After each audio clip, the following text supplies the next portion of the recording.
Gazing at the bare, fragrant shoulder beside him, Zhang Fan felt a tingling in his teeth. This woman must be beautiful. Although she was turned away from him, and he couldn't see her face clearly, her figure, at least, was excellent. The thin blanket wrapped around her body, accentuating her curves, smooth and even. This woman must be alluring. Her exposed shoulder was delicate yet rounded, her skin smooth and emitting a soft glow. Her back, especially, was without a trace of excess flesh, pure white and flawless. This woman must be fashionable. Her honey blonde waves exuded a sense of languidness, and the dark red rose tattoo at the nape of her neck added a touch of fresh charm and bewitching allure. But who was this woman? Who was this woman sleeping beside him?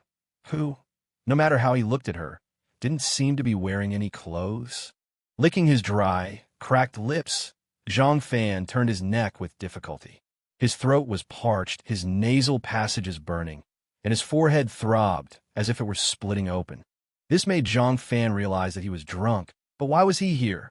Rubbing his forehead forcefully, the confusion in Zhang Fan's eyes deepened, mixed with a lingering sense of dread.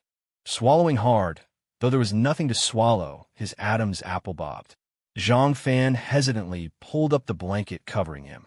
Just as he suspected, even though he had anticipated it, Zhang Fan couldn't help but shudder when he confirmed it. Cautiously looking around, he saw that he was in an unfamiliar bedroom. The decor was exceptionally simple, and apart from the essential furniture, Zhang Fan couldn't find any valuable information.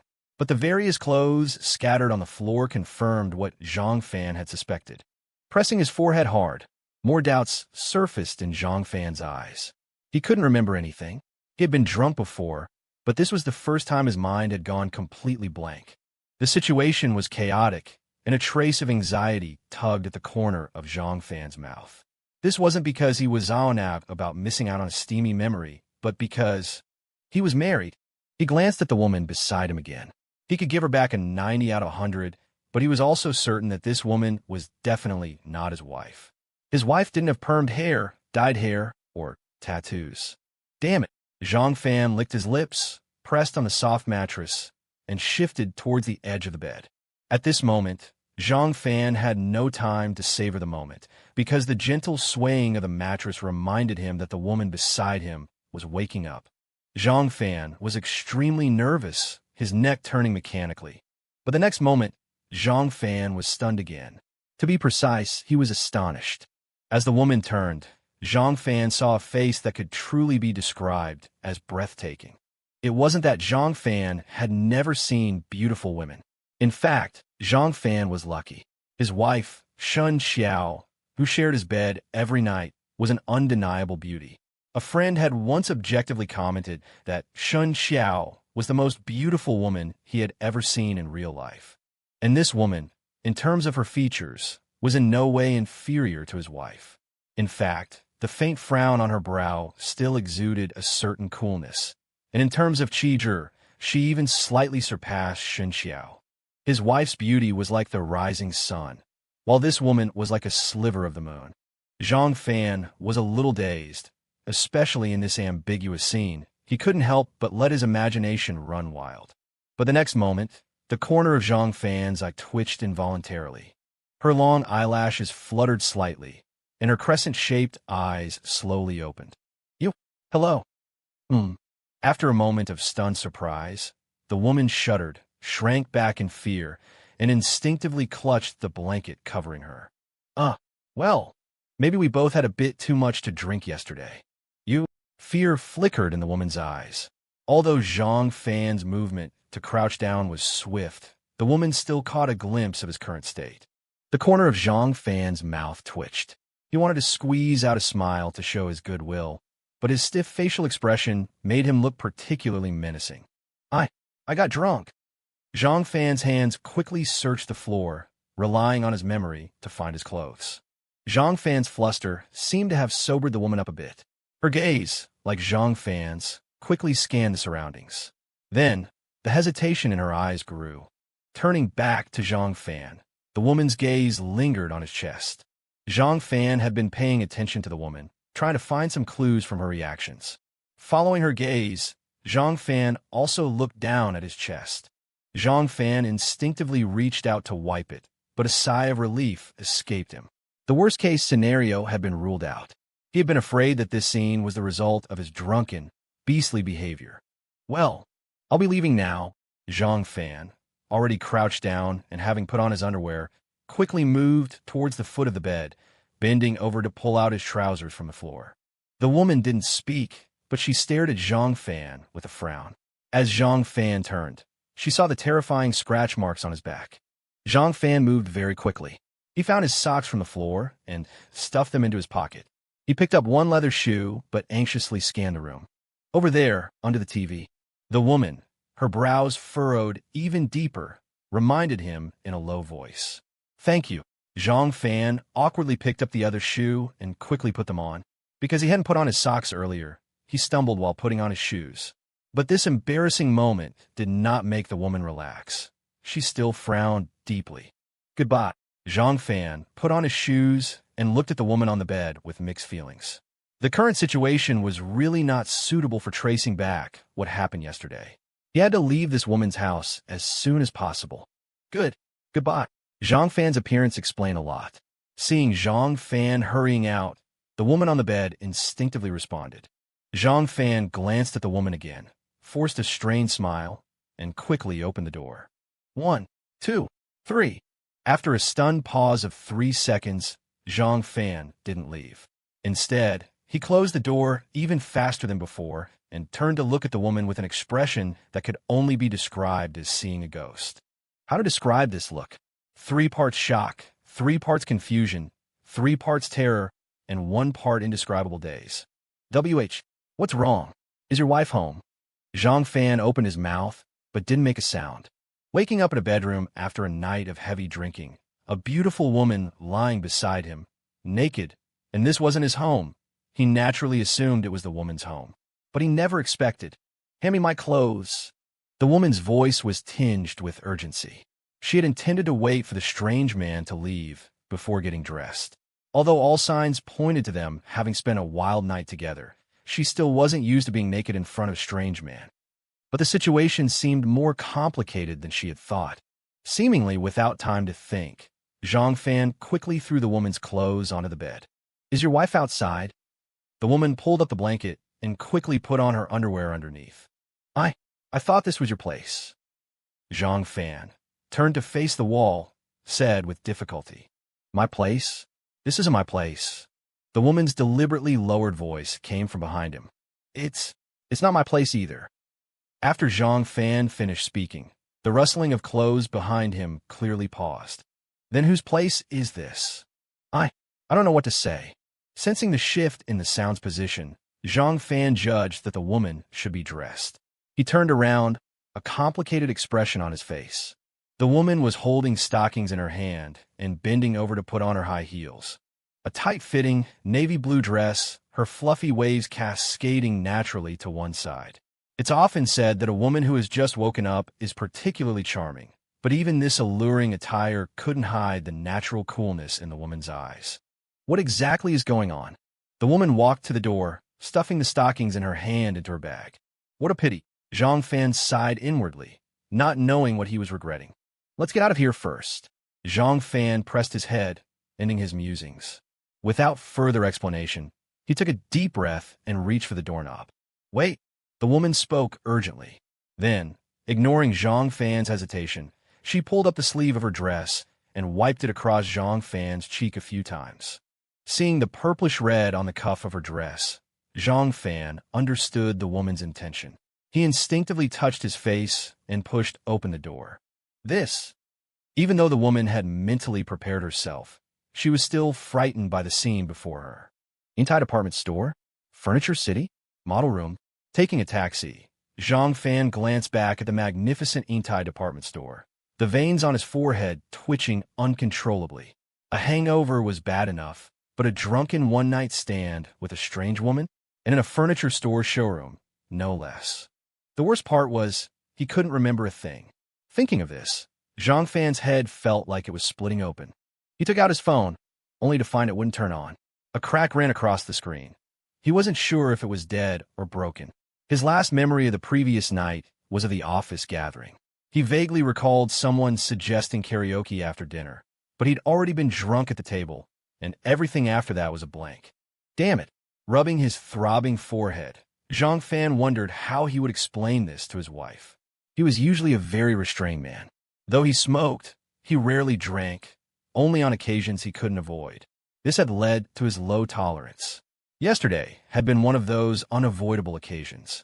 His mentor of 5 years had been promoted, and the vacated team leader position had surprisingly been given to him. Both mentor and protege getting promoted called for a celebration. And with his mentor having stomach issues lately, Zhang Fan naturally ended up drinking double his usual amount. It should be fine to drink occasionally, right? Zhang Fan muttered to himself. But what if Shen Qiao asked him where he'd slept last night? He glanced at his unresponsive phone, his brow furrowing again. "Driver, my phone's dead. Can I borrow yours for a call?" Zhang Fan said, shaking the black-screen phone at the rearview mirror. "Here." The driver frowned slightly, glancing at Zhang Fan 3 times in the rearview mirror before reluctantly handing over his phone. "Thanks. I'll add the call cost to the fare," Zhang Fan said, seeming to sense the driver's reluctance. He dialed a familiar number and put the phone to his ear. To his disappointment, the call connected, but no one answered. He was calling Li Ziang, a college classmate with whom he'd always been close. Li Ziang wasn't married, but had a girlfriend of 4 years, though she was apparently away on a business trip. Sigh. Everything's going wrong. Sighing, Zhang Fan opened the text message interface. "Driver, the call didn't go through. I'll send a text," Zhang Fan said, shaking the phone at the rearview mirror again to avoid misunderstanding. "Yangzi, it's Zhang Fan. My phone's dead, borrowing the driver's. If Shen Qiao asks, tell her I got drunk last night and crashed at your place. I'll explain later." After sending the text, Zhang Fan returned the phone to the driver. The car entered his neighborhood, and Zhang Fan walked home with a heavy heart. Standing outside his door, he hesitated to open it. Even though he contacted Li Ziang, he still felt uneasy. He and Shen Qiao had met in college, dated for 3 years, and been married for 3. In their 6 years together, he'd hardly ever lied to her, let alone done anything to betray her. Shen Qiao was not only the goddess in his heart, but also a universally acknowledged beauty. When they'd started dating, a post titled, "Good Cabbages Get Eaten by Pigs," had even been pinned to the top of the school forum. Because of Shen Qiao's excellence, Zhang Fan had cherished her deeply for 6 years, almost always complying with her wishes and indulging her every whim. Sigh. Taking a deep breath, Zhang Fan, feeling guilty, leaned against the door to listen carefully. "She's not up yet?" Hearing no movement inside, Zhang Fan quickly unlocked the door and cautiously opened it. The living room was empty. Glancing at the slightly ajar bedroom door, Zhang Fan quietly took off his shoes and tiptoed towards the bathroom. Ever since he'd woken up, things had been going unexpectedly. Now, finally, he had a decent start. Once he was in the bathroom, he could erase many traces. He entered the bathroom, locked the door behind him, and quickly stripped off his clothes. Staring at the blurred lipstick marks in the mirror, a flash of annoyance crossed his face. Instead of showering immediately, he picked up his discarded clothes and examined them thoroughly. Thankfully, other than some lipstick stains on his t-shirt, there were no other marks. Zhang Fan tossed the clean t-shirt into the wash basin. Just as he was about to shower, he looked at himself in the mirror again. Seeing the lipstick marks on his chest and remembering the torn stockings, his brow furrowed again. He couldn't remember a thing. Did he actually do it? Damn it. Zhang Fan shook his head, glancing guiltily at the bathroom door, and quickly stepped into the shower. Worried that the sound of running water would wake his wife, he carefully controlled the flow. It was an uncomfortable shower. He had to be quick, thorough, and keep the water pressure low. After showering, Zhang Fan picked up his toothbrush and began brushing meticulously. Of course, he didn't use his electric toothbrush, brushing manually instead. He placed the cup back in its place and exhaled, carefully smelling his breath. The refreshing scent of mint was invigorating, but his hand froze in midair. He bent down and retrieved the t-shirt he'd tossed into the wash basin earlier. He brought it to his nose and frowned. He picked up the toothpaste again, squeezed a dollop onto his finger, hesitated, and then put the toothpaste in his mouth. He took the cup, gargled, and spat the foamy water into the wash basin.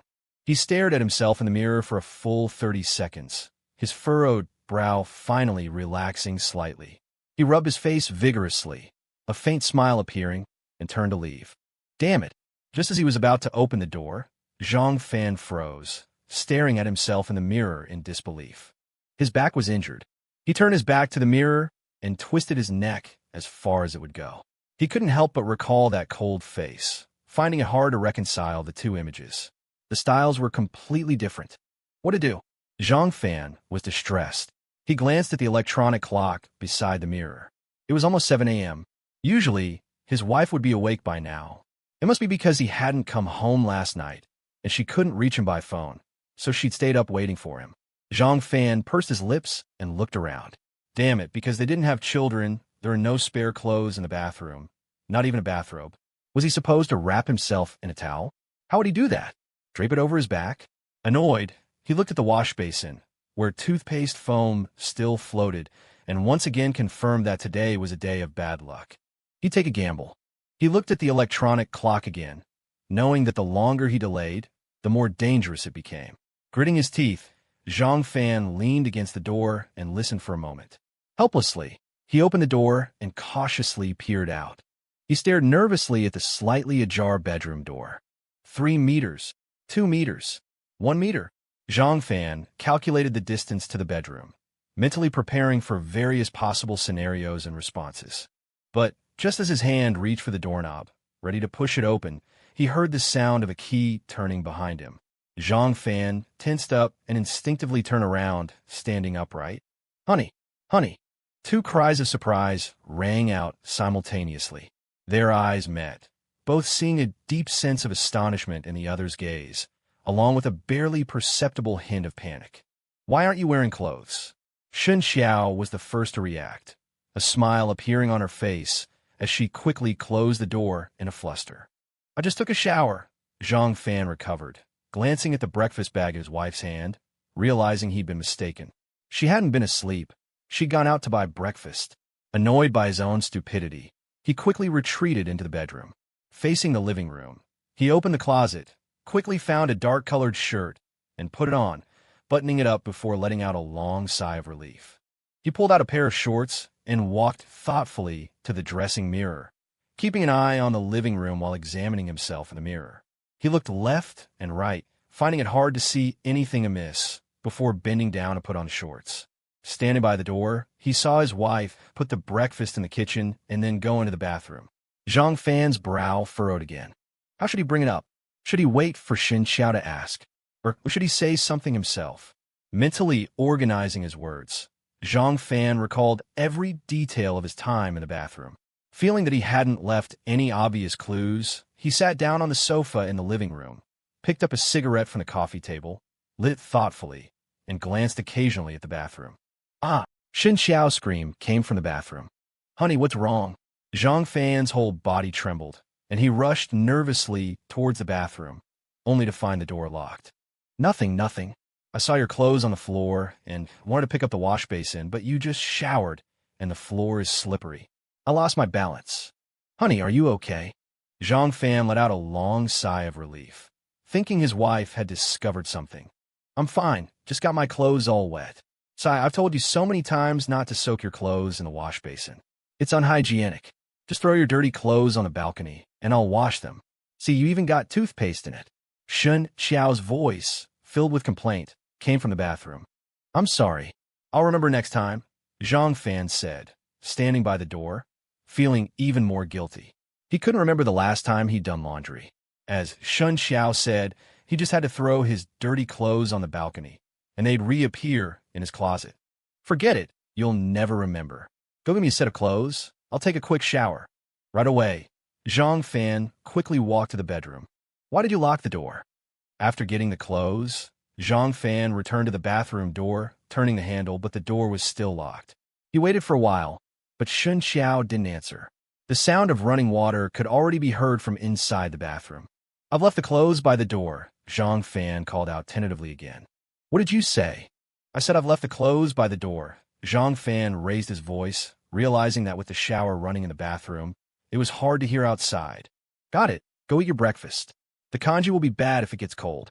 Zhang Fan took a deep breath, didn't reply, pulled over a chair, and placed the clothes by the door. He walked into the kitchen. Breakfast was abundant. Besides the plain kanji, there were also egg pancakes and meat-filled pastries. Staring at the breakfast before him, Zhang Fan's guilt intensified. Shen Qiao was beautiful. Her looks were 1 in 10,000, or else his alma mater wouldn't have the saying, all the good cabbages are eaten by the pigs. Shen Qiao was virtuous, beautiful inside and out.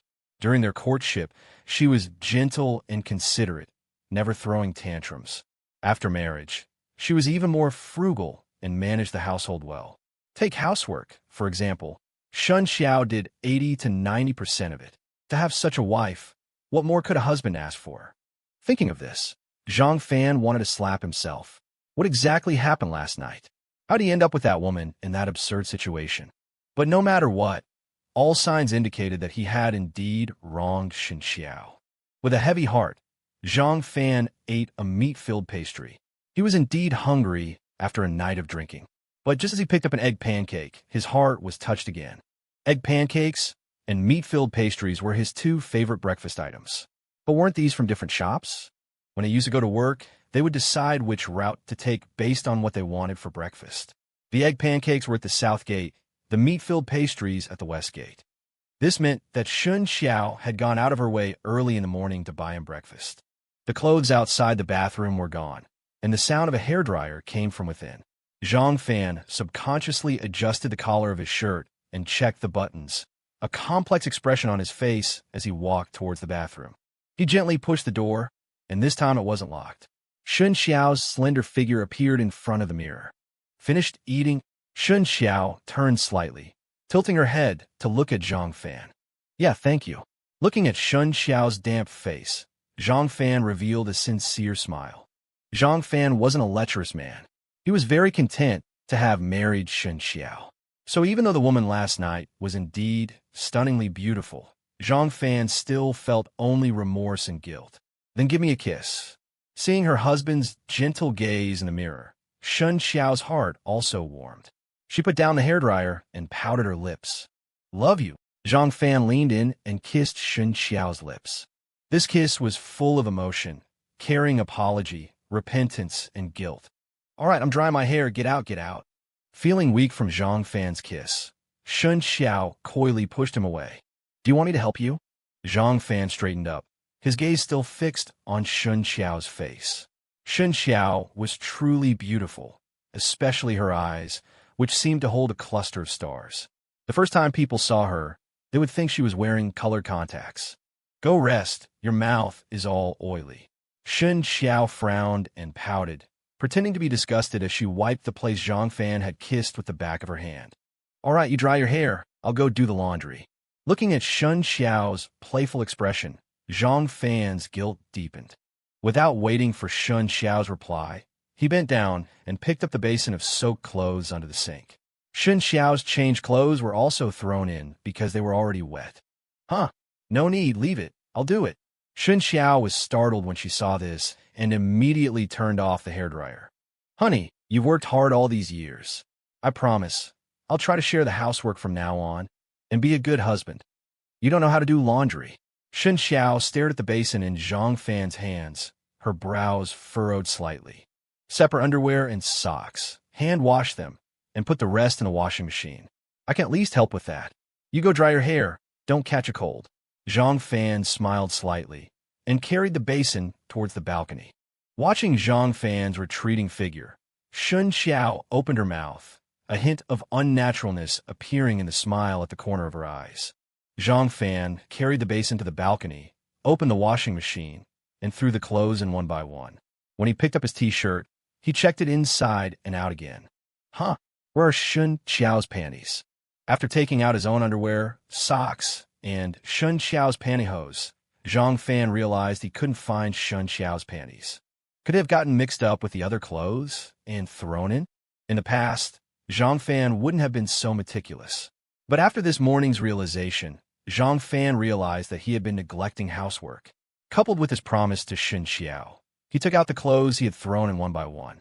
Nothing? Zhang Fan frowned in confusion, closed the lid, and pressed the automatic wash button. Honey, where are your change panties? They're not in the basin. Zhang Fan 甩着手上的水渍，向着房间内走去。I'll wash my panties myself. Shen Qiao's voice came from the bathroom. Bring them here. I said I'd do the laundry today, so I'll do it. Zhang Fan leaned against the door, looking gently at Shen Qiao, who was still drying her hair. Women's panties are very dirty. Men can't wash them. It's very unlucky. Shen Qiao lowered her head, arranging her long hair in front to cover her eyes. Who said that? My mom. What futile thinking. Shenzhou 9 has gone to space, and you still believe that? Zhang Fan said with a smile, his eyes fixed on the back of Shen Qiao's exposed neck. Crystal clear, smooth and flawless. If only there was a rose. Damn it. Zhang Fan's heart trembled, and his sense of guilt rose again. I'll wash them together next time I shower. Perhaps to conceal the panic in his heart, Zhang Fan instantly pressed close to Shen Qiao and whispered in her ear, "EW, you're so annoying." Shen Qiao twisted her body coyly, breaking free from Zhang Fan's embrace, and ran into the bedroom. Zhang Fan took a deep breath and retreated into the bathroom. If it were any other time, Zhang Fan would definitely have chased Shen Qiao into the bedroom. The atmosphere had inexplicably escalated to this point, and chasing her would have been natural. But today he didn't dare. Facing the mirror, Zhang Fan turned around again to check his shirt, sitting down on the toilet with a troubled expression. He pulled out a cigarette, wanting to light it, but found there was no lighter in the bathroom. Putting the cigarette back in the box, Zhang Fan rubbed his face and walked out again. Honey, go eat your breakfast. Zhang Fan came out to find Shen Qiao, taking her makeup bag back into the bathroom. Okay, I'll be right there. You go have some more kanji. I'll put on a face mask, Shen Qiao said, casually taking the rag hanging behind the bathroom door and wiping the water stains on the sink. The bathroom door was left ajar. I'll wait for you, Zhang Fan said, heading towards the kitchen. No, give me your panties first. I'll soap them up and soak them first. Zhang Fan turned back, pushing open the bathroom door. You're so annoying. Shen Qiao, with her back to Zhang Fan, trembled slightly. All right, you put on your mask. I'll get the panties myself. Zhang Fan started searching in the bathroom. Where are your panties? After looking around, Zhang Fan couldn't find them. Threw them away, Shen Qiao said irritably. Threw them away? Did you throw them away just so I wouldn't wash them? Sai, I told you, women's panties are very dirty. They easily breed bacteria, and that can't be removed by washing, so you have to change them frequently. Shen Qiao turned around and gave Zhang Fan a blank look. Is that so? Zhang Fan craned his neck in doubt, seeing a pair of purple panties in the trash can. You don't care about me at all. Go drink your kanji. Shen Qiao closed her eyes and gently patted the face mask. All right, Zhang Fan shrugged, walking out innocently. Wait, just a few steps out, Zhang Fan paused slightly. Purple? As far as he remembered, Shen Qiao only had one pair of purple panties. Because they looked particularly alluring on her, Zhang Fan had a strong impression of them. He had even suggested that Shen Qiao buy more like them, but the somewhat conservative Shen Qiao was unwilling. The key was, he had seen this pair when he went to get Shen Qiao's changed clothes earlier. He had hesitated for a moment, wondering whether to take this pair. Could Shen Qiao have bought a new one? Thinking of this, Zhang Fan turned and walked into the bedroom. Looking at the drawer he had just opened, Zhang Fan's brows furrowed again. There were no purple panties inside. For some reason, a trace of unease flashed through Zhang Fan's mind. Honey, are you done? Yeah, I'll have some kanji. Shen Qiao couldn't open her mouth because of the face mask, so she mumbled and walked toward the kitchen. I'll smoke a cigarette in the bathroom. Looking at Shen Qiao's back, Zhang Fan picked up the lighter and walked into the bathroom. Sitting on the toilet, Zhang Fan stared at the purple panties in the trash can. The trash bag was green, so the purple panties were very conspicuous inside. But he had sat down earlier and hadn't noticed these panties. He had been discussing the matter of the panties with Shen Qiao earlier, so it was unlikely that he wouldn't have noticed. Lighting the cigarette, Zhang Fan didn't smoke it. Instead, he glanced at the closed bedroom door and reached out to take the panties out. After examining them carefully front and back, Zhang Fan couldn't see anything wrong. Could it be? In an instant, Zhang Fan's heart seemed to skip a beat. A clear scent of soap wafted up. This pair hadn't been worn. The unease in his heart grew stronger. Suddenly, Zhang Fan's hand holding the cigarette trembled slightly. He thought of his behavior when he came home today, entering the door, going straight to the bathroom, locking the door, showering, destroying evidence. And Shen Qiao.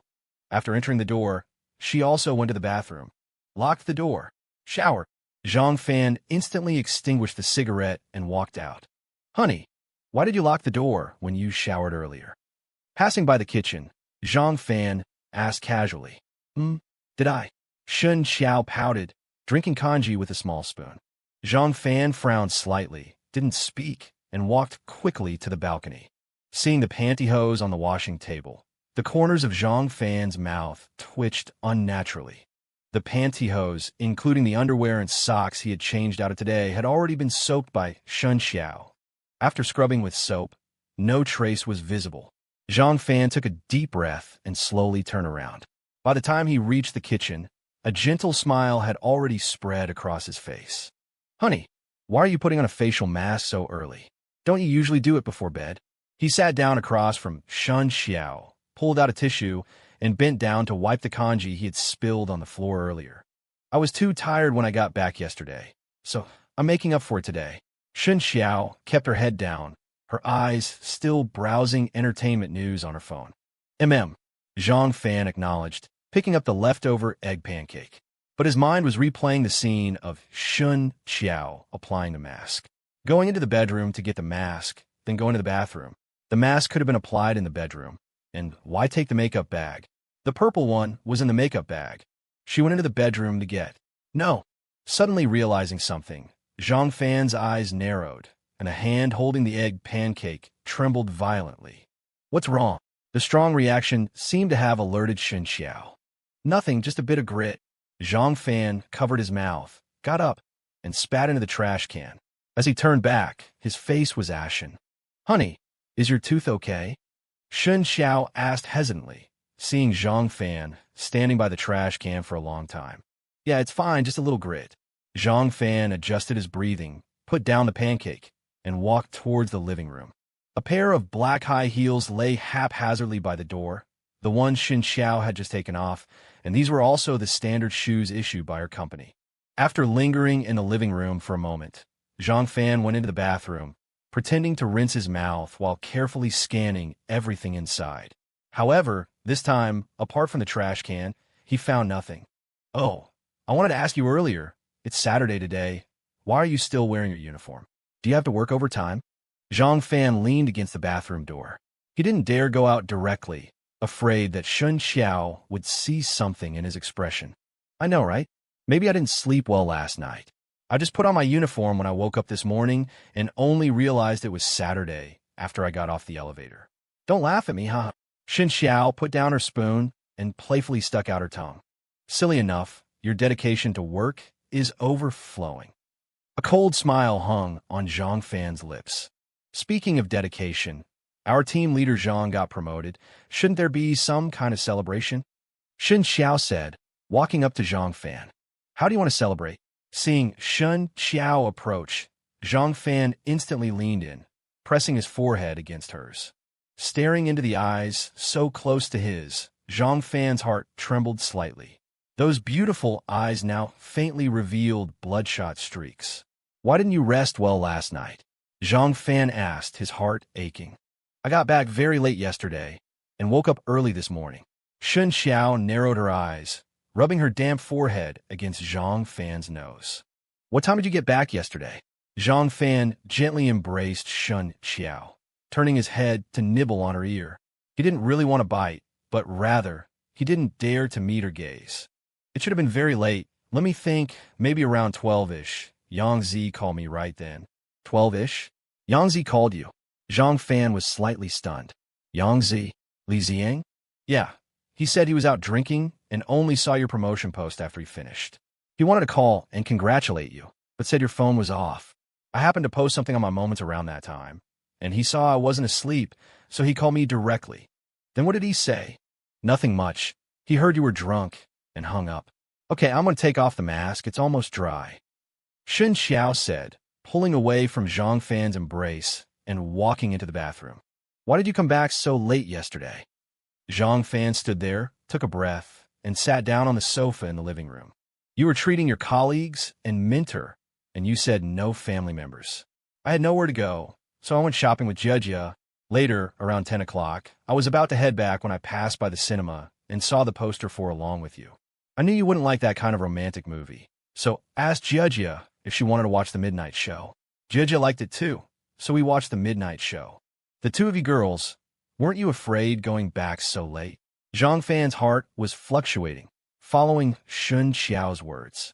Please, Hangzhou is one of the safest cities on Earth, right? Besides, I originally planned to call you near the end of the movie to pick me up, but your phone was off. Say, what were you doing with your phone off? Shen Qiao said, sticking her head out of the bathroom and giving Zhang Fan a resentful look. My phone broke. Zhang Fan pointed to the phone on the coffee table, feeling guilty. And I was drunk. I didn't even know you were back. Just one look made Zhang Fan change from the questioner to the questioned. Zhang Fan felt a bit ridiculous, and, summoning his courage, he probed. Honey, I told you before, don't force yourself when drinking. Your body is your own. If you get sick, you're the one who suffers, and I'll worry. Stop drinking in the future, okay? Shen Qiao finished washing her face and slowly walked over to Zhang Fan, crouching down in front of him and placing her arms on his thighs. She tilted her head slightly, her bright eyes shimmering with a mesmerizing glow. Staring into those captivating eyes, Zhang Fan's heart couldn't help but waver. Yeah, it's really awful when I'm drunk. I still have a headache. Zhang Fan wasn't pretending. He took the opportunity to raise his hand and press it against his temples, forcefully massaging his still aching forehead. But at this moment, Zhang Fan's heart felt like it was being cut by a knife.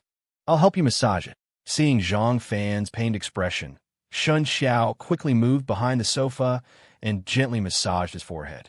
Thank you. Zhang Fan took a deep breath, his voice low. What? Thank you between husband and wife. Silly. Shen Qiao lowered her head and gently sniffed Zhang Fan's chin. Why did you get up so early this morning?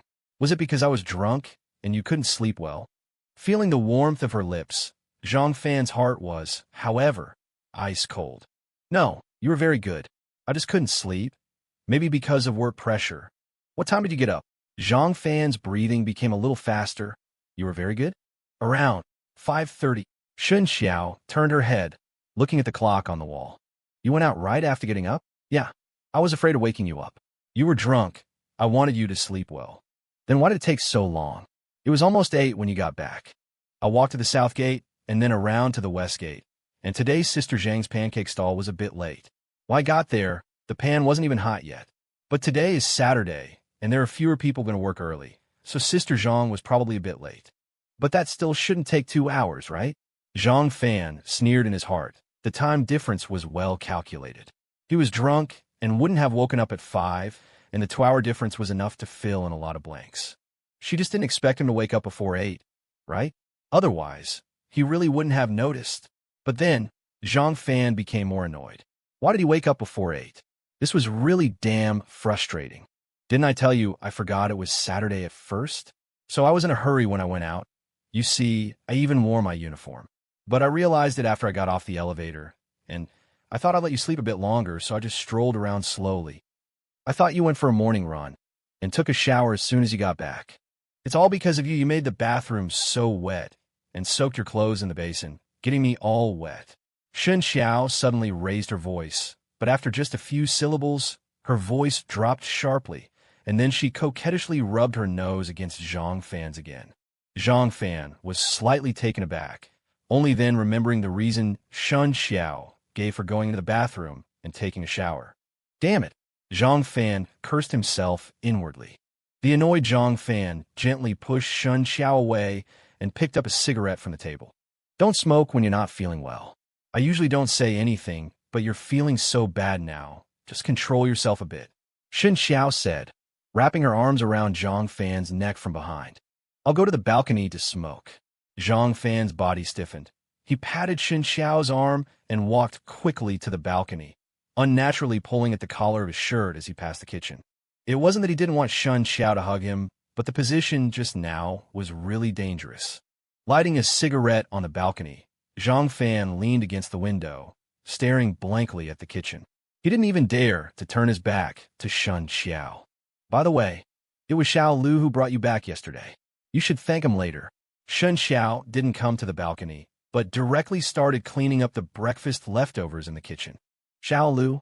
Lu Yiming. Yeah. How do you know? Were you home then? Zhang Fan asked in surprise. No, I was still at the cinema. It should have been around 11-ish. Xiao Lu called me and said you were drunk and asked me to open the door. I said I was still watching a movie, and he said he found your keys. 11-ish? Xiao Lu brought me home. Zhang Fan took a deep drag of the cigarette, his eyes wandering. Gosh, how much did you drink? You really don't remember anything? Not long after Xiao Lu hung up, he called again and said he had already brought you back safely, but you were completely out of it. He said he put you on the bed and even washed your face. But he said he had to send someone else home, so he told me to hurry back and take care of you. And then he left. I really don't remember. Zhang Fan licked his lips, his brows furrowing deeper and deeper. You won't blame me, will you? Blame you for what? For not coming back immediately to take care of you? I actually wanted to come back right away, but because I was the one who dragged Jia to the movie, and the movie was only halfway through, Jia didn't want to leave, and I didn't want to leave her alone. And Shen Qiao said, lowering her head slightly, looking pitiful. And what? And Jia said that men who drink are all bad, and if you don't learn your lesson, you'll drink even more in the future. Shen Qiao's voice became weaker and weaker, her aggrieved face seeming as if it would drip with tears any moment. Is that what you really thought? Zhang Fan extinguished the cigarette, the corners of his mouth slightly raised. Of course not. I actually really wanted to come back right away, but Jia wouldn't let me, and the movie was actually almost over, So, honey, don't be angry. How could I be angry? It's my own fault. Zhang Fan's mouth curved up even higher. He opened his arms, making a hugging gesture toward Shen Qiao. Embracing her delicate frame, the perfectly matched couple held each other tightly in the glow of the rising sun. If any passers-by below had looked up, they would surely have cursed this young couple for showing off their affection so early in the morning on the balcony. Honey, I'm sorry, Shen Qiao said, her head lowered, constantly rubbing her ear against Zhang Fan's neck, as if to demonstrate the true meaning of intimate closeness. I already told you. It was my own fault. Zhang Fan's voice was low, his arms wrapped around Shen Qiao, as if he wanted to merge her into his body. But as Zhang Fan slightly opened his eyes, a glimmer of coldness flashed through them. Honey, Shen Qiao uttered a whisper-like murmur. I need to go out and get my phone fixed first. It's unsettling not having a phone these days. Zhang Fan took a deep breath and gently pushed Shen Qiao away, his eyes regaining their tenderness. He knew very well that their conversation just now had confirmed that Shen Qiao hadn't come home last night and had lost the underwear she was wearing. And now the best thing he could do was to hold Shen Qiao and take her inside, then under the pretext of intimacy, strip her naked and thoroughly examine her inside and out. Many traces could be washed away, but many others couldn't be removed in a short time, such as the scratches on his back. But it was precisely because of the scratches on his back that Zhang Fan felt somewhat confused and helpless at this moment. Do you want me to go with you? No, you didn't rest well yesterday. Go lie down for a while. Zhang Fan walked towards the door, not even daring to turn back, and let Shen Qiao see his face. Okay, then come back soon. Leaning against the elevator door, Zhang Fan closed his eyes wearily. Cheating? He had never thought about it. Being cheated on? He didn't even dare to think about it.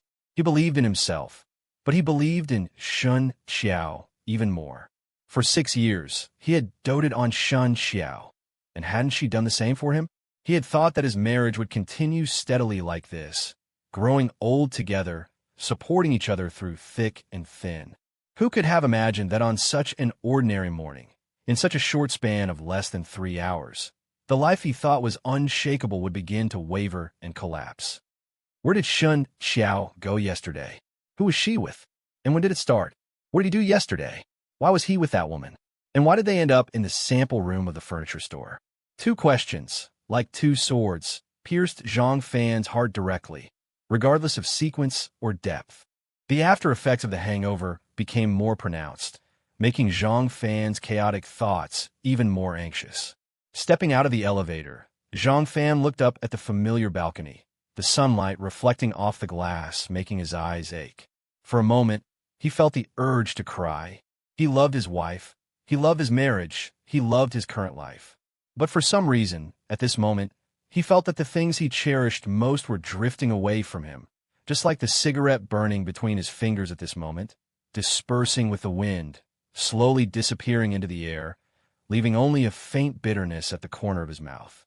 Cheating was a fact, and being cheated on was almost certain. Compared to Shen Qiao's whereabouts last night, Zhang Fan realized that he should first figure out what happened to him yesterday. This was related to how he would face Shen Qiao next. No matter where Shen Qiao went last night or who she was with, there were traces to follow, but as for himself... Thinking of this, Zhang Fan slapped his forehead. He had been too flustered when he woke up in the morning. After walking out of the furniture store, he had fled in a panic. How could he have dared to ask for that woman's contact information? He didn't even know that woman's name. Exhaling, Zhang Fan walked out of the residential area with a worried frown. I say, buddy, what exactly did your phone go through? In the phone store, the repairman took apart Zhang Fan's phone, looking both amused and exasperated. What's wrong? Did it fall badly? Let's just replace the screen. Zhang Fan raised an eyebrow, looking at the cracked screen. It's not the screen. The motherboard is fried, and the memory is fried too. How did it get fried? Zhang Fan was stunned. I don't know. Anyway, several major components are ruined. Can it be repaired? Repaired? It can't be repaired. We can only replace the parts. But replacing these things would cost about the same as buying a new one. The repairman checked again and came to a reasonable conclusion. Forget it, then don't fix it. I'll buy a new one, but I don't have that much cash. I need to activate the new phone before I can pay.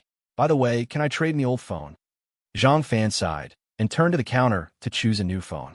This one? I'll give you 20 for it. The repairman corked his mouth, half jokingly. Forget it, never mind. Just give me any one. I'm not picky about phones. Zhang Fan understood the repairman's meaning and casually pointed to a phone in the counter. I recommend the one next to it. It's more cost-effective. By the way, do you want to put this back in? The repairman shrugged and took out Zhang Fan's SIM card. Yeah, keep it as a memento. It's been with me for a year after all. Zhang Fan replied casually. Nowadays, it's the era of mobile phones, and there's too much information in them. Even if it couldn't be turned on, Zhang Fan didn't dare to dispose of the old phone carelessly. Activating the new phone, installing several necessary apps, and logging into his WeChat and Alipay accounts, Zhang Fan completed the payment and walked out of the store with both phones. By the way, can the information inside be backed up? Just before leaving the store, Zhang Fan suddenly thought of something and turned back to ask. The premise of transferring information is that it can be turned on. Your phone's memory and motherboard are fried. If you really have important things, I suggest you try data recovery, but I can't do it here. The repairman spread his hands helplessly. Okay, I understand. Thanks. Zhang Fan nodded indifferently. In fact, there were only a few photos in his phone. Other work-related materials, such as customer information, he was used to storing on his computer. Walking out of the phone store, Zhang Fan touched the car key in his hand and opened the call interface. Little Lu. Hey, Brother Zhang, you're awake? Lu Yiming's cheerful laughter came from the other end of the phone. Lu Yiming joined the company 2 years after Zhang Fan and had a lively personality, considered the life of the party in their department. Yeah, thanks for yesterday. Sorry to trouble you to take me back. Don't mention it, you're like my big brother. But Brother Zhang, I have to say, you really amazed me yesterday. You always said you don't drink, but once you opened the floodgates, you really went all out, drinking everything in sight. You scared the hell out of us. Hey, I don't even remember how much I drank. Zhang Fan smiled awkwardly. Who remembers how much they drank? Anyway, you downed beer, then red wine, then white wine. Later in the KTV, you even grabbed Old Li and wanted to down some foreign liquor. You really scared Old Li. Lu Yiming's voice on the phone was full of admiration. Is my master all right? He's fine. He left after dinner, saying he couldn't stand the noise in the KTV. He didn't want to fool around with us young people. To be honest, I don't even remember going to the KTV. Which KTV did we go to? Really? It was Sunny Cashbox. Didn't you book the private room? Did I? By the way, what time did you drop me off yesterday? Zhang Fan sighed, feeling his forehead starting to ache again. He didn't want to dwell on this issue any longer. It should be around 11:30. Did you call my boss at that time? Zhang Fan composed himself, trying to control his tone. Yeah, she said she was watching a movie. But brother Zhang, you're really amazing. You were so drunk, yet you still remembered where you lived and could even take out your keys. Don't tease me. Zhang Fan hesitated for a moment. When you called my wife, did you hear anything? Huh? Hear what? Like, was she really watching a movie? Yeah, she spoke very softly, and there was the sound of a movie in the background. She should have been in a movie theater. What's wrong? Lu Yiming's voice paused. Nothing. I just felt a little uncomfortable. I was so drunk, and she was still watching a movie. Zhang Fan licked his lips, quickly finding an excuse. Hey, brother Zhang, you've been blessed for 8 lifetimes to marry sister-in-law. Look at her. She looks like a movie star. What more could you want? I heard old Li say. The good cabbage has been snatched by the pig. Ha ha, brother Zhang. Let me tell you from the bottom of my heart, my ex-girlfriend and I broke up because of my drinking. You drank so much yesterday, sister-in-law would have been right to give you a beating. You can't fight with her. All right, I got it. I was just asking casually. I'm still not completely sober yet. Where's my car? Is it still at the company? Zhang Fan listened to Lu Yiming's evaluation of Shen Qiao, feeling indescribable inside. It should be. Didn't you not drive when you went to dinner yesterday? Okay, thanks. Talk to you later. Thinking of Shen Qiao, Zhang Fan felt complicated and wanted to hang up the phone. Hey, wait a minute. I have something to ask you. What is it? Brother Zhang, is your rose gold phone a parallel import or an official one? How much did you buy it for? Lu Yiming asked from the other end of the phone.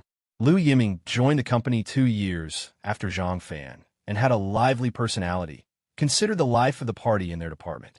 Rose gold? Phone. Zhang Fan was puzzled. Yeah, a new phone. I broke up with my ex-girlfriend, you know.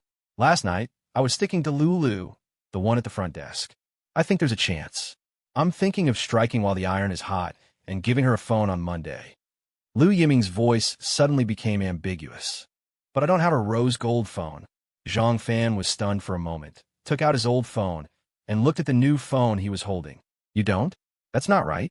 Yesterday, I wanted to call sister-in-law, but I didn't have her number. So I wanted to use your phone to call. I took the phone out of your pocket, and it was rose gold. Lu Yiming's voice was also full of confusion. Are you sure?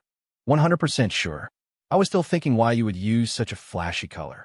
But later, I didn't know your phone password and couldn't unlock it. I called Old Lee and asked him, and that's how I contacted sister-in-law. Didn't you try fingerprint unlock? Zhang Fan frowned and asked. I tried, but it didn't unlock. Brother Zhang, are you hiding something from sister-in-law? Did you deliberately not set up fingerprint lock? Don't talk nonsense. Talk to you later. That phone is not mine. Zhang Fan's eyes became even more puzzled. He didn't want to continue the topic and hung up the phone directly. Rose gold? Where did it come from? A new layer of doubt clouded his heart. Zhang Fan anxiously hailed a cab and headed straight for the company to retrieve his car. As the taxi sped along the road, his phone rang again. Young Z.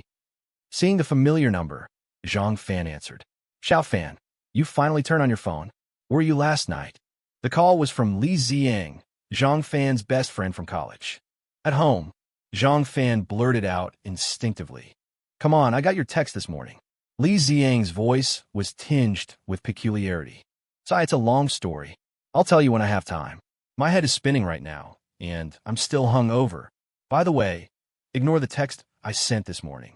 If anyone asks, I was at home yesterday. Did something happen with Shen Qiao? Li Ziyang's tone grew even more somber. No, nothing. I just drank too much yesterday. One shouldn't air their dirty laundry in public. Until he figured out where Shen Qiao had been last night, Zhang Fan wasn't willing to reveal the truth, not even to his best friend. I say, are you sure you were home yesterday? Li Ziyang hesitated. What? Being so familiar with each other, Zhang Fan instantly caught the change in Li Ziyang's tone. If you're sure you were at home yesterday, or rather, that both of you were at home, then it's fine. What exactly is going on? Didn't I call you yesterday? Your phone was off. I happened to see Shen Qiao post on WeChat Moments, and seeing that she wasn't asleep yet, I tried calling her. And then, nothing else really. It's just that during the call, I heard snoring in the background, and there were occasional hiccups from someone who'd been drinking. After a moment of silence, Li Zhang continued truthfully, "What time was that?" Zhang Fan's hand, holding the phone, trembled slightly. "Almost 1 in the morning. That snoring was me. I was wasted yesterday. Don't overthink it."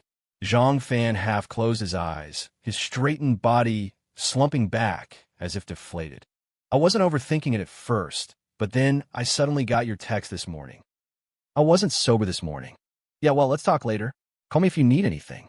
I can't help with much, but I can always drink with you." Seeing that Zhang Fan didn't want to say more, Li Zhang tactfully hung up the phone. Snoring. Hiccups. What the hell? Zhang Fan clenched his fists tightly. He opened WeChat on his phone, found Shen Qiao's profile picture, and expertly navigated to her moments. He saw the post Li Zhang had mentioned. Peaceful years. Just those 2 words, accompanied by a picture of a sleeping cartoon rabbit. The timestamp showed 12:49 a.m. Peaceful years. Who were you with? Whose years are you at peace with? We're here. That'll be 35 yuan. Cash or scan. The taxi stopped by the roadside, and the driver spoke politely. Zhang Fan didn't say a word. He simply scanned the QR code and got out of the car. He felt like his brain was trying to process 8 gigabytes of data with only 256 megabytes of memory, on the verge of crashing. Uncle Zhang opened the gate. "I'm here to get my car." Arriving downstairs at his company, Zhang Fan called out to Uncle Zhang, who was in the security booth. Zhang Fan's company wasn't very large. It occupied an old-fashioned office building without an underground parking lot. Fortunately, the old building had its own independent courtyard, which barely accommodated the parking needs of its employees. "Didn't you drive your car away yesterday?"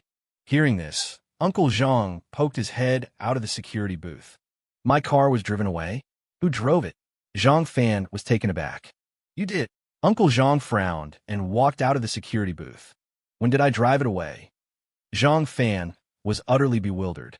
"Yesterday evening at 2 o'clock. Uncle Zhang glared at Zhang Fan, his face darkening.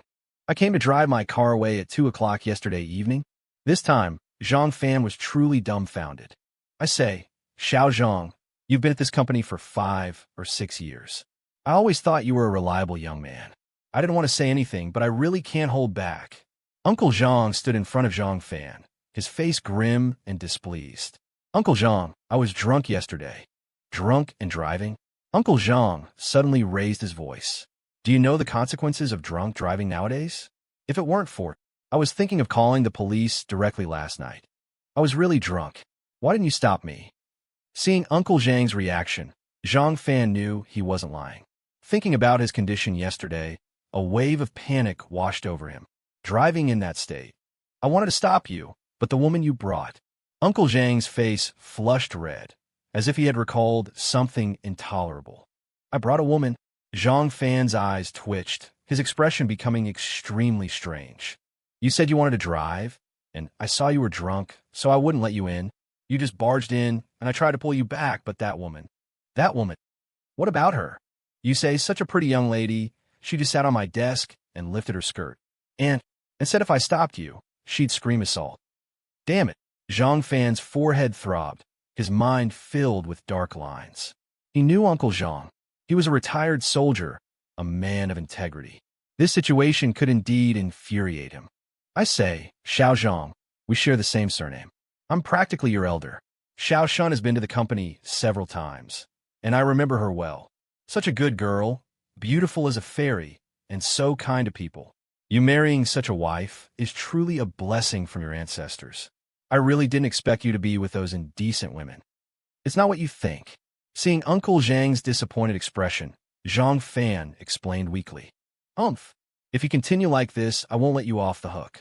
Xiao Shun is such a good girl." "Uncle Zhang, you said the woman who came yesterday was wearing a navy blue dress?" Hearing Uncle Zhang repeatedly mention Shen Qiao, Zhang Fan suddenly felt a surge of inexplicable irritation. "Who else could it be?" "Okay, Uncle Zhang, it's really not what you think. She's just a friend of mine." Zhang Fan frowned. Seeing that Uncle Zhang was about to continue lecturing him, he quickly excused himself. The car was driven away at 2 a.m. "And that woman, didn't Lu Yiming say he had sent him home at 11 p.m.? Then how could he have appeared at the company with that woman at 2 a.m.? Feeling restless, Zhang Fan took out a cigarette, lit it, and took a deep drag. Looking up at the Li Ji Small Kitchen across the street, Zhang Fan walked over with a heavy heart. Li Ji Small Kitchen was a small restaurant located opposite Zhang Fan's company. Because of its proximity, company gatherings were usually held there. Yesterday's dinner was also scheduled there. Pushing open the restaurant door, he saw that, as it wasn't mealtime, there were no customers in the dining hall, only 2 waiters cleaning up. "Yo, our drinking champion is here." A man with a big belly behind the bar counter stood up upon hearing the door open. "Don't tease me, Brother Lee. I'm here to settle yesterday's bill. I was really drunk yesterday." Zhang Fan smiled awkwardly. "It's already settled," Boss Lee said with a cheerful smile. "Huh, I already paid." Zhang Fan was surprised. "Not you, your master." He said it was his treat. "Oh, I'm really sorry about that. Didn't I tell you when I made the reservation?" Zhang Fan looked at Boss Lee with some displeasure. "What's there to fuss about between you two, master and apprentice? If you want, you can host another dinner next week." Boss Lee waved his hand with a smile. "All right, I'll let you know when I've set the time. This time, you can't let anyone else pay, okay?" Zhang Fan shook his head and reluctantly left the restaurant.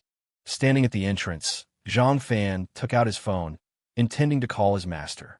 But thinking about it, it seemed too formal, so he put his phone away. Dinner was paid for by his master, but what about the KTV? Given his condition yesterday, he definitely wouldn't have been able to settle the bill, which was why he immediately came to Li Ji's. Could it have been someone else again? After thinking for a moment, Zhang Fan called Lu Yiming. "Xiao Lu, who settled the KTV bill yesterday?" As soon as the call connected, Zhang Fan spoke directly. "It was you? Brother Zhang, what's wrong?" "Me? Wasn't I drunk? You booked the private room with the app. Anyway, when we left, no one had settled the bill, and no one stopped us. You probably paid in advance, right? Okay, I'll check."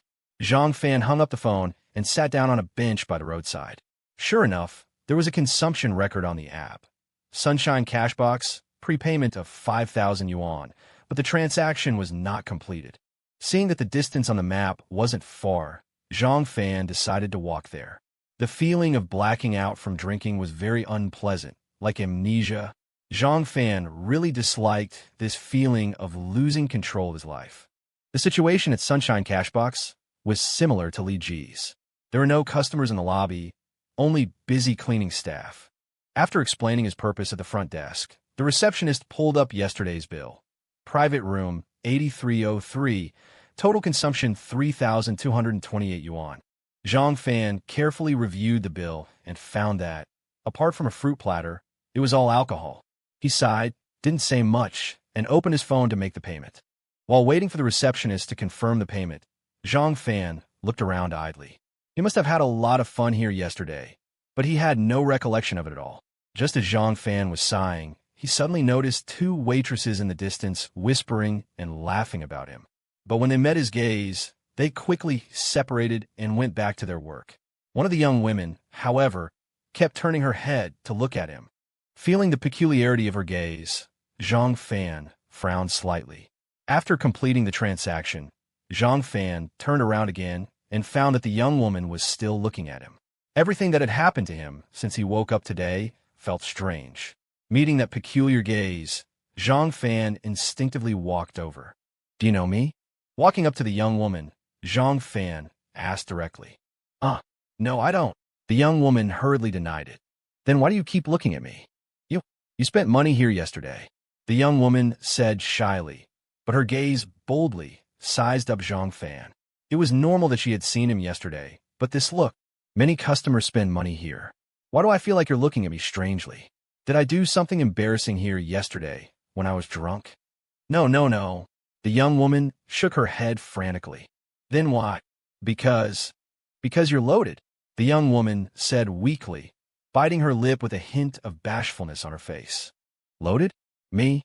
Zhang Fan raised an eyebrow, a bad feeling welling up inside him. "Yeah, I've never seen anyone pay with such a thick stack of cash," the young woman said, gesturing exaggeratedly with her hands. "Come with me for a moment." Zhang Fan's eyes twitched as he looked at the distance between the young woman's hands, estimating the amount. The young woman meekly followed, and they quickly walked to the front desk. Zhang Fan opened his mouth, but didn't know what to say. He looked at the front desk, then back at the young woman. "Hello, sir. How can I help you?" The receptionist smiled professionally, glancing suspiciously at the young woman. "It's like this, I had a bit too much to drink yesterday, and she said I paid with a lot of cash here yesterday, and so I wanted to confirm." Zhang Fan licked his lips, trying to organize his words. The receptionist was taken aback and looked at the young woman again. 8305. The young woman, seeing the situation, quickly reminded her. "He's the big spender from 8305? The receptionist's expression instantly became very interesting. Yesterday, there was a big spender who kept slapping cash on the counter. The scene had already spread throughout the company today, and the more it spread, the more exaggerated it became. The receptionist was on the morning shift today and wasn't there last night. After hearing about it, she regretted for a while that she hadn't seen the living big spender. Wait, 8305? Aren't I in 8303? Zhang Fan looked down at the receipt in his hand. The receptionist was a little confused, stumped by Zhang Fan's question, and could only look at the young woman for help. "I don't know anything about 8303, but you did pay for 8305. All right, your friend's phone was left in the private room," the young woman said, suddenly remembering something, and quickly signaled to the receptionist. I'm sorry. I'm on a morning shift today. I wasn't here last night. I didn't know you were also a guest in 8303. Look, is this your friend's phone?"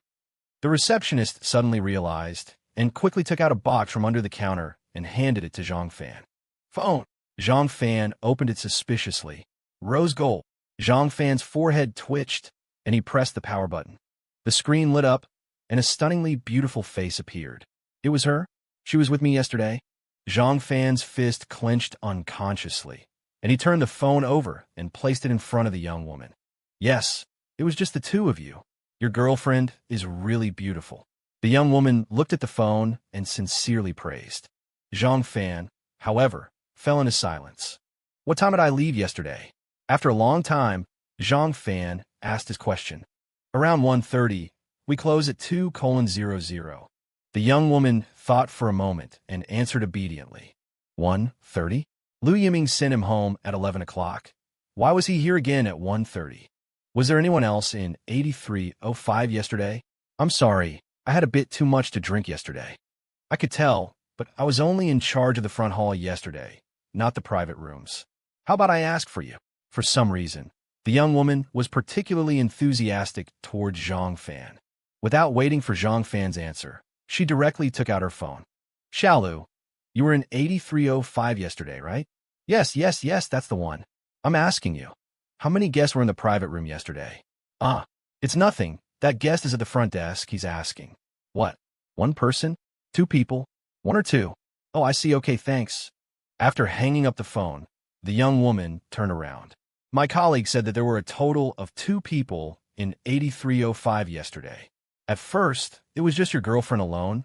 I guarantee there was no one else." The young woman paused here. Then another man came. "And that man was you?"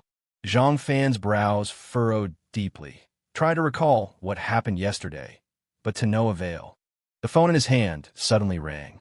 Zhang Fan looked down and saw Shen Qiao's beautiful smile flashing on the screen. Looking at the screen, Zhang Fan hesitated for a moment. Getting a new phone and immediately setting Shen Qiao's exclusive ringtone and caller ID was a habit that Zhang Fan had cultivated over the past 6 years. After activating the phone this morning, he naturally completed the operation as usual. But now, looking at the bright smile on the screen, Zhang Fan felt a trace of bitterness. "Wife!"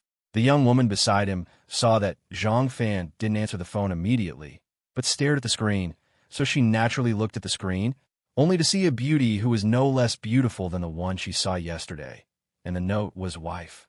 Hearing the young woman's exclamation, Zhang Fan answered the phone helplessly. "Hubby, why did you go for so long? Can't the phone be repaired?" Shen Qiao's gentle voice came from the phone. "That phone can't be repaired. I got a new one.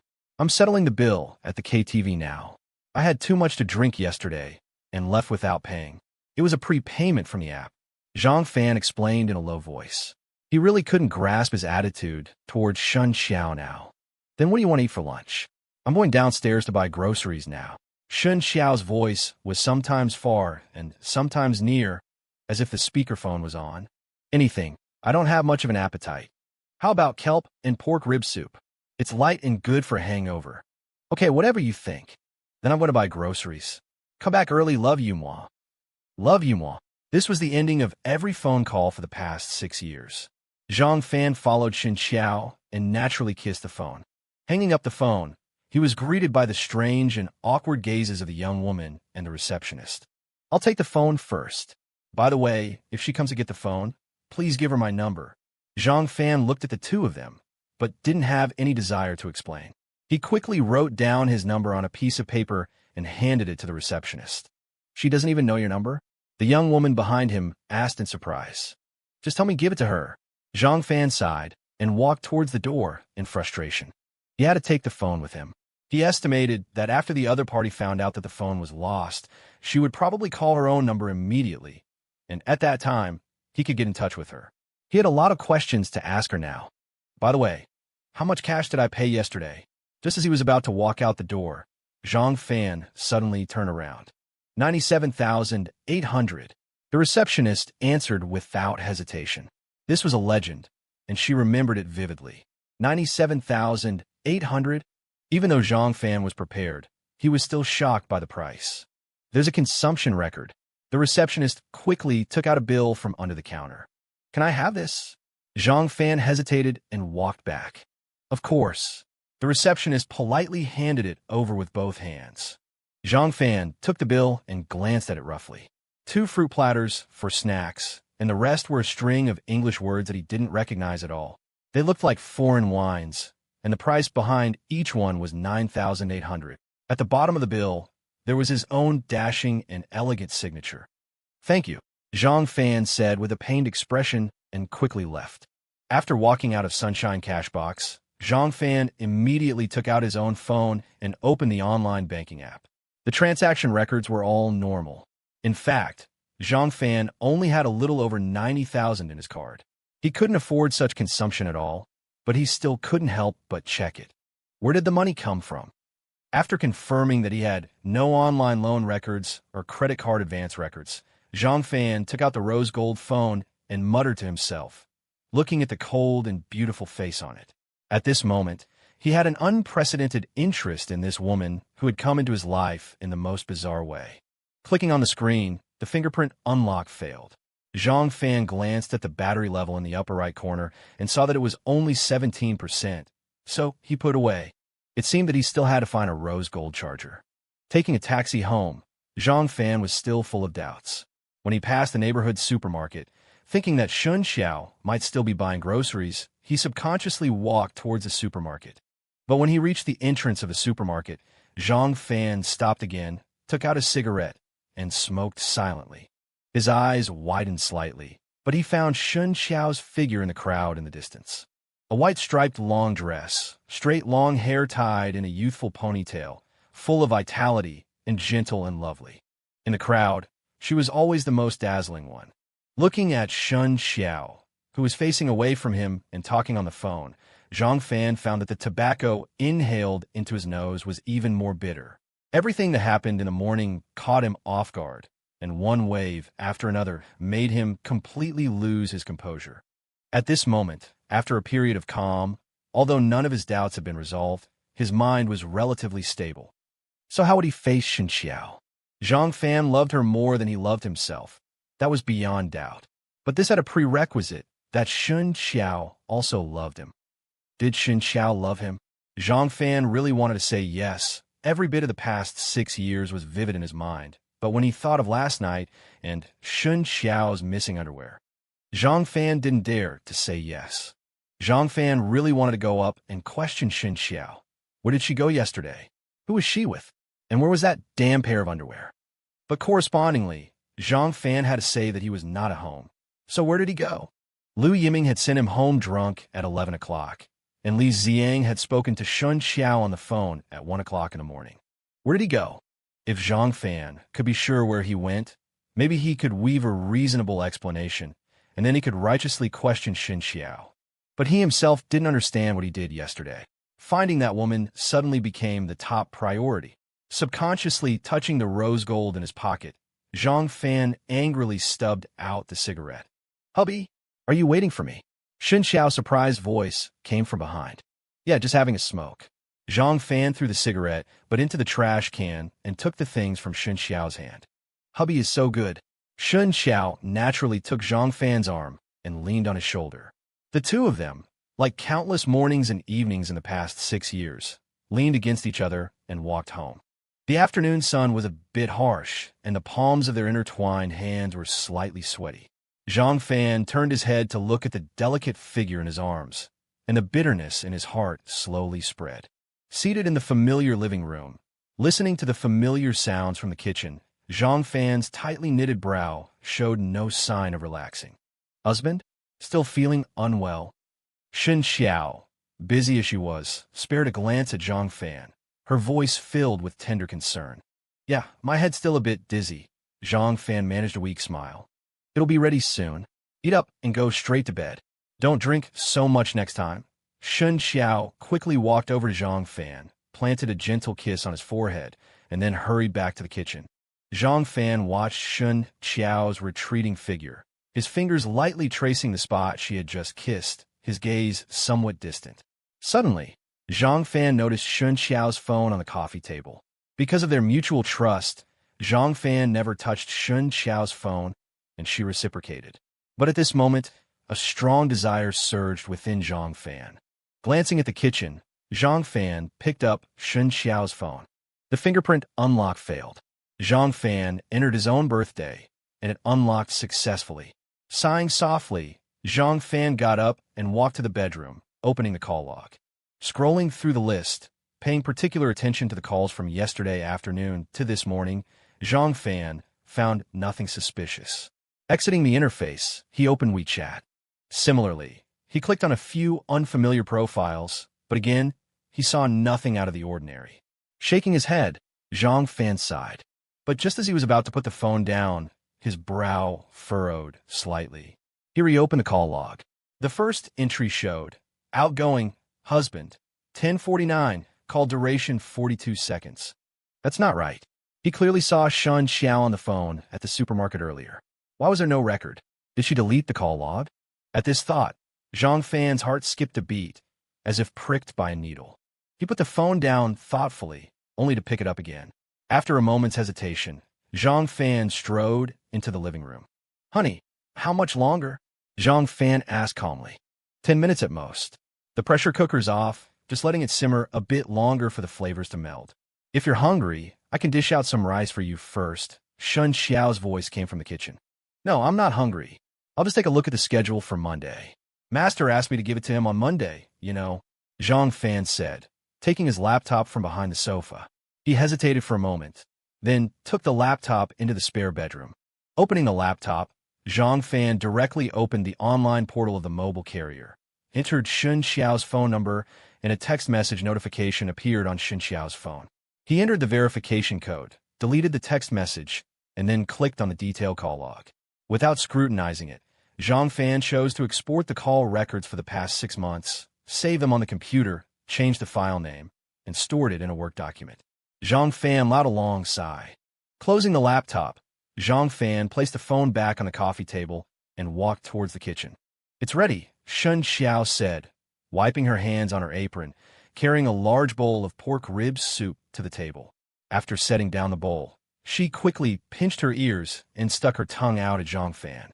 "I should have done it." Seeing Shen Qiao's adorable expression, Zhang Fan instinctively wanted to grab Shen Qiao's hand, but he paused midway, then reached past her to get chopsticks from the cupboard. Shen Qiao didn't notice Zhang Fan's unusual behavior and turned to dish out the rice. Zhang Fan sat down, staring blankly at Shen Qiao's graceful back. But when his gaze fell on her smooth, slender legs, he instinctively turned to the balcony.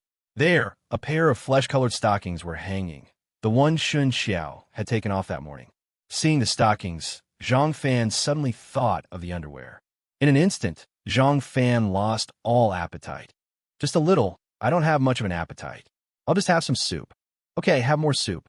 I heard seaweed soup is good for hangovers. Shen Qiao placed half a bowl of rice in front of Zhang Fan and served him a bowl of soup.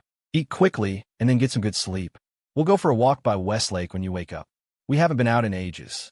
If you're tired and don't feel like walking, you could just drive me around the lake. Shen Qiao held her chopsticks, her face full of tenderness. Maybe not a drive. My car's still at the office. I'm worried about driving under the influence. Zhang Fan smiled awkwardly, pointing to his head. I really shouldn't have let you go drinking. Here, have some soup. Shen Qiao gave Zhang Fan a gentle glare. Zhang Fan didn't speak, lowering his head and focusing on the soup. Speaking of which, where was the car? After a hasty lunch, the two embraced and fell asleep. Because of his back, Zhang Fan lay in bed without daring to make any unnecessary movements, even keeping his shirt on. Shen Qiao, thinking Zhang Fan was uncomfortable, nestled against him like a kitten and quickly fell into a deep sleep. Looking at Shen Qiao's even breathing in his arms, Zhang Fan was filled with worry. Did Shen Qiao fall asleep so quickly because she hadn't slept all night? Gently raising his arm, Zhang Fan slowly got out of bed, tiptoed out of the bedroom, and went into the spare bedroom. He opened the laptop and opened the call records with the altered file name.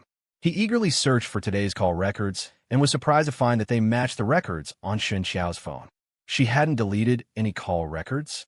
A question arose in Zhang Fan's mind.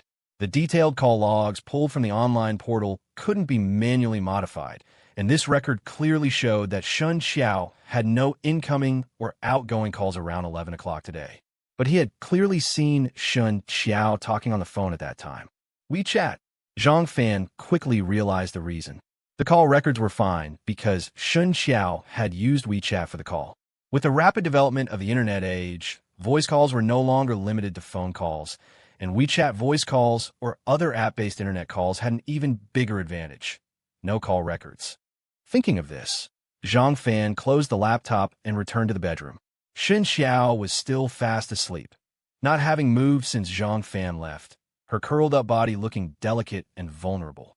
Her smooth, fair legs, exposed from under the blanket, were slender and shapely, especially her bare ankles. For Zhang Fan, apart from Shen Qiao's eyes, he loved her ankles the most, slender and bony, without a single blemish, without an ounce of excess flesh. Staring at the familiar body, Zhang Fan was slightly dazed. He then took a deep breath and carefully picked up Shen Qiao's phone, retreating once again. Sitting on the sofa in the living room, Zhang Fan lit a cigarette and opened Shen Qiao's WeChat. Nothing. Absolutely nothing. Not to mention voice chat records. There wasn't even a single text chat record for the entire morning, except for a few group chats. The only thing that caught Zhang Fan's attention was Jiajia's chat record. The content was exactly as Shen Qiao had said, 2 messages in total. The first was from 4 p.m. yesterday, arranging dinner, shopping, and the meeting place. The second was at 12:07 a.m., sent by Shen Qiao to Jiajia, I'm home, good night. At 12:15 a.m., Jiajia replied, good night. Where did she go after leaving Jiajia yesterday? And who was she talking to at the supermarket today? Thinking of Shen Qiao's various actions, looking at the phone, Zhang Fan couldn't help but recall previous moments. She had a habit of deleting chat records. She occasionally went on business trips. She often worked overtime. She went home to her parents' place for 2 days last month. Because of his trust, Zhang Fan never had any extra thoughts in the past. But now, recalling the past, Zhang Fan felt a tightness in his chest, a shortness of breath. Snuffing out the cigarette, Zhang Fan returned to the bedroom and lay down beside Shen Qiao again, staring intently at her face. Delicate eyebrows, a sharp nose, rosy lips, a fair complexion. Undoubtedly, Shen Qiao's beauty was captivating. Could he truly possess such a woman all to himself? Compared to women with ordinary appearances, how much more temptation would someone like Shen Qiao encounter? Thoughts he had never had before churned within him. And with these thoughts, Zhang Fan fell into a deep sleep. The after effects of the hangover truly hit, and Zhang Fan slept straight through until 9 o'clock in the evening. When Zhang Fan woke up, Shen Qiao was watching TV in the living room. Seeing Zhang Fan emerge, Shen Qiao bounced over like a fawn.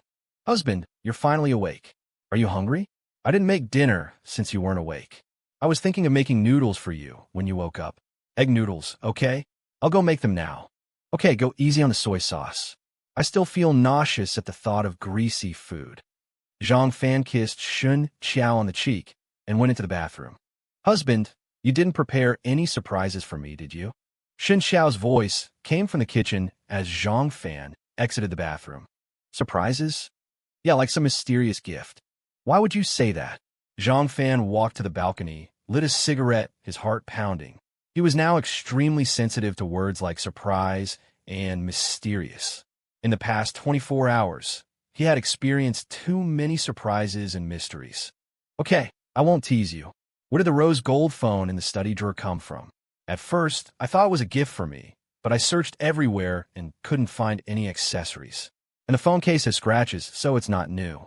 Shen Qiao said, cracking eggs, without turning her head. Oh, that phone.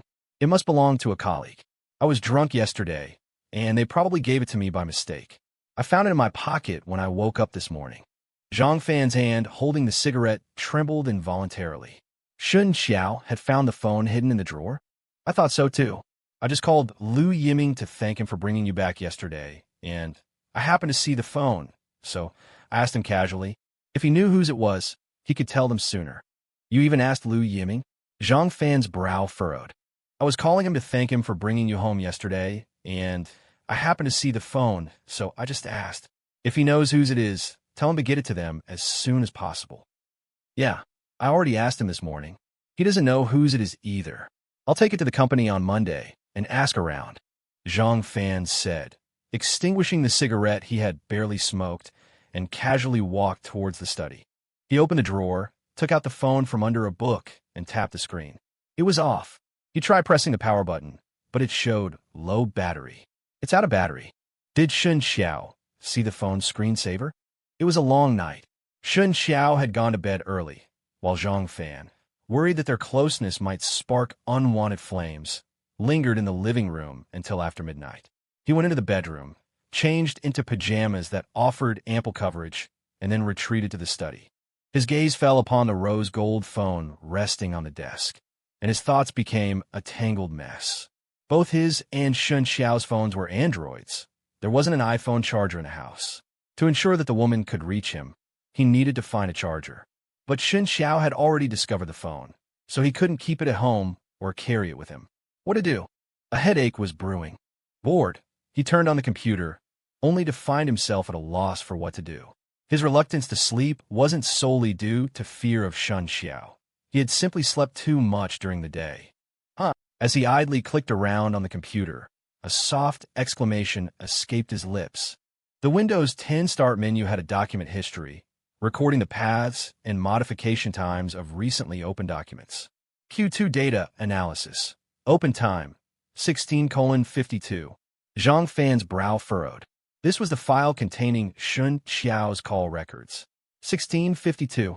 He had still been asleep.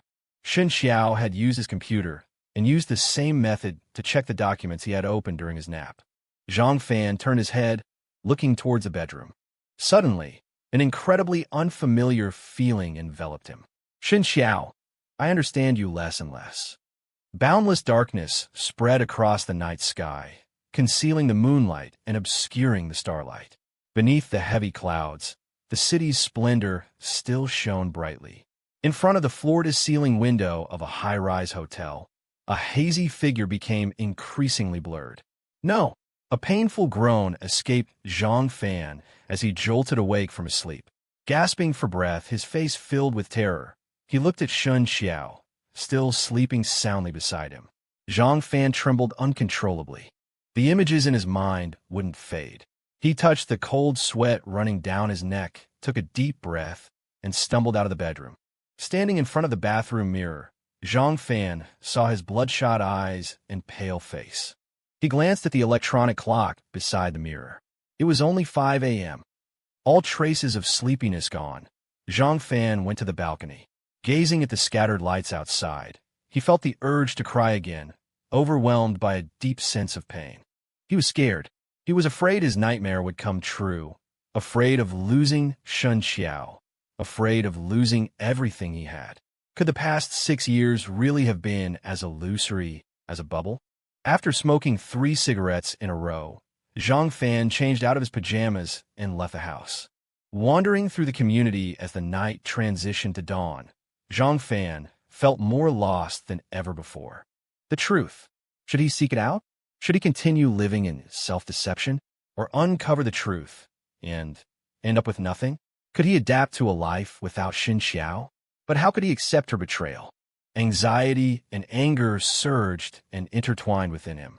Zhang Fan staggered towards the exit of the community. "One egg pancake, please." Zhang Fan reached the entrance of the community and saw that the pancake stall had just opened.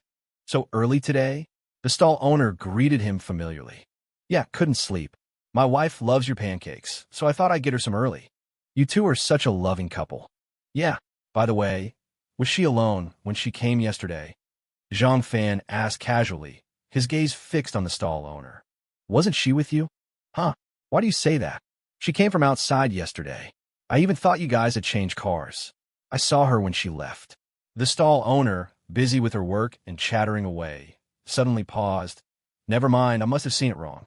Boss, you know, my wife and I have a great relationship. When you say half a sentence like that, it makes me overthink." Zhang Fan noticed the stall owner's slip of the tongue and pressed her directly. "Haha, it's really nothing. I just saw her get out of a car, buy a pancake, and then get back in the car and leave." The stall owner replied awkwardly, regretting her words. "Was the driver a man? I didn't see clearly. You two are usually inseparable, so I thought it was you." "What kind of car?" "An Audi, I think." "What color?" "White." "The license plate?" "I wouldn't notice that." The stall owner pouted, her face falling. "Thank you." Zhang Fan paid, said a gentle thank you, and walked quickly towards the exit of the community. "Hey." The stall owner watched his retreating figure and sighed deeply. "What's wrong, old woman? Why are you sighing so early in the morning?" The late-arriving stall owner saw his wife from afar and asked suspiciously. "Nothing. Just remember to remind our son, don't marry a woman who's too beautiful." Zhang Fan naturally couldn't hear the conversation between the pancake stall couple. He turned out of the community and immediately hopped on a shared bicycle. He was heading to the West Gate.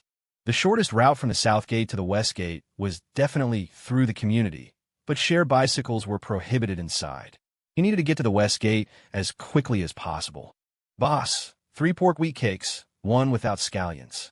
Breathless, Zhang Fan arrived at the cake stall and parked the shared bicycle to the side. "You'll have to wait, they're made fresh." The boss replied amiably. "That's fine, I'm not in a hurry." Zhang Fan caught his breath, took out a pack of cigarettes from his pocket, placed one on the counter, and lit one for himself. "Boss, you know my wife, right?" "Of course, your wife looks like a celebrity. How could I forget her after seeing her once?" The boss kneaded the dough and laughed heartily. "By the way, you've both been busy lately?" "Yeah, how did you know?" Zhang Fan smoked, carefully observing the boss's expression. "You came from outside today, and yesterday your wife." The boss paused here, suddenly falling silent, seemingly encountering the same hesitation as the pancake stall owner. "We've both been working overtime. You said my wife also came back from outside yesterday, right?" "A white Audi brought her back." "Oh, you know, that was her colleague giving her a ride. She's been so tired lately. What can you do? Prices in Hangzhou are so high these days." "By the way, what time did she get back yesterday?" "I was still asleep when she got home. Around 7:30, I think." "Did her colleague buy breakfast from you?" "No, he left after your wife got out of the car." "Oh, her colleague is rich, driving an A4. Zhang Fan extinguished his cigarette, his tone tinged with sourness. "A4? Wasn't it AQ7? "Oh, I must have remembered wrong. Q7. A man should drive a Q7. "Boss, guess how old that guy is?" "Early 30s, I guess. Probably has money in his family. Otherwise, he wouldn't be able to buy that car himself." He probably." Zhang Fan smiled bitterly, took the pancakes, and walked unsteadily into the community. "White Audi, Q7, early 30s. The boss behind him wiped his hands, picked up the cigarette Zhang Fan had left on the counter, and lit it. He felt that something was off about the conversation just now, but he couldn't pinpoint the reason. When Zhang Fan returned home, Shen Qiao was already up. He opened the door and saw her in the living room, rolling up her pant legs and mopping the floor. Zhang Fan's breath caught again. Husband, you're back. Why are you up so early? Shen Qiao put down the mop, tucked her stray bangs behind her ear, and flew into Zhang Fan's arms like a swallow. Slept too much yesterday, so I went down to buy breakfast. The pork wheat cakes with the folded corners are yours, without scallions. Zhang Fan smiled and handed the breakfast to Shen Qiao. Huh, you didn't buy any porridge. Shen Qiao took the breakfast and sniffed. I was in a hurry and forgot. Oh, never mind, never mind. I'll make us some soy milk. You rest a bit and then come eat. Shen Qiao twisted her body, giggling. Zhang Fan sat down on the sofa, took out a cigarette, and stared blankly at the cleaned ashtray on the coffee table. Then, his gaze fell on the mop leaning against the wall. When was the last time he mopped the floor at home? Before they got married? Or after? Husband. While he was lost in thought, Shen Qiao suddenly appeared at the kitchen door. She was holding the bag of egg pancakes in her left hand and the bag of pork wheat cakes in her right hand. I didn't know what you wanted to eat today, so I bought both. Zhang Fan understood Shen Qiao's meaning. You didn't go all the way around, did you? Shen Qiao raised her eyebrows, her face showing a look of being moved. Didn't you go all the way around yesterday? Zhang Fan also raised an eyebrow. I'm not as silly as you. Didn't I tell you yesterday? I got up too early and wanted you to sleep in, so I wandered around the community. The community is only so big, so naturally I walked outside. But coincidentally, when I got to Wenxi Road, I ran into a colleague. You walked to Wenxi Road yesterday morning and ran into your colleague? Zhang Fan frowned, put down the cigarette in his hand, and stood up from the sofa. Yeah, that colleague was playing mahjong with friends all night. He was on his way home and happened to pass by here. He saw me on the side of the road and stopped to say hello. I had told him before at the company that the egg pancakes at the entrance of our community are very good. He happened to be looking for a place to buy breakfast, so I took him there. And then I treated him to breakfast? Meeting on the street on a Saturday morning. What a coincidence. Later, I said it was on the way anyway, so I asked him to take me to the West Gate, and I bought 2 pork wheat cakes. Haha, so I didn't go all the way around yesterday, I hitched a ride. Shen Qiao's tone was full of mockery. I didn't walk either, I had a shared bike. Zhang Fan sat down in the kitchen, staring at Shen Qiao's back, his feelings complex. Meeting a colleague, the story was seamless. Really? That's good. I was worried you'd be tired. But an egg pancake only costs a few yuan? Tell me, did you ride a bicycle or an electric bike? Shen Qiao turned around and placed the prepared soy milk in front of Zhang Fan. Electric bike. Zhang Fan answered honestly. 2.5 yuan. You spendthrift. Shen Qiao pretended to be angry and flicked Zhang Fan's nose. Was your colleague driving a Q7? Zhang Fan ignored Shen Qiao's teasing, lowered his head, and took a sip of soy milk. Yeah, a white Q7. His family seems to be quite wealthy. What's his name? Have I met him? Liang Yu, from the planning department. You probably haven't met him. Huh, husband. You don't look so good. You don't suspect me of anything, do you? Shen Qiao pouted, her bright eyes blinking. How could I? I just got up too early. Zhang Fan tugged at the corner of his mouth, took an egg pancake, and took a big bite. I smell something sour in the air. Someone's jealous. Shen Qiao opened her lips, her pink tongue gently circling her mouth. No way. Eat quickly, it'll get cold. Zhang Fan controlled his facial expression and took another big bite of his jianbing. Hubby. Shen Qiao gently leaned over, lifting her skirt, straddling the chair, and sitting on Zhang Fan's lap with her legs apart. What? Zhang Fan leaned back, moving his hand holding the jianbing away, afraid of getting grease on Shen Qiao. Hubby, we've been trying to conceive for almost a year now. Lying on Zhang Fan's ear, Shen Qiao's voice was charming, and her body temperature was also rising. Didn't we ask the doctor? This kind of thing depends on fate. Zhang Fan's throat was dry. He put down the jianbing and supported Shen Qiao's buttocks with both hands. So, you have to work harder. We need to hurry up and have a healthy, chubby baby boy. Shen Qiao stuck out her tongue, subtly licking Zhang Fan's earlobe, her right hand reaching through Zhang Fan's collar towards his back. Zhang Fan shivered all over, picked up Shen Qiao, and placed her directly on her original stool. Because we want a healthy baby, so let's eat breakfast. Zhang Fan straightened up and pointed to his chest. Alcohol stays in the body for 48 hours. Oof. I won't let you drink anymore. Shen Qiao frowned and took a fierce bite of her Rujiamo. Zhang Fan took the opportunity to exit the kitchen and enter the bathroom. Closing the door, Zhang Fan unbuttoned his shirt, turned around in front of the mirror. Most of the scratches had faded, and the few deeper ones had already scabbed over. At least 3 more days. Even though they had been together for 6 years, because Shen Qiao was like a vixen, Zhang Fan was still full of desire for her body, and because of this, their sex life had always been very frequent. How to put it off for these 3 days? Looking at himself in the mirror, Zhang Fan's expression was complex. Hubby, Jia asked me to do yoga this afternoon. If you have nothing to do, can you drive me there? It's Sunday. The subway is very crowded. Didn't you guys usually go at night? Why are you going in the afternoon today? Zhang Fan buttoned his shirt, sat down on the toilet, and lit a cigarette. I want to provide a healthy womb for the baby. The bathroom door was pushed open, and Shen Qiao's charming body leaned against the door frame, gently swaying. One hand gujug abdomen, the other still holding the egg jianbing. I have to finish a proposal this afternoon, or you can take a taxi. Besides, my car is still at the company. Looking at Shen Qiao's graceful figure, Zhang Fan took a hard drag on his cigarette. Oh, I forgot. Okay, then I'll take the subway. It's so expensive to take a taxi from here. Shen Qiao stuck her butt out and disappeared from the doorway. But you really should control your smoking. I feel like you've been smoking more lately. Smoking is really bad for the baby. The vanished Shen Qiao poked her head out again, speaking seriously. Yeah, I'll be careful. Zhang Fan was stunned and immediately stubbed out the cigarette. Good boy. I'll reward you tonight. Shen Qiao raised her eyebrows ambiguously and disappeared again. Zhang Fan exhaled, staring at the cigarette case on the sink and frowning again. Pregnancy? At this time? Is it really appropriate?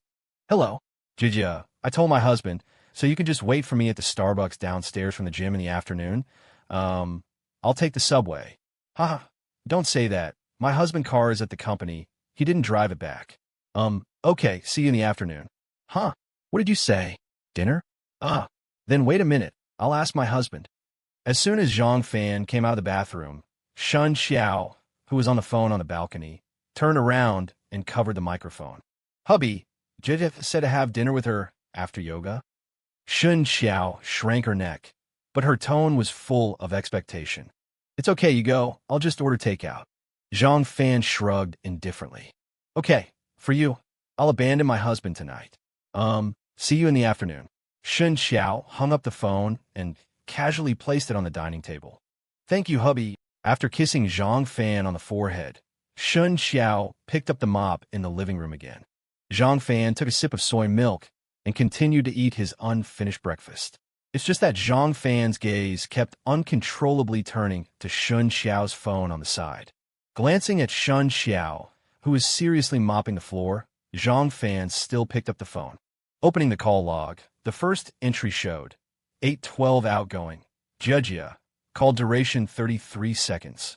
Zhang Fan exited the interface and opened WeChat, found Jia's profile picture and clicked on it, and saw the chat history.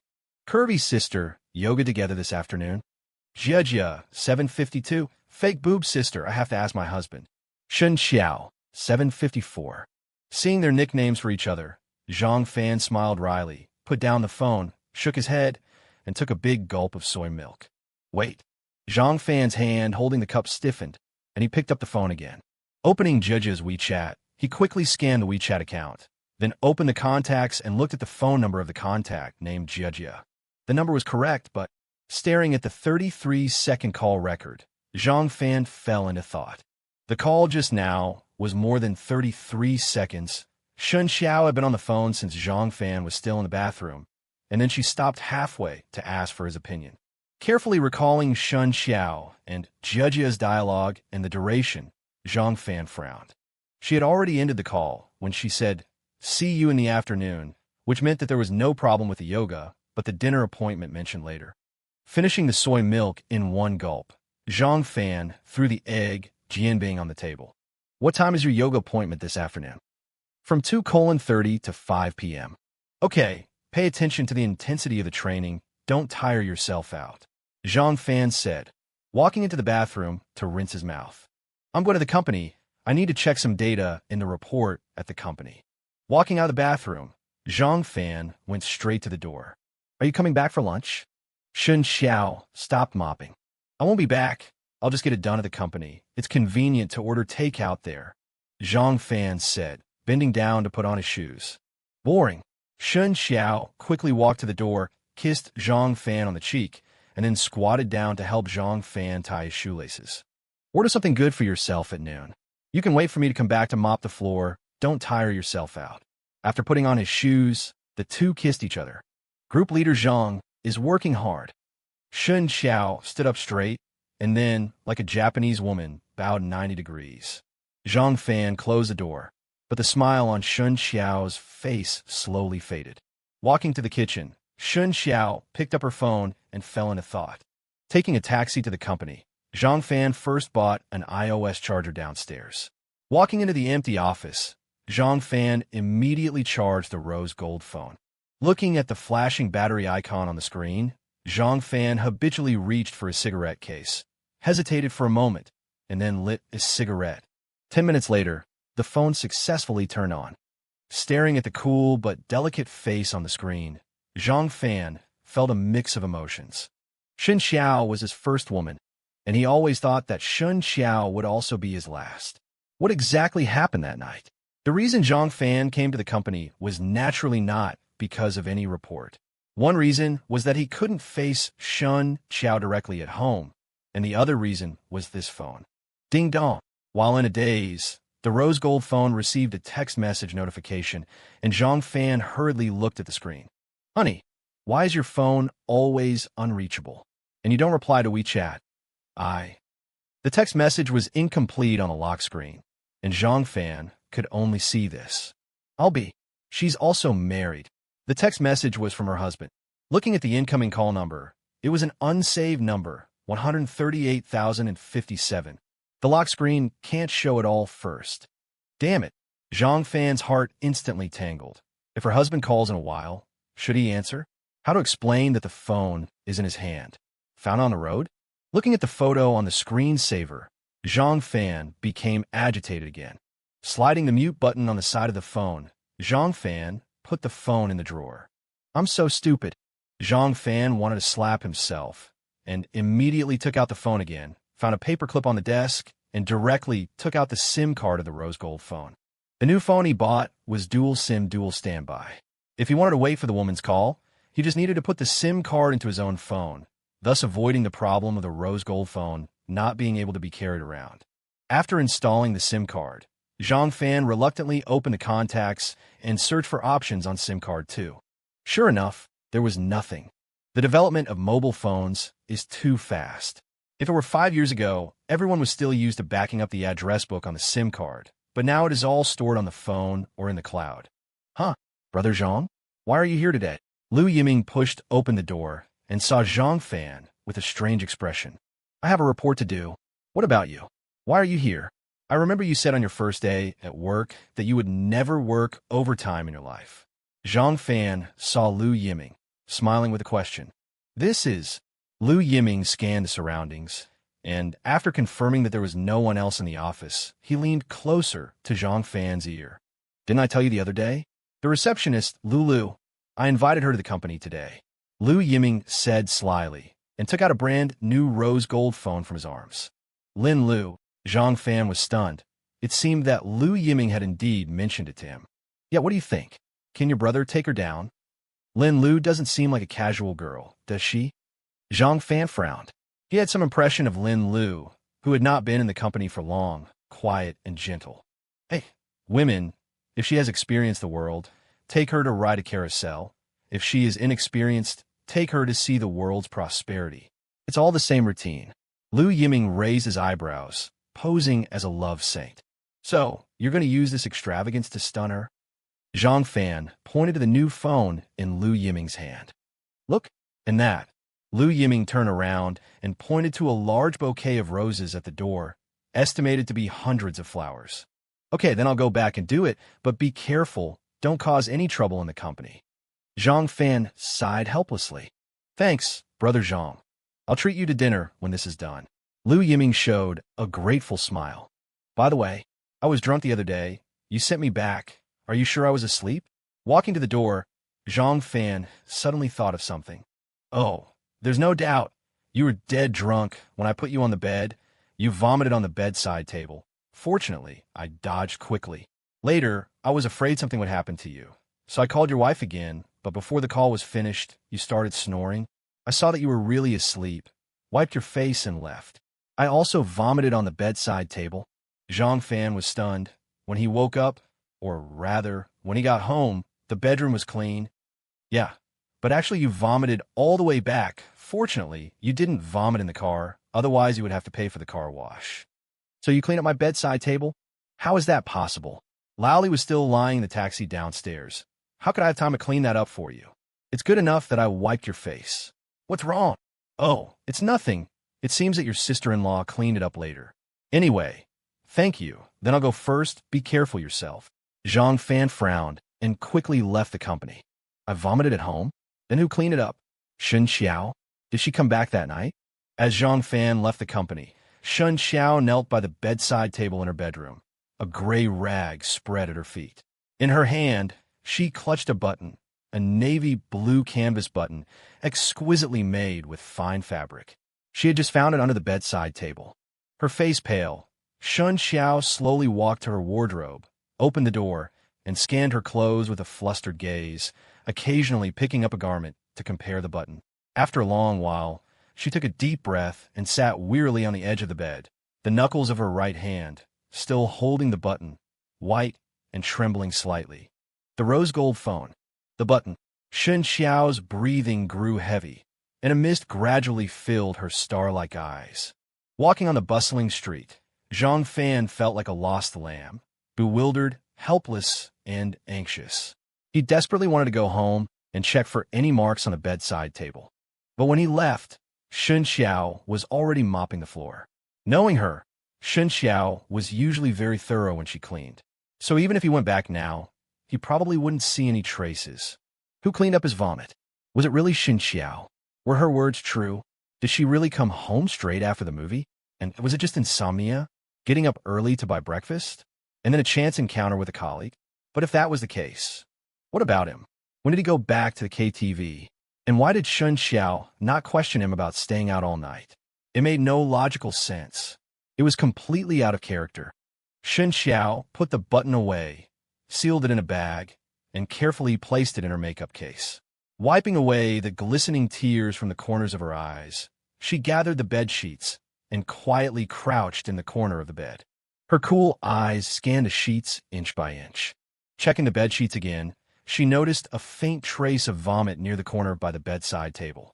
Shen Qiao slowly leaned down and gently sniffed it. Shaking her head slightly, Shen Qiao furrowed her brow. She then opened the bedside table and took out a box. 1, 2, 3, 4. 4 condoms in total. The number was unchanged. They were leftovers from last year, as they were trying to conceive. Crouching on the floor, Shen Qiao sighed deeply. Gazing at the wedding photo hanging opposite the bed, a complex expression flickered across her face. Standing up somewhat dazedly, Shen Qiao walked towards the bathroom, her mind heavy with thoughts. Pulling her pants down to her knees and discarding her panty liner in the trash, she leaned wearily against the toilet lid. The sound of water running, urgent yet weak.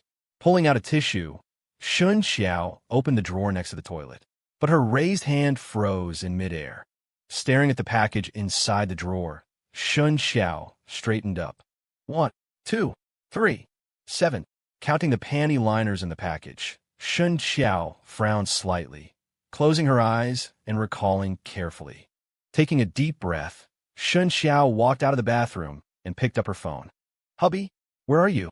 Shen Qiao's voice was as gentle and sweet as ever. Downstairs at the office, about to grab something to eat. Zhang Fan stood up from the bench as he answered the call. "Eating out? Why not order in?" "My stomach still feels a bit off. I wanted something warm." "Okay, then eat something good. I'm about to head out." "Out now." Zhang Fan glanced at the time. "I have to go to Jiajia's this afternoon anyway, and since you're not home, I might as well have lunch with her. Be careful on your way then." "Yes, I will be. By the way, I'm almost out of folic acid. If you see a pharmacy, could you pick some up for me?" You know the brand, right? I do, I'll get it. Thanks, hubby, love you, moi. Shen Qiao's voice was sickeningly sweet. Love you too, moi. Blowing a kiss into the phone, Zhang Fan walked towards the pharmacy nearby. Putting down the phone, Shen Qiao stood in front of the wardrobe, holding a beige spaghetti strap dress.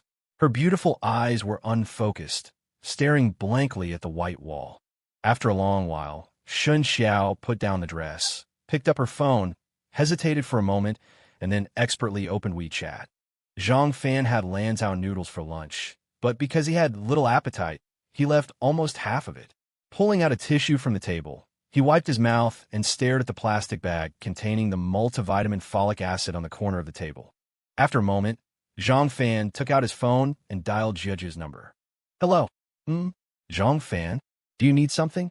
Jiejia's voice was accompanied by a cacophony of noise. Where are you? It's so loud. Standing at the subway entrance, waiting for your dear wife. I've been standing here for almost 10 minutes. It's so hot. Jiejia's voice was full of complaint. She's not here yet. She should be here soon. Do you need something? No. I tried calling Shen Qiao earlier, but couldn't get through. Maybe she's on the subway, and there's no signal. I thought you guys were already together. You were looking for her? Oh, I just wanted to tell her that I bought the folic acid. Okay, I'll tell her when I see her. Anything else? It's scorching here. No, that's it, bye. Bye. Hanging up the phone, Zhang Fan stared at the flow of people outside the window again. It was the weekend, and the streets were bustling. Couples intertwined, some clinging to each other, others walking hand in hand.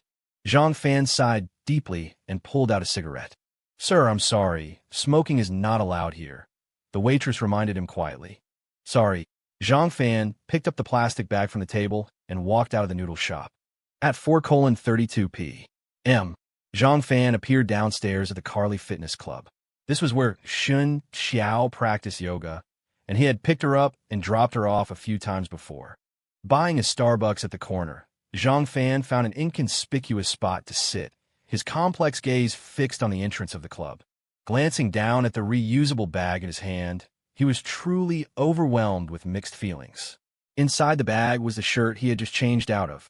On his way here, he had deliberately bought a blue-striped long-sleeve t-shirt at a Subway shop. It was the first time he had worn this style and color. In addition to the t-shirt he was wearing, he had also bought a gray baseball cap and a pair of black sunglasses. He had initially wanted to wear a mask as well, but fearing he might overdo it, he stuffed the mask, which he had bought along with the folic acid, into the reusable bag. Thinking about his disguise, Zhang Fan felt like crying. He had been picking up and dropping off Shen Qiao for 6 years, but today it felt like a scene from Mission Impossible.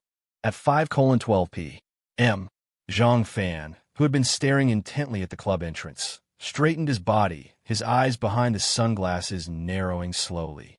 From inside the club across the street, a petite figure emerged. A large black sun hat, a white sunscreen shawl, a tight denim skirt, and semi-transparent crystal high heels. Jieji walked out with a flirty gait. Zhang Fan squinted, carefully searching behind Jieji. But even after Jieji's slender figure disappeared, he still didn't see Shen Qiao. A wave of frustration surged through his chest. Zhang Fan stared at the entrance and pulled out another cigarette. At 5:27 p.m., Zhang Fan tensed, sitting up straight again. This time, he also raised the coffee cup in his hand, using the act of drinking to cover his face. Shen Qiao was wearing a beige spaghetti-strap dress today, with no stockings underneath, her smooth legs exposed to the air, reflecting a charming glow in the setting sun. Pale pink high heels encased her delicate ankles, tapping out a unique rhythm.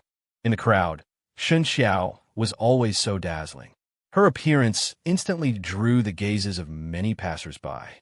Zhang Fan, across the street, frowned deeply because Shen Qiao was heading in the opposite direction of Jieji's departure.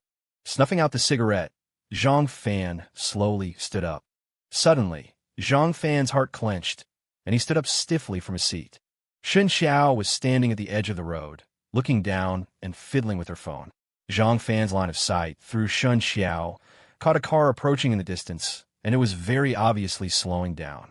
A white Audi Q7. Zhang Fan felt dizzy, his right hand clenching into a fist.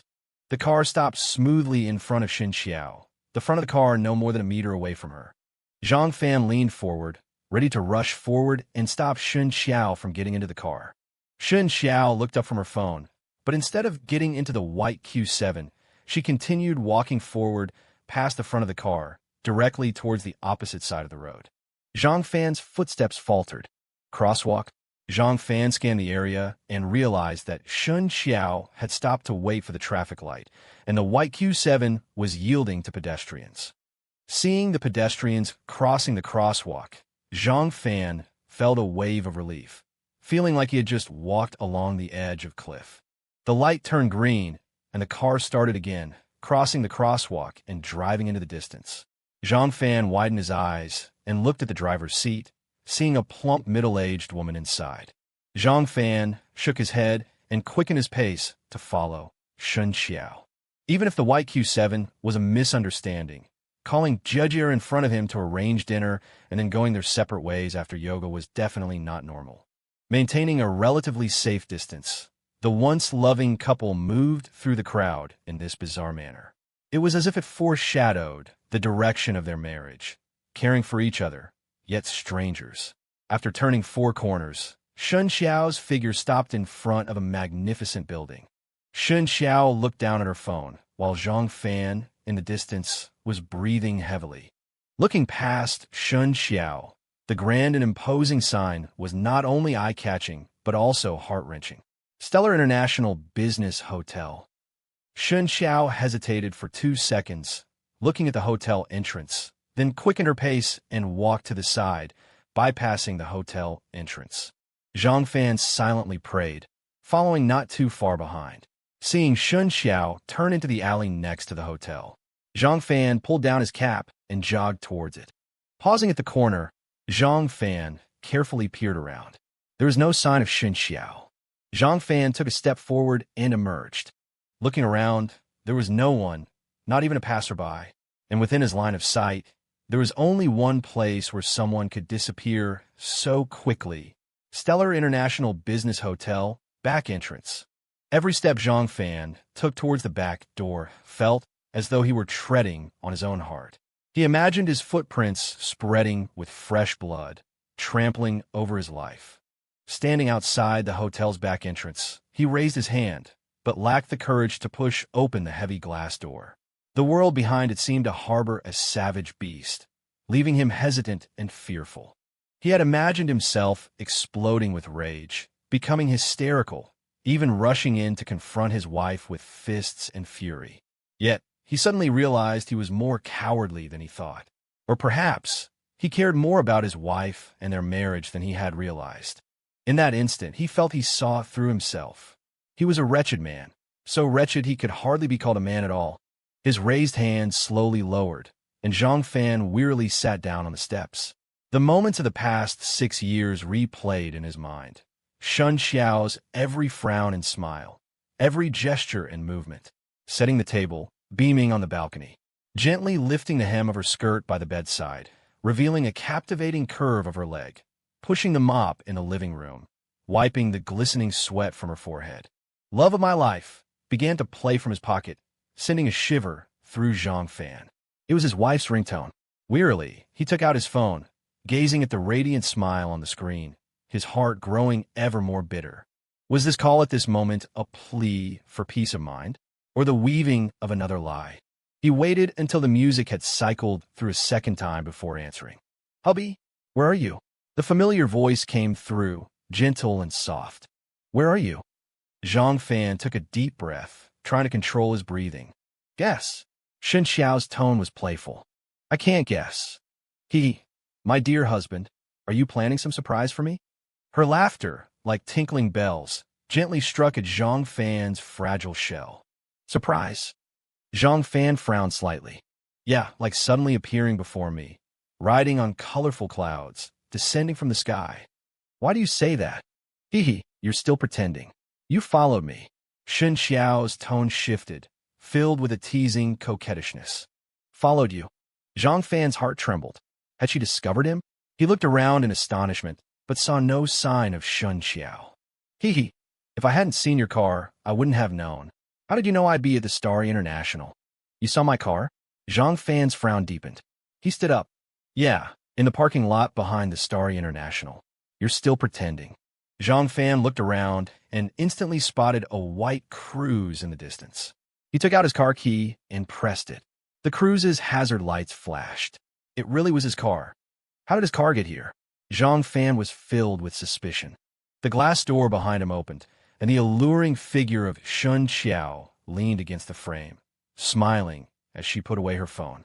The last time you followed me like this, to surprise me, was for my birthday in my senior year.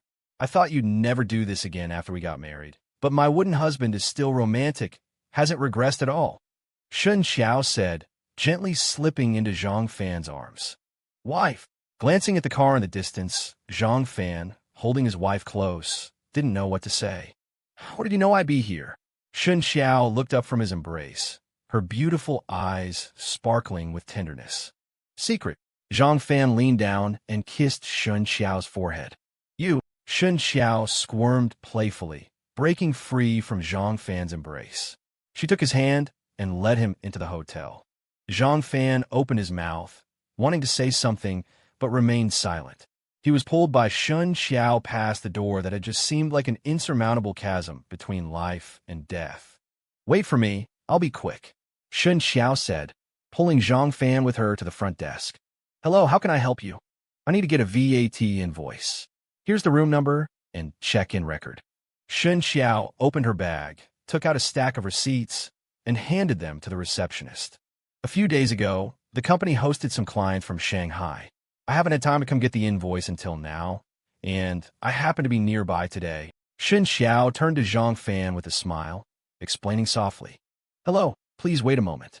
For single rooms, from the 21st to the 23rd, correct? Yes. One moment. The receptionist worked quickly and soon handed Shen Qiao the invoice. Shen Qiao was the company's accountant. Was she really just here to get an invoice?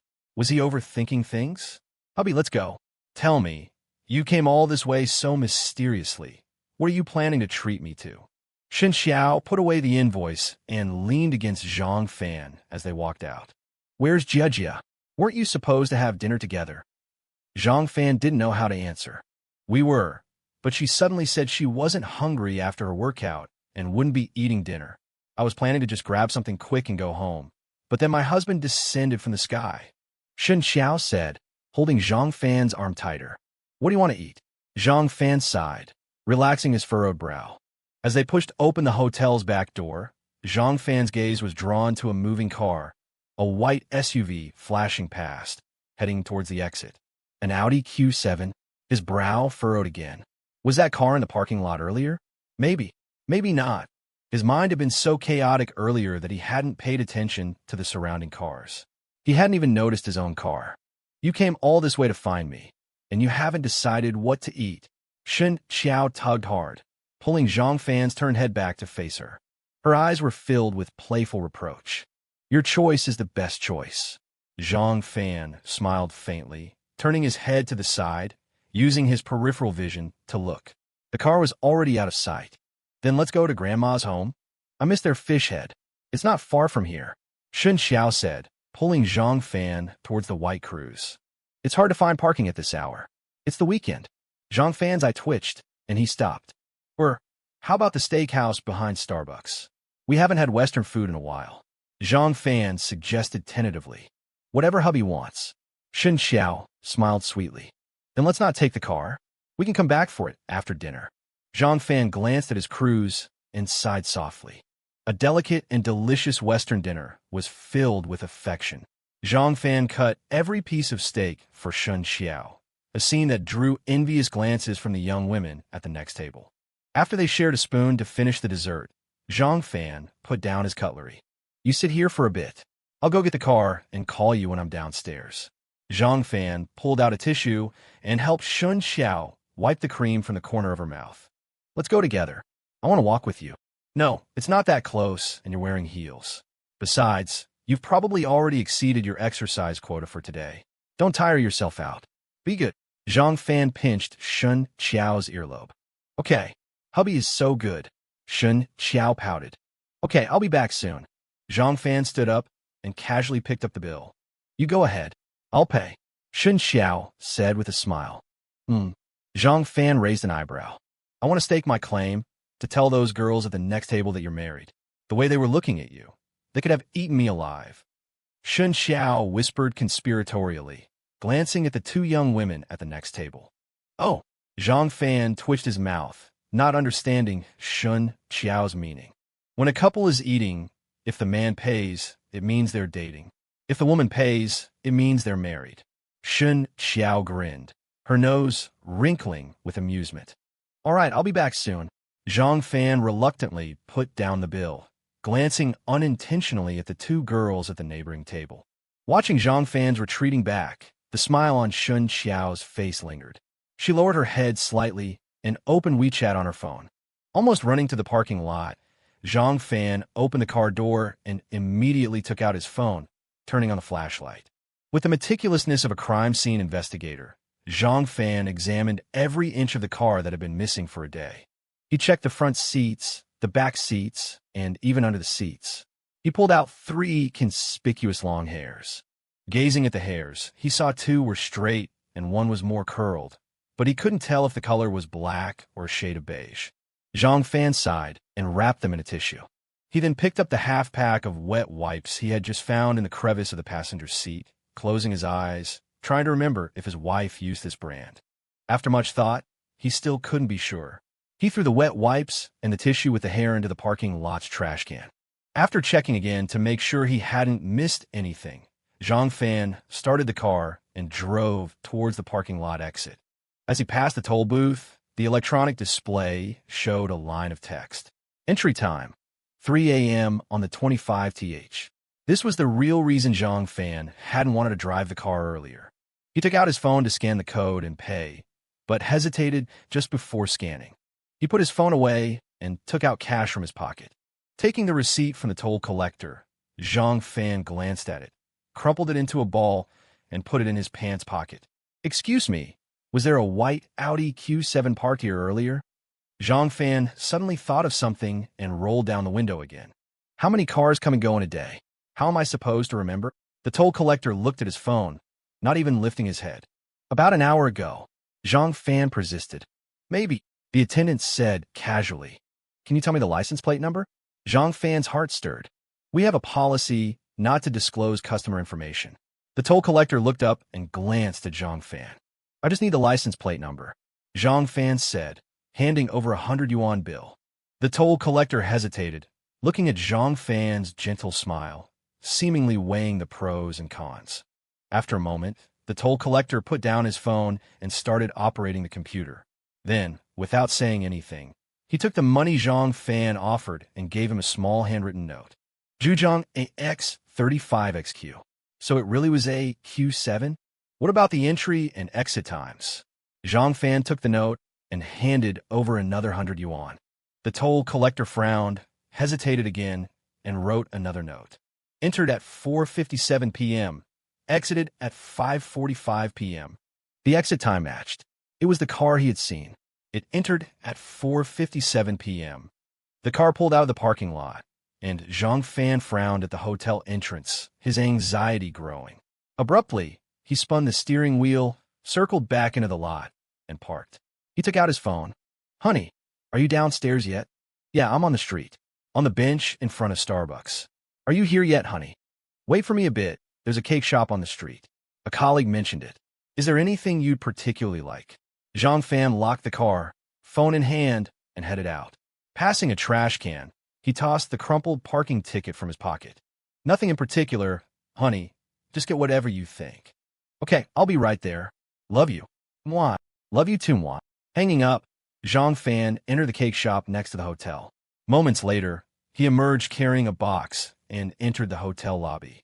He exhaled, gazing at the unfamiliar receptionist. Luckily, it was dinner time and the shifts had changed. This receptionist hadn't seen him before. Hello, this is a cake order by Mr. Liang Yu. Zhang Fan approached the counter. What room number? The receptionist asked politely. Sorry, I don't remember, Zhang Fan said, slightly embarrassed. Then leave it at the front desk, give him a call, and ask him to come down and get it. The thing is, I lost the delivery slip, and I don't have his phone number.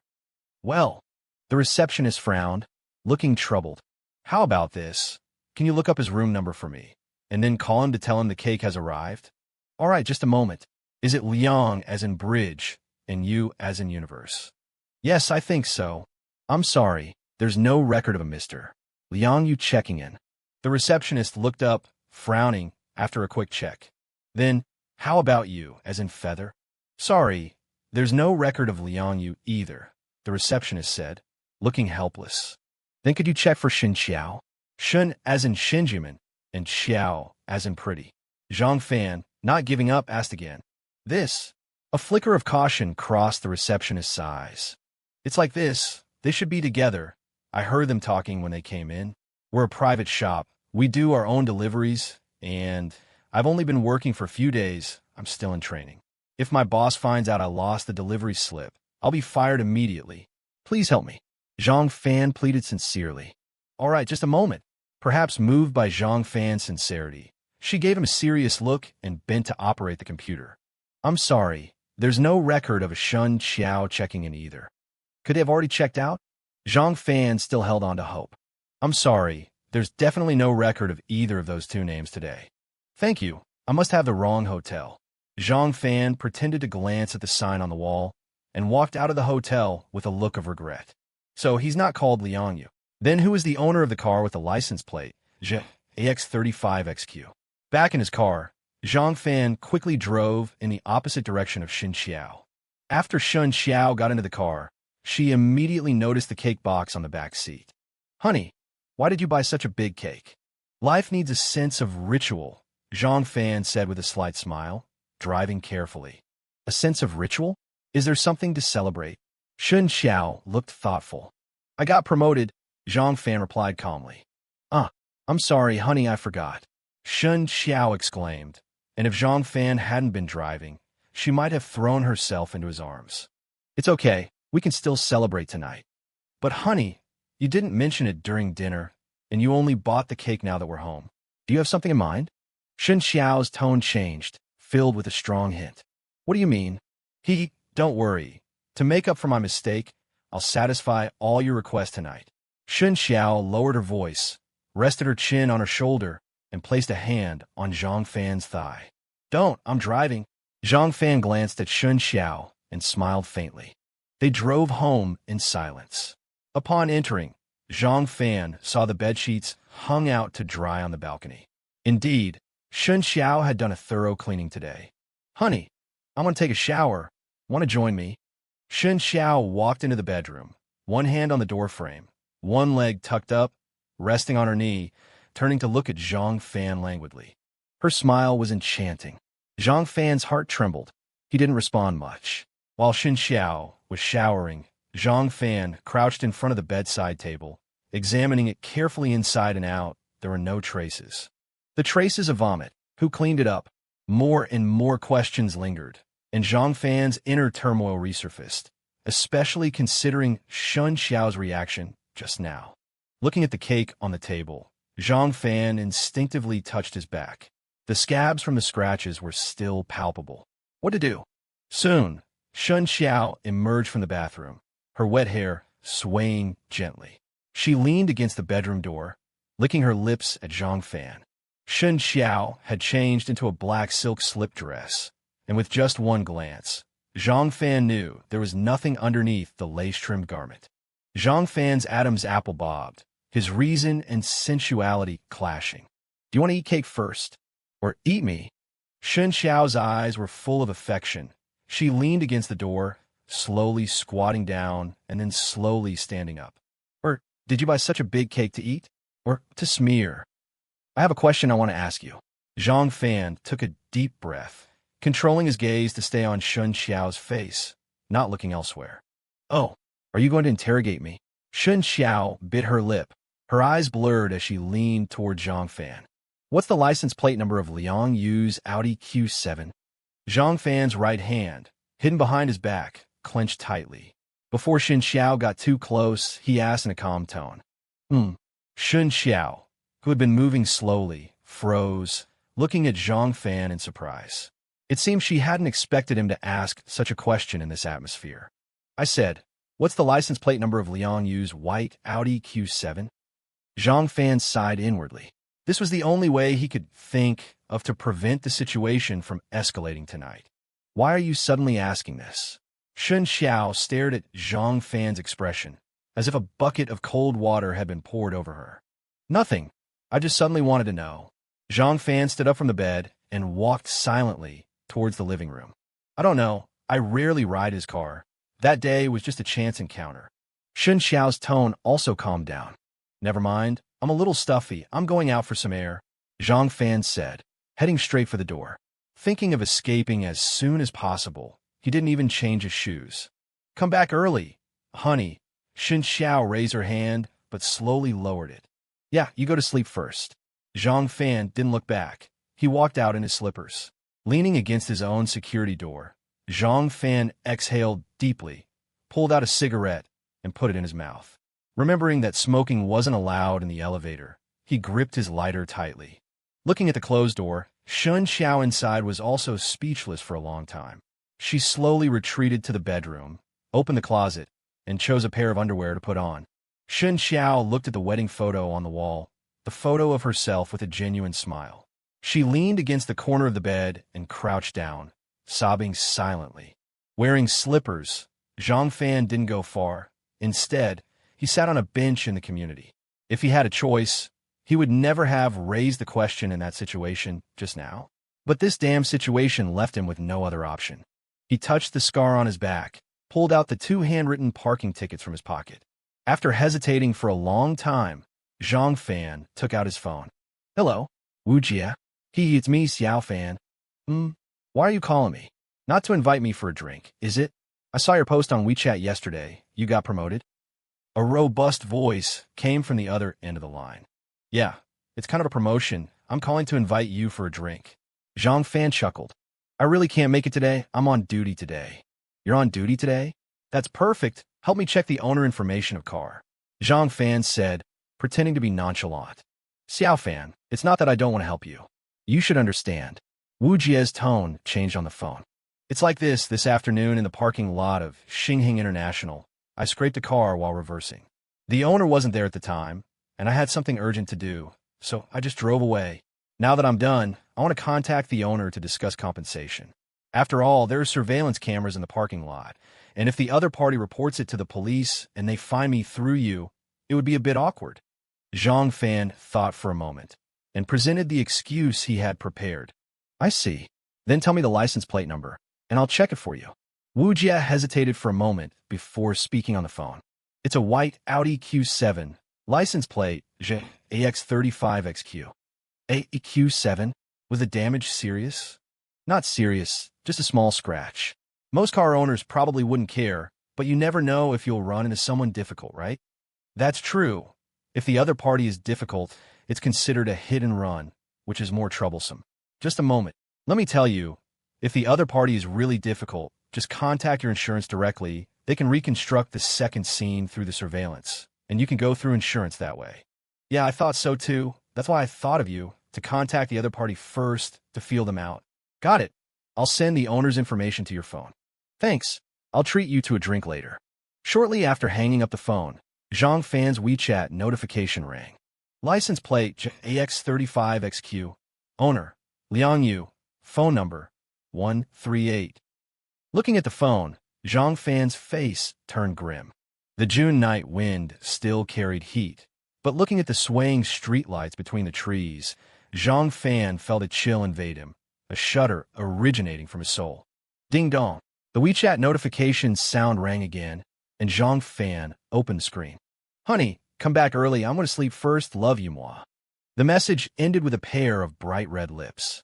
Staring at this message, Zhang Fan's eyes were cold, and the anger that had been suppressed by confusion began to rise little by little. Is this trying to make me a complete fool? Furious, Zhang Fan stood up from the bench, his cheeks twitching, and he started walking towards the building. It's time for a showdown, to clarify everything today. Ding dong. Another message arrived. Sister Xin, I've arrived at Cha Lai Cha Wang. Is it in room 212? Seeing this message, Zhang Fan was stunned. Sister Xin? Sent to the wrong person? But then, Zhang Fan's eyes widened. looking at the notification at the top of the phone. Message from SIM card 2. This is her message? T coming, T going. Staring at the message on his screen, Zhang Fan hesitated. He looked up at the familiar balcony, his turbulent emotions gradually calming. Compared to Shen Qiao's infidelity, Zhang Fan was more eager to know what had happened that night. Because once he confirmed his whereabouts on the 25th, he wouldn't be so passive when facing Shen Qiao. Gazing deeply at the familiar balcony and the bedroom where the lights were already off, Zhang Fan slowly put away his phone and strode towards the parking lot. Sister Xn. Her name has Xin in it. Will she be at that tea house tonight? Opening the map on his phone, Zhang Fan entered Tea coming, Tea going. Fortunately, there is only one tea house named Tea coming, Tea going within the city limits. The map showed it was about a 20-minute drive. Thinking that he might see that beige, wavy hair again, Zhang Fan's heart couldn't help but flutter. In the dark bedroom upstairs, Shen Qiao leaned against the window frame, hiding behind the curtains and quietly watching Zhang Fan drive away. She had actually been standing by the window the whole time, watching her husband, who seemed a little anxious downstairs. The blue light from the phone screen reflected her husband's blurred face and also reflected her fear of him. Shen Qiao lowered her head and stared at her bare toes through the moonlight. A crystal teardrop fell, hitting her foot and splashing into elusive droplets. After a long, long time, until her husband's figure was no longer visible in the night, Shen Qiao wiped the tears from her cheeks and calmly took out her phone. Jia, are you asleep? I need your help with something. Pressing the unlock button, Zhang Fan opened the car door.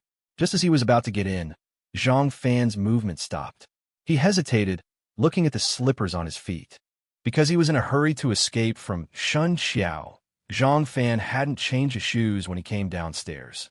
Fortunately, Shen Qiao occasionally drove this car, and she was used to wearing high heels, so she always kept a pair of cloth shoes in the car. Shen Qiao had even, on a whim, prepared a pair for Zhang Fan, but before this, Zhang Fan had never worn them. The ties of life are always meticulous. This is what it means to be husband and wife, right? Zhang Fan sighed and walked to the trunk. What's this? Opening the trunk, Zhang Fan stared at a stylish lady's handbag inside. Brown plaid stripes, stylish and fashionable design.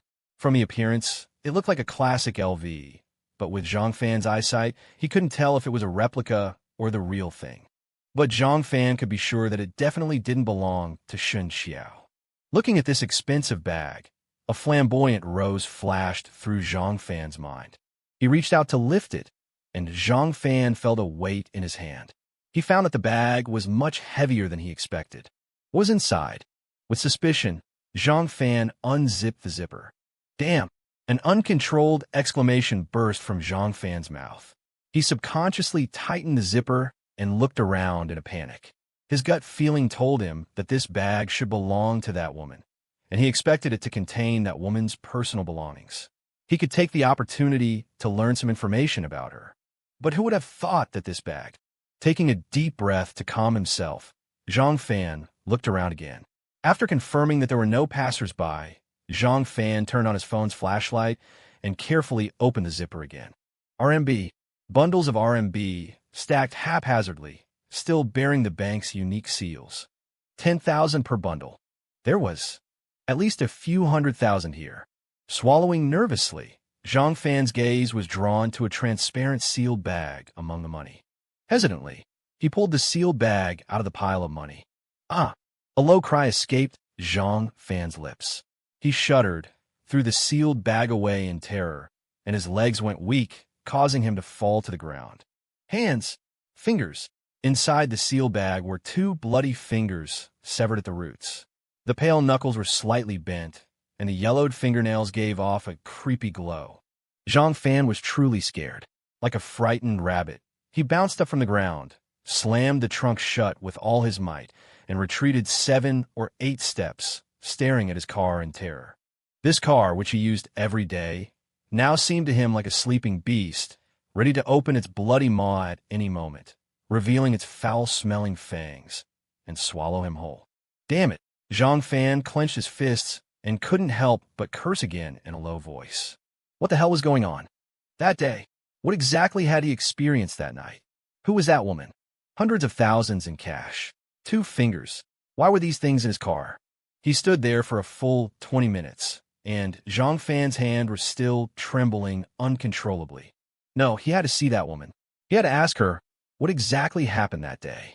Swallowing hard, Zhang Fan opened the trunk again, closed his eyes, pinched a corner of the sealed bag, and tremblingly zipped it up.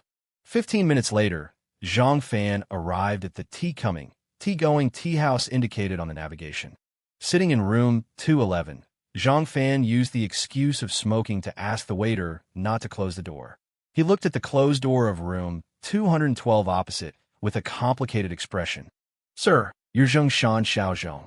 The waiter put down the tea set and began to operate it skillfully. Leave it. I have friends coming.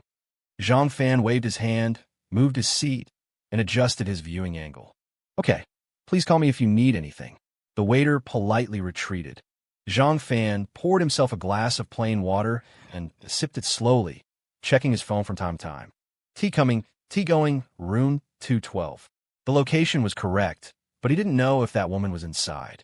Sitting there anxiously, after finishing a glass of plain water, Zhang Fan gritted his teeth, stood up, and walked out. He went to the restroom and washed his face. Zhang Fan looked at himself in the mirror seriously, took a deep breath, and patted his face. Pretending to be looking at his phone, Zhang Fan naturally pushed open the door of room 212 when he returned. Sorry, wrong room. Zhang Fan smiled awkwardly, his eyes quickly scanning everything in the room. There were only a man and a woman in the room. The man was dressed very fashionably, with a translucent black shirt and a long, bright silver vest. His delicate features were obviously made up, and a row of shiny earrings on his left ear was particularly eye-catching. In contrast, the girl's clothes were much more ordinary, a round-neck t-shirt and jeans, with a fashionable round felt hat on her head. Seeing someone suddenly push the door open, the woman frowned slightly, showing a hint of displeasure, but the man showed a kind smile and nodded to Zhang Fan. Sorry. Zhang Fan apologized again and exited the room. Not here. Hadn't come? Or had someone else taken her place? Zhang Fan returned to his room, recalling the information he had just seen. The man and woman were sitting on one side of the tea table. A couple? Unlikely. They maintained a certain distance between them. If they weren't a couple, they should be sitting opposite each other. So, they were waiting for someone. Recalling the arrangement of the tea set, 3 cups. Although one was empty, Zhang Fan was sure they were waiting for someone. Could it be that Sister Exen hadn't arrived yet? No, there was another possibility. She had already left. Thinking of this, Zhang Fan pressed the service bell. Hello, what can I do for you? Soon, the previous waiter appeared at the door. My friend will be here in a while. I don't know how to do this. Can you brew it for me? Zhang Fan pointed to the tea set on the table. Of course. The waiter smiled and nodded, skillfully operating beside the tea table. By the way, when did the guest in the opposite room arrive? Zhang Fan lit a cigarette and asked casually, as if he didn't mean anything. The waiter raised an eyebrow and hesitated for a moment. Oh, I went to the wrong room when I came back from the restroom. I felt like the girl inside looked familiar. Zhang Fan said casually, as if chatting. They've been here for a while. The waiter replied casually. Have there always been 2 of them? Zhang Fan looked as if he was just making small talk. Yes. The waiter nodded. Zhang Fan pursed his lips and said nothing more. Actually, that girl might be a celebrity. Seeing that Zhang Fan had stopped talking, the waiter seemed to have noticed the awkwardness brought about by the silence. A celebrity? Zhang Fan showed a surprised expression. Yes, she came in with a hat, sunglasses, and a mask. The standard celebrity outfit. The waiter chuckled. You can't say she's a celebrity just because of that, can you? I just went into the room and took a quick look. She also looked very familiar, very much like the second young lady in Deep Courtyard. The waiter glanced at that room and whispered, Deep Courtyard? Zhang Fan frowned. This seemed to be a popular TV series from a few years ago, but Zhang Fan rarely watched domestic dramas. He did remember that Shen Qiao was chasing at that time, and he had watched a few episodes with his wife. Thinking about it this way, it did seem a little similar. So that's probably why you feel she looks familiar. Actually, we often have celebrities coming to our shop. The waiter smiled slightly, proudly put down the tea strainer, and poured Zhang Fan a cup. "Sir, please enjoy. You can call me again if you need anything." Zhang Fan nodded in thanks and picked up the teacup filled with the aroma of tea. A celebrity? The image of bundles of RMB and pale knuckles flashed through his mind.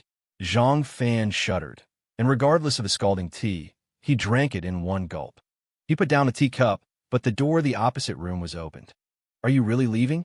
The girl stood at the door, and the man who had already stood up inside asked. "You saw it too." "I tried." The girl glanced at Zhang Fan and turned her head helplessly. "Why don't you call Sister Xin? We've been waiting for almost an hour. It wouldn't be rude to call now." The man inside walked to the door. "Okay." The girl sighed, took out her phone from her bag, and didn't avoid Zhang Fan in the corridor opposite. She directly dialed the number. A ringtone suddenly sounded, startling Zhang Fan, who was pretending to drink tea, so much that he almost dropped his cup. The girl opposite also looked at Zhang Fan in surprise. "Hello, you're still not here? I've already finished a whole pot. If you don't get here soon, I'm heading back." He took out his phone, swiftly pressed the mute button on the side, and held the phone to his ear. The girl, hearing Zhang Fan's voice, relaxed her furrowed brow and continued to wait for the call. "No one's picking up. Looks like I won't be seeing Sister Xin today." The girl shrugged helplessly. If she were that easy to meet, she wouldn't be Sister Xin. "It's okay. We'll figure something else out." The man also showed a regretful smile, and as they passed room 211, he gave Zhang Fan a friendly nod. Zhang Fan pretended to still be on the phone, but his gaze followed them as they left. The person they were waiting for was indeed the woman he was looking for. He just didn't know why Sister Xin hadn't shown up. From their conversation, this Sister Xin seemed to have a certain status, at least in the eyes of these two. Whether this girl was that celebrity, Zhang Fan couldn't be sure. There is often a big difference between television and reality, especially for women. Makeup alone could make them look like two different people, not to mention filters and beauty apps. So, should he go after them and ask about Sister Xin? After hesitating for a moment, Zhang Fan dismissed the idea. He didn't know the relationship between these two and Sister Xin, and until he understood Sister Xin's identity, he couldn't act rashly. Those hundreds of thousands in cash and the severed fingers were not something to be taken lightly. Actually, on the way here, he had considered calling the police, but he didn't dare. What exactly happened that night? His memory was a blank. What had he done? Was it related to the severed fingers?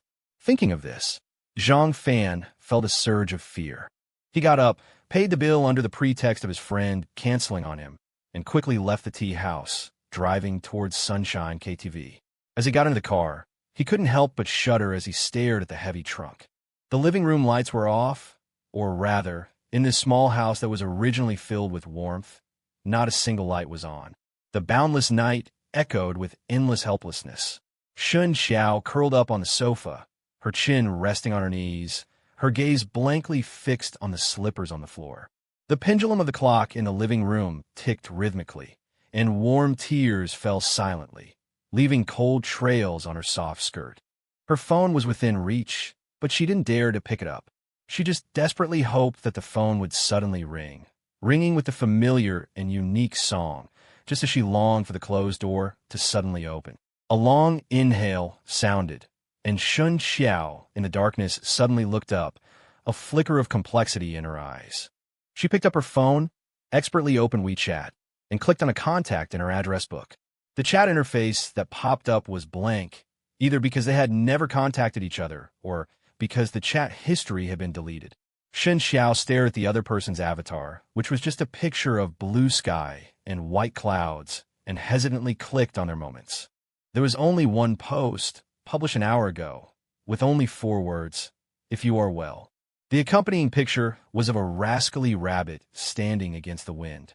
Looking at this mischievous rabbit, Shen Qiao frowned.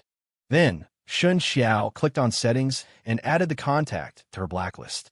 Having done all this, Shen Qiao let out a sigh of relief, tiredly lay down on the sofa, her gaze still fixed on the closed door. Entering Sunshine KTV, Zhang Fan received an unprecedented level of enthusiasm. From the entrance to the front desk, a distance of less than 10 meters, he felt like young Master Zhao, inspecting his territory. I want to see the surveillance footage, the footage from the 25th. Rubbing his throbbing temples, Zhang Fan said to the enthusiastic receptionist. Huh. The receptionist's bright smile froze. This was the same receptionist Zhang Fan had dealt with yesterday.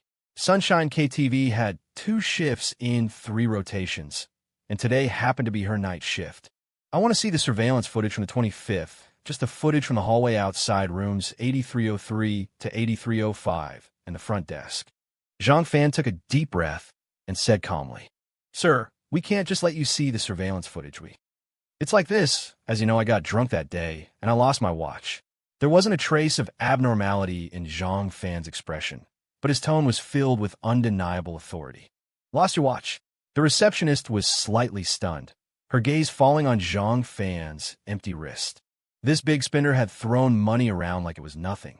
So how much would his watch cost? A man who could spend 100,000 in one night at a KTV, how much would his watch be worth? In an instant, the receptionist's mouth twitched.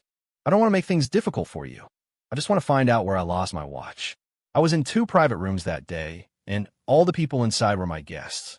I just want to see if there was anything unusual." "Sir, this..." The receptionist was still hesitant. "I know you can't make the decision. Please contact your manager for me. I won't copy or record anything. I just want to see it. If that's not possible, I'll have to call the police." "All right, please wait a moment." Seeing that Zhang Fan had put it this way, the receptionist knew she couldn't refuse him. She hesitantly took a few steps back and took out her phone. A moment later, a man in a suit appeared in front of Zhang Fan, a professional smile still on his face. "Sir, I assure you, if your belongings were left in our establishment, we will definitely. I'm not trying to hold you responsible. It's my own fault that I lost something. I've already told the receptionist. I just want to see if any of my guests that night did anything unusual." Zhang Fan narrowed his eyes, calmly interrupting the man's excuses. "It's like this. The company has rules, and also," the manager explained with a troubled expression, "I think any company, especially in the service industry, should have special treatment for special customers, right?" Zhang Fan interrupted again, displaying the aura of young Master Zhao. "This..." The manager was taken aback by Zhang Fan's assertiveness. Of course, he had already learned about this person's glorious achievements in his establishment. "Or do you want me to go through other channels?" Zhang Fan had been observing the other party, and seeing his expression loosen, he immediately pressed further. "No copying? No recording?" The manager seemed to have compromised. "Yes, just looking. I won't touch the computer." Zhang Fan nodded. "This way, please." Sitting in the chair in the surveillance room, Zhang Fan pushed aside the tea prepared by the manager and stared intently at the monitor. This was a hallway monitor covering the entire length of the corridor, with rooms 8303 and 8305 in the middle, and the restrooms at the end. 9:15 p.m., Zhang Fan and his colleagues entered room 8303. From the footage, it was clear that Zhang Fan was already staggering, practically being carried in by Lao Li. 9:49 p.m., a figure in a long, dark blue dress appeared, carrying a stylish LV bag. Guided by a waiter, she entered room 8305. 10:35 p.m., Zhang Fan and Lu Yiming, supporting each other, headed towards the restroom. 10:38 p.m., Lu Yiming, talking on the phone, walked out. 10:41 p.m., Zhang Fan, holding onto the wall, came out of the restroom and staggered into room 8305. 10:45 p.m., Lu Yiming returned from outside and entered room 8303. 10:46 p.m., Lu Yiming came out again and walked towards the restroom. 10:47 p.m., Lu Yiming was talking to a waiter in the hallway, and then they walked out together. 11:11 p.m., Zhang Fan walked out of room 8305, leaned against the door of room 8304, and vomited while holding onto the doorknob. A waiter quickly came over. 11:14 p.m., Lu Yiming and the waiter who had left together earlier returned and helped Zhang Fan up. 11:17 p.m., Lu Yiming pushed open the door of room 8303, but didn't go in. He said something at the door, and the group of colleagues left together. 12:11 a.m., a swaying Zhang Fan appeared again, walking and talking on the phone, holding the rose gold phone. 1:36 a.m., Zhang Fan tightly hugged the figure in the long, dark blue dress as they came out, still carrying the LV bag. Seeing this, Zhang Fan was almost certain of his guess, but unfortunately, it didn't provide any other useful clues. The front desk. Zhang Fan asked to see the surveillance footage from the front desk. The manager hesitated for a moment, sighed helplessly, and instructed the staff to find the footage from the front desk. The timeline of events was basically the same as before. However, when Zhang Fan and Sister Xian were paying at the front desk, leaning on each other, Zhang Fan signaled the staff to stop fast-forwarding and play it at normal speed. When he saw himself lavishly pulling out stacks of cash from the LV bag, Zhang Fan finally understood why he had received so many strange looks at Sunshine KTV. This was true extravagance. Wait, pause it. Looking at the monitor, Zhang Fan's eye twitched. The image paused, and Zhang Fan leaned closer to the screen. The staff seemed to understand Zhang Fan's intention, and after receiving a hint from the manager, they zoomed in on the footage. The surveillance camera facing the front desk, because it involved financial transactions, had a much higher resolution than the other cameras. As the image zoomed in, Zhang Fan's mouth twitched involuntarily. In the image, as Zhang Fan pulled out the money, his hand pulled something else out of the LV bag. At first, when he saw the object that fell to the ground, Zhang Fan was startled. He knew that the bag contained not only cash, but also another item. 2 severed fingers. At that moment, he felt a glimmer of hope, hoping that what fell out was indeed the fingers, because that would clear him of any connection to the severed fingers. However, Zhang Fan was disappointed. With the disappointment, Zhang Fan's forehead twitched uncontrollably. The paused image showed Zhang Fan bending down to pick up the item, and because of the high-definition camera, Zhang Fan and the surrounding staff could clearly see what it was. A pair of black, semi-transparent lace panties. Coughing awkwardly, Zhang Fan discreetly wiped the cold sweat from his forehead, his gaze unnaturally looking at Sister Xian, who was practically hanging on to him in the footage, especially at her hips, which were tightly wrapped in the long dress. Zhang Fan remembered that this was the same pair that had been hanging on the makeup mirror when he woke up in the furniture showroom. And now, this thing was in his hand, so what was Sister Xian wearing at that time? Or rather, had something suggestive already happened in room 8303? When I was in the private room earlier, did any of you go in? Zhang Fan licked his lips. He suddenly wanted to know what had happened after he returned to room 8303. Absolutely not. You saw it on the surveillance footage just now. Our company has rules to ensure customer privacy and a good experience. Waiters are absolutely not allowed to enter the private room without the customer pressing the service button. The manager glanced at the paused image and quickly answered, "Thank you. I don't need to see the rest." Zhang Fan nodded, thanked him, and walked straight out. "You're welcome. Is there anything else I can help you with?" The manager licked his lips, seeming to suddenly realize something, and immediately put on his professional smile again. In the manager's opinion, if Zhang Fan had really lost his watch, the man who accompanied him to the restroom and suddenly left while talking on the phone was the most suspicious. Also, that woman was really beautiful, and at the front desk, she really wasn't wearing. No, I already know what I wanted to know. Zhang Fan waved his hand. That woman wasn't his wife, right? Seeing Zhang Fan leave, the manager leaned over to a waiter, the same one who had served Zhang Fan that day. No. The waiter nodded slightly, a hint of pity in her eyes. Sigh, good cabbages are always eaten by pigs. The manager cursed in frustration. As he passed the front desk, Zhang Fan stopped. My friend didn't come back later, did she? No. The receptionist was startled at first, but instantly understood Zhang Fan's meaning. Okay, if she comes, be sure to give her my phone number. Zhang Fan sighed and quickly walked out of the KTV. Sitting in the driver's seat, Zhang Fan immediately dialed Lu Yiming's number. Not asleep yet, Zhang Fan said calmly, but as he spoke, he raised an eyebrow, listening to the sounds coming from the phone. Not yet, Zhang-gu, what's up? Lu Yiming's tone was a little excited. Busy? Not yet, but I will be soon. Lu Yiming's voice paused, his words carrying a hint of, you know what I mean, ambiguity. Lin Lu. Zhang Fan lowered his voice. I'll treat Zhang good to dinner later. Lu Yiming let out a lewd laugh. All right, I have a question for you.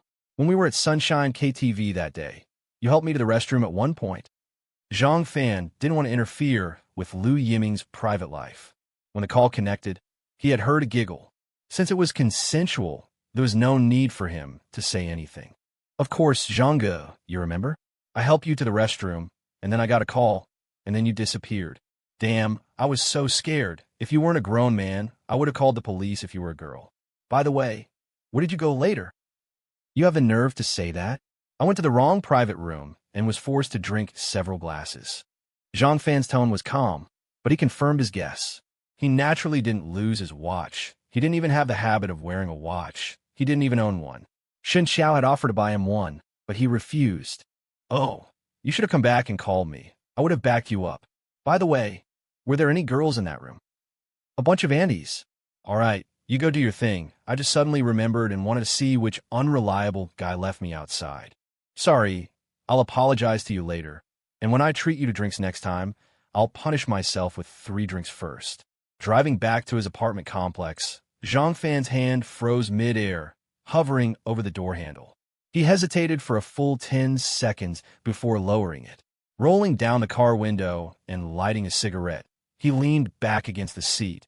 Exhaustion etched on his face as he stared at the apartment building ahead. He didn't want to go home. He had pieced together the events leading up to his blackout. He'd gone to the restroom after having too much to drink and returned to the wrong private room, Sister Xian's room, where he'd stayed for 30 minutes. He didn't know what happened during those 30 minutes, but he suspected he'd taken Sister Xian's phone by mistake. Later, after he'd gone home, Sister Xian must have called his phone. He had no idea how his drunken self had answered the call, or how he'd ended up back at Sunshine KTV. Somehow, he'd gone back to find Sister Xian. They'd spent another hour together in the private room before leaving together. He'd driven his car from the company lot to the parking garage of the Xinheng International Business Hotel, and finally, they'd gone to the furniture section of Yingtai department store. Something else must have happened, but his memory was a blank. The biggest problem was that he couldn't check the security footage at the Xinheng International Business Hotel or Yingtai department store. Even if they allowed him to view it, which was doubtful, he was honestly afraid to. Whose severed finger was that? How did it appear? Who did it?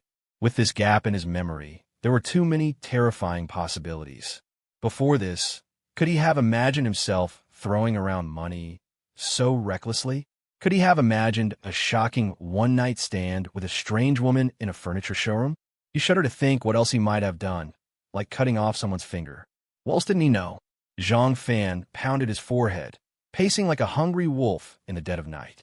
But it was all futile. He couldn't recall a single detail. After a long time, seeing that it was past 1 in the morning, Zhang Fan finally got out of the car and walked towards his building. But at his doorstep, he stopped again. His troubles were piling up. He didn't dare go home. It had been a day of utter anxiety. By now, Zhang Fan was emotionally drained. He had no desire to argue with Shen Qiao. The urge to confront her had been replaced by overwhelming dread. He even regretted coming home. He smoked another cigarette before carefully taking out his key and silently unlocking the door. Inside, he glanced at the dark bedroom. He knew Shen Qiao was asleep. He took off his shoes, intending to spend the night in the second bedroom, which was now his study. There were no blankets, but it wasn't cold enough to matter. Ding ding dong dong. The notification sound of a WeChat voice call echoed from the bedroom. Barefoot, Zhang Fan startled, instinctively hiding behind the shoe cabinet. It was a purely reflexive action. He simply didn't want to see Shen Qiao. But once hidden, he hesitated. It wasn't a phone call, but a WeChat voice call request. Who would be calling at 1 in the morning? The sound only rang once. Zhang Fan strained his ears, but didn't hear Shen Qiao's voice. Through the reflection of the bathroom's glass door, he saw a faint light flicker in the bedroom, the blue light of the phone screen. Shen Qiao was awake. She hadn't answered the call, but had muted it, leaving the screen illuminated. Zhang Fan's heart pounded as he pressed himself further back against the cabinet. He saw a figure pass by the bedroom door. Shen Qiao had come out, lingered for a moment outside the study and bathroom, then returned to the bedroom, closing the door behind her. "Why are you calling me now?" Shen Qiao's voice, almost frantic, came from behind the closed door. "We agreed you wouldn't call me after work. Deleted is deleted. There's no reason. I'm warning you. If you call me after work again, I'll delete this WeChat account too. My husband is already suspicious. I can't let him think anything more of it. If you really care about me, you wouldn't call me now. What if my husband were home? Whether he's home or not is none of your business. Tomorrow is impossible. I'm not going. It's best if you don't contact me at all these next few days. I told you, my husband is already suspicious. Tomorrow The voice abruptly cut off. Shen Qiao seemed to have more to say, but the other person had hung up. Who is it? Liang Yu? Crouching behind the shoe cabinet, Zhang Fan felt as if a knife had twisted in his heart. Shen Qiao was really having an affair. Even without hearing the other side of the conversation, judging from Shen Qiao's words, it was almost certain. She'd been out all night while he was drunk, returned home without his underwear, used the excuse of shopping with a friend to go to a hotel, and then there was the vehicle information he'd found. The bedroom door remained closed. Numbly, Zhang Fan stood up and slowly walked towards it. Hand on the doorknob, he heard Shen Qiao crying. Broken sobs, suppressed, yet filled with an indescribable pain. He withdrew his hand and went into the study, softly closing the door behind him. He lay down heavily on the bare mattress. Suddenly, he felt strangely calm. From what Shen Qiao had said, she still cared about their home, about him. But if she cared, why would she do such a despicable thing? Divorce. That was the only thought in Zhang Fan's mind. But not now. He needed concrete evidence. The information he had wasn't enough. He could think of too many excuses to explain it away. He needed irrefutable proof of Shen Qiao's infidelity. He wanted her to leave with nothing. He wanted to ruin her reputation. The down payment on the apartment had come from their joint savings, supplemented by money from their parents. They'd paid the mortgage together. To everyone else, Shen Qiao was the perfect wife, not only beautiful but also virtuous, thrifty, and a good homemaker. 3 days ago, Zhang Fan had thought so too. If he filed for divorce now, given Shen Qiao's impeccable image, everyone would blame him. Even if he explained, no one would believe him. He would tear down Shen Qiao's facade, reveal her true face to everyone, leave with nothing. Ruined reputation. Lost in a whirlwind of chaotic thoughts, Zhang Fan drifted off to sleep. At 6 in the morning, Shen Qiao was awakened by her alarm. Looking at the empty space beside her, a familiar loneliness washed over her. She picked up her phone, dialed Zhang Fan's number, then hesitated and put it down. Taking a deep breath, she opened her makeup case and took out the button sealed in a plastic bag. She stared at it for a long time, her brow furrowed. While washing up in the bathroom, Shen Qiao noticed the study door was closed. She pushed it open, her eyebrows raising in surprise, quickly followed by a flicker of panic. After a moment of thought, she remembered checking the study before answering the call last night. Her furrowed brow slowly relaxed. She gazed at her sleeping husband, her heart a tangle of complex emotions. Zhang Fan didn't stir, but even in sleep, his brow was furrowed, as if trapped in a nightmare. Sighing softly, Shen Qiao closed the door. After quickly and quietly washing up, she made a pot of porridge and fried 2 frozen pancakes from the freezer. With breakfast ready, she went to Zhang Fan's bedside. Looking at his familiar face, she leaned down and kissed his lips. Half asleep, Zhang Fan instinctively responded, gradually waking up. For the past 6 years, Shen Qiao's kiss had been his alarm clock, the perfect start to a perfect day. But today, as consciousness returned, he stiffened. "Wake up, hubby," Shen Qiao said softly, noticing his reaction. She lifted her head slightly. Zhang Fan mumbled, frowning. "Why didn't you sleep in bed last night? There's not even a blanket here. What if you catch a cold?" Shen Qiao nestled into his chest. "I came back too late. I didn't want to wake you. And I don't need a blanket this time of year." Zhang Fan wrapped his arms around her, gently stroking her bare arm. "Don't do that again. I didn't sleep well without you next to me. Look, I have dark circles." Shen Qiao nuzzled her forehead against his chin. "Hubby, get up. I made porridge and egg pancakes. With lettuce." Without waiting for a reply, she sat up with a sweet smile and pulled on his arm. "You made breakfast yourself today?" Zhang Fan's face was expressionless, still looking sleepy. "It's our Zhang's first day as team leader. It calls for a special celebration. Come on, go wash up and get dressed, or you'll be late for your first day." Shen Qiao shook his arm and stood up, walking towards the kitchen. Okay, right away. Zhang Fan stretched and got out of bed. By the time he finished washing up, Shen Qiao had put on her makeup. They brushed past each other at the bedroom door, Shen Qiao giving him a quick kiss on the cheek. Hurry up, you're really going to be late. Zhang Fan nodded. After Shen Qiao went into the kitchen, he took off his clothes and quickly changed into a fresh shirt. He checked in the bathroom again. The scratches on his back had faded, but they were still visible if you looked closely. As he changed his pants, his gaze fell on Shen Qiao's phone on the dressing table. He hesitated, then shook his head.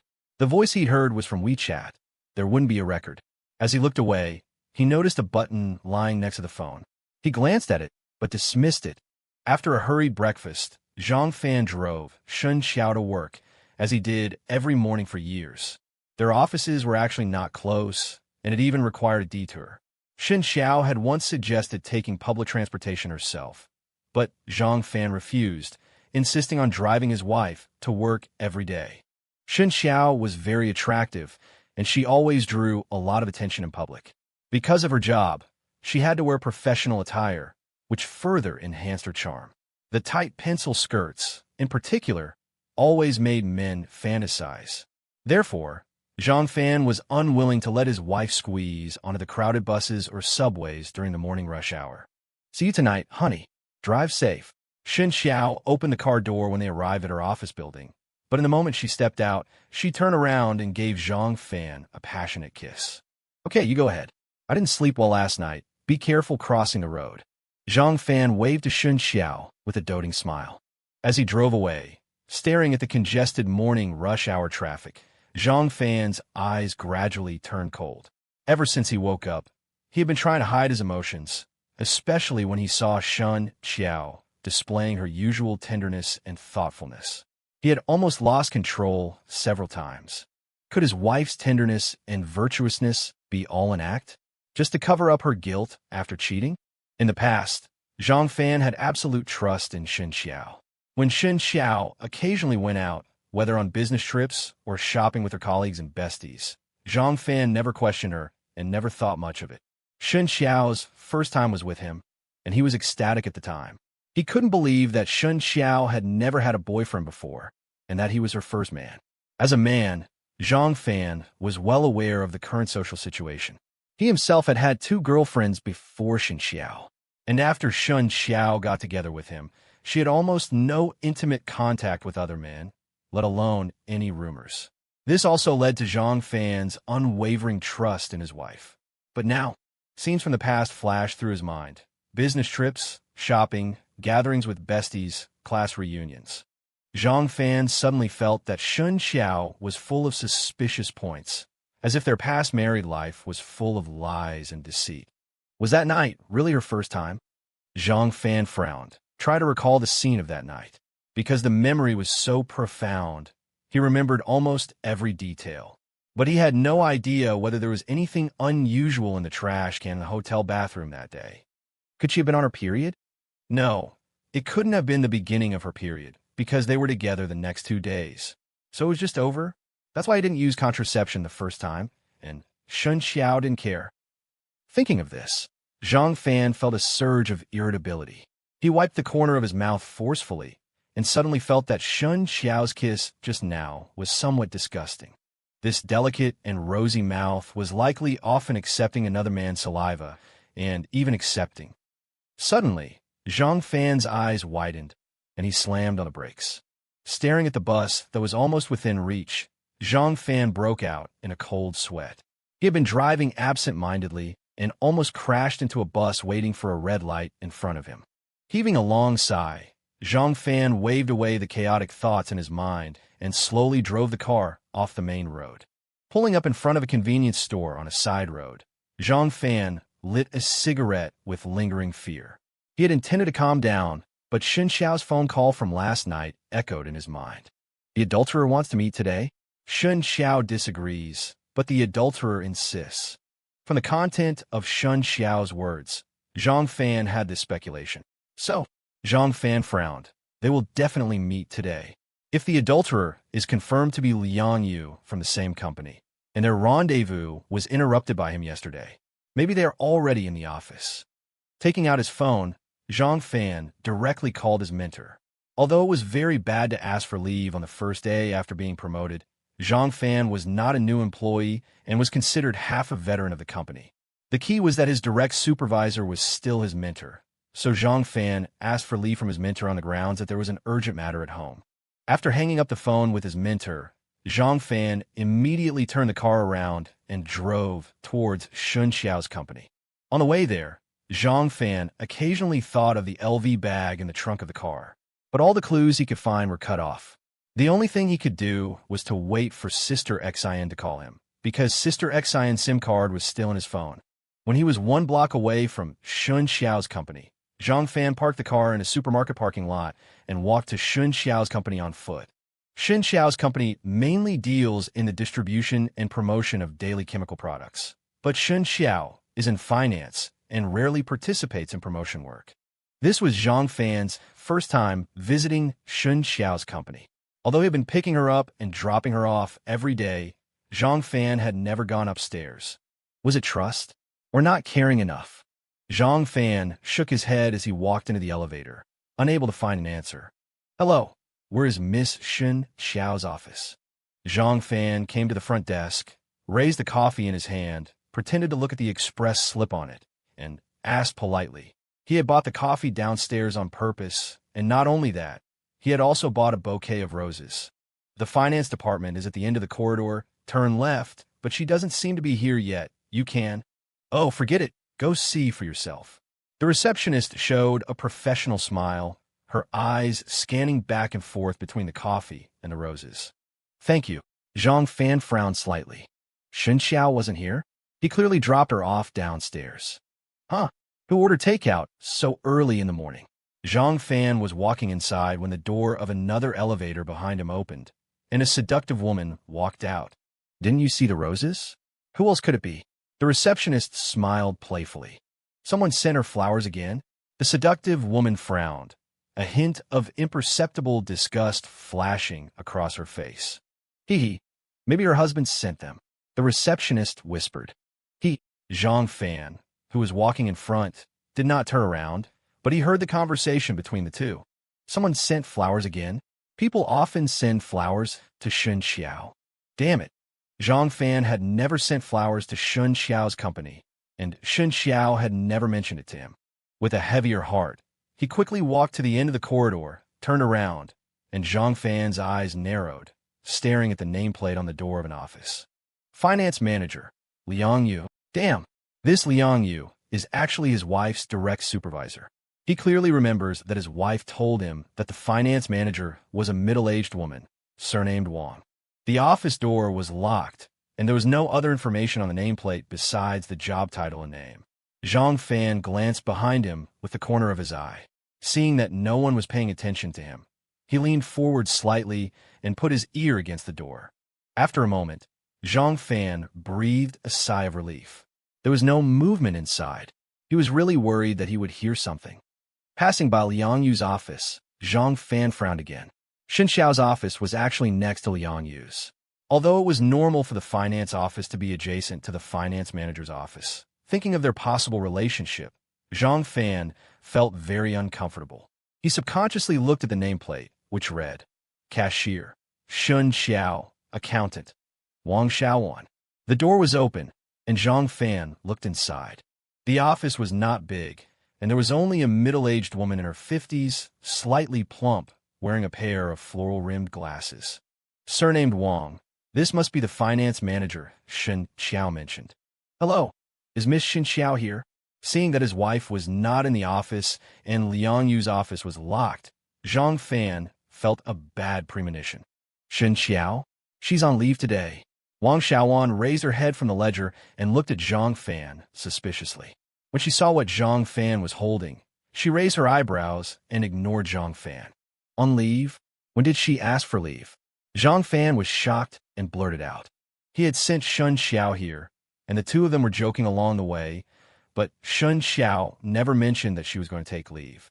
The key was that in Zhang Fan's impression, Shen Qiao was as serious and meticulous about work as she was about life. and had never taken leave. Yes, she's on leave. Just put the things on the table, Wang Xiaowan said without looking back. Zhang Fan followed Wang Xiaojuan's instructions and looked at a table opposite her. The table was exceptionally simple, and all the items were categorized and placed very neatly. This is his wife's seat. Zhang Fan's heart was heavy, and his eyes quickly scanned the table. If someone wasn't inside, he would have liked to open his wife's drawer to see what was inside, because he saw a vase on the table with a few withered roses in it. And on the table, Zhang Fan didn't see a photo frame. He remembered that he had accompanied his wife to buy a pair of black-frame photo frames. His wife said that she wanted to put their photos on the desk, one for each of them. And on his own desk, there was a photo of the two of them. Just leave it there. I'll tell her when she gets back. Seeing that Zhang Fan was standing at the door and not moving, Wang Xiaowan couldn't help but say, "When will her leave end?" Zhang Fan took a few steps forward and smiled politely. Wang Xiaowan didn't answer, but frowned suspiciously. "Oh, we're a self-operated store, and the order shows that it must be delivered to the customer in person." Zhang Fan realized that the question just now was not something a deliverman could ask, and hurriedly explained, "She probably won't be here today." Wang Xiaojuan's tone was cold, and she glanced at the flowers in Zhang Fan's hand. "Oh, then I'll go back and ask the boss what to do with this." Zhang Fan nodded awkwardly and exited the office. But as soon as he went out, he couldn't help but turn around again. May I ask, is Manager Liang also on leave?" "Manager Liang?" This time, Zhang Xiaowan sat up straight, her eyes even more suspicious. "You're a deliverman. Aren't you asking too many questions?" But then, Wang Xiaojuan's eyes fell on the roses again, and instantly, she showed a look of understanding. "He's on a business trip. He won't be here today, either." Thank you." Zhang Fan took a deep breath. He had seen the complicated changes in Wang Xiaojuan's expression just now, and the look of sudden realization made him understand a lot of things. This damn bitch. The elevator stopped on the first floor, but Zhang Fan didn't exit. After a moment's hesitation, he pressed the button for level B2, heading directly to the underground parking garage. He circled the garage twice, but the white Audi wasn't there. Zhang Fan's heart clenched again. Could they already be? Clenching his fists tightly, Zhang Fan pulled out his phone and dialed Shen Qiao's number directly. "The number you have dialed is powered off." "Damn it." Zhang Fan slammed the coffee and roses in his hand onto the ground. The vibrant flowers shattered, and coffee spilled among the scattered petals, a scene of beauty tinged with gloom, bitterness mixed with fragrance. In the past, when Zhang Fan called Shen Qiao, he occasionally encountered her phone being off. Each time, Shen Qiao explained it away as a dead battery, and Zhang Fan naturally didn't think much of it. But now, recalling it, taking a leave, phone off. Wasn't even 9 o'clock. How could her phone be dead? His fists clenched, his body trembling. Zhang Fan sprinted towards the exit. He didn't know where Shen Qiao was, who she was with, or what she was doing. But every time those unbearable images surfaced in his mind, he felt like he was splitting apart. He had to go to Xinheng International. It was the first place he could think of. Meanwhile, in an office at Shen Qiao's company, the alluring woman known as Sister Wu, who had entered the company before and after Zhang Fan at the elevator lobby, was leaning against the window, holding a freshly brewed cup of coffee, looking strangely at the figure rushing out of the building below. "I feel like I've seen him somewhere. Strange, a delivery guy. Doesn't he have an electric bike? He's running pretty fast." Thinking this, Wu Rui licked her lips with the tip of her tongue, feeling that today's coffee was particularly sour and bitter, completely lacking the sweetness of the past. Watching the disappearing figure at the intersection, she put down her cup and walked nonchalantly towards the finance department. "Sister Xiaowan, are you alone? Where's Shen Qiao?" Leaning against the doorframe, Wu Rui looked as if she were just passing by for a chat. Shen Qiao said she wasn't feeling well. "She called me earlier to ask me to help her take a day off." Wang Xiaowan looked up, saw it was Wu Rui, and smiled kindly. "Taking leave again?" The finance department is good. Independent attendance. Take leave whenever you want." Wu Rui raised an eyebrow, her tone betraying no emotion. "You know the nature of our department's work. Banking takes a whole day, plus the commute, If you really make us follow normal attendance, then no one would be able to do it. Sister Xiaoan, don't misunderstand. I don't have any issues with your department. It's just that I suddenly thought Shen Qiao can just tell Supervisor Liang directly when she takes leave. Why does she need you to do it for her?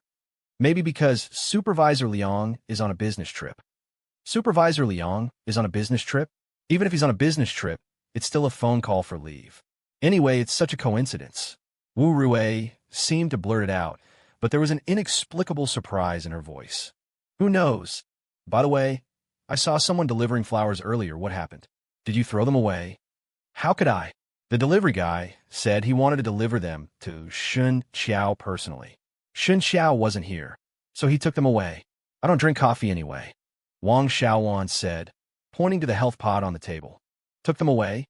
Hee, what a strange operation. Yeah, since she's both on a business trip and taking leave, why would she still? Wang Xiaojuan's tone paused, and she swallowed the rest of her words.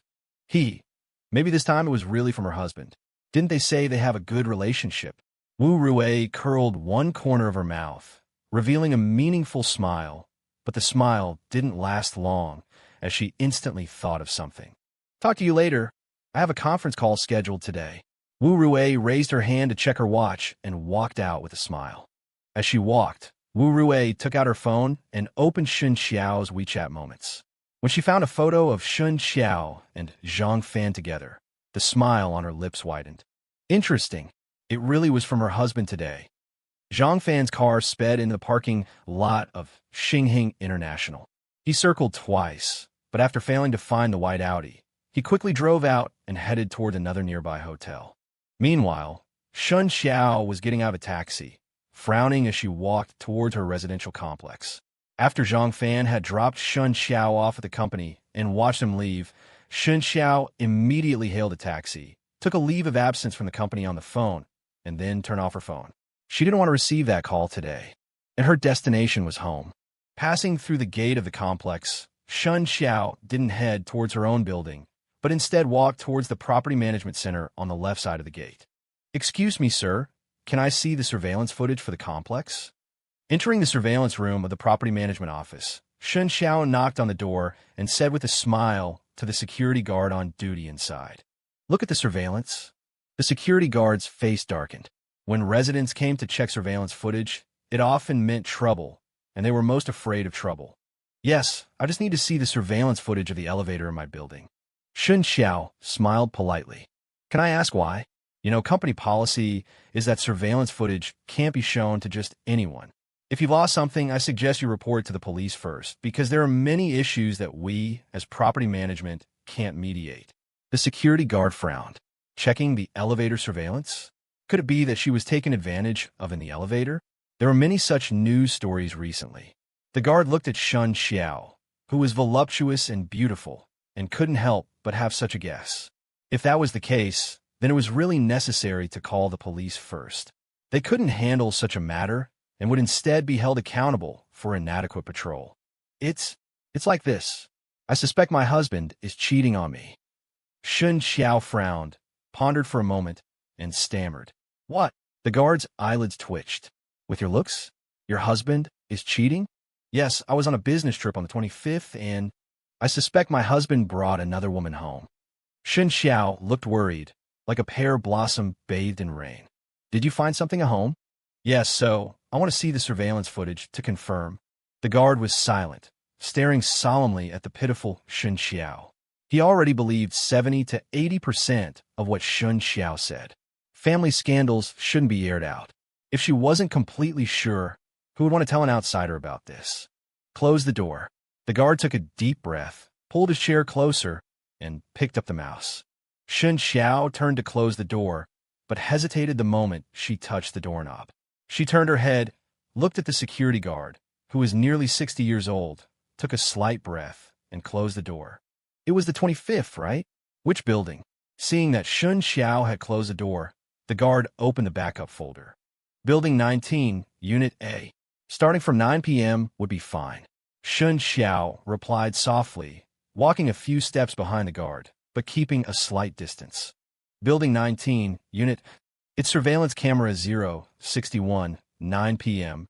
The guard repeated Shen Qiao's information, quickly operating the system, and soon opened the video recording.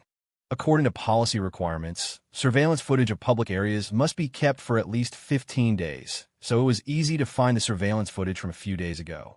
Here it is. I'll fast forward. If you see your husband, just tell me, and I'll slow it down. Okay, thank you. The video footage was a bit blurry, but the general facial features were still distinguishable.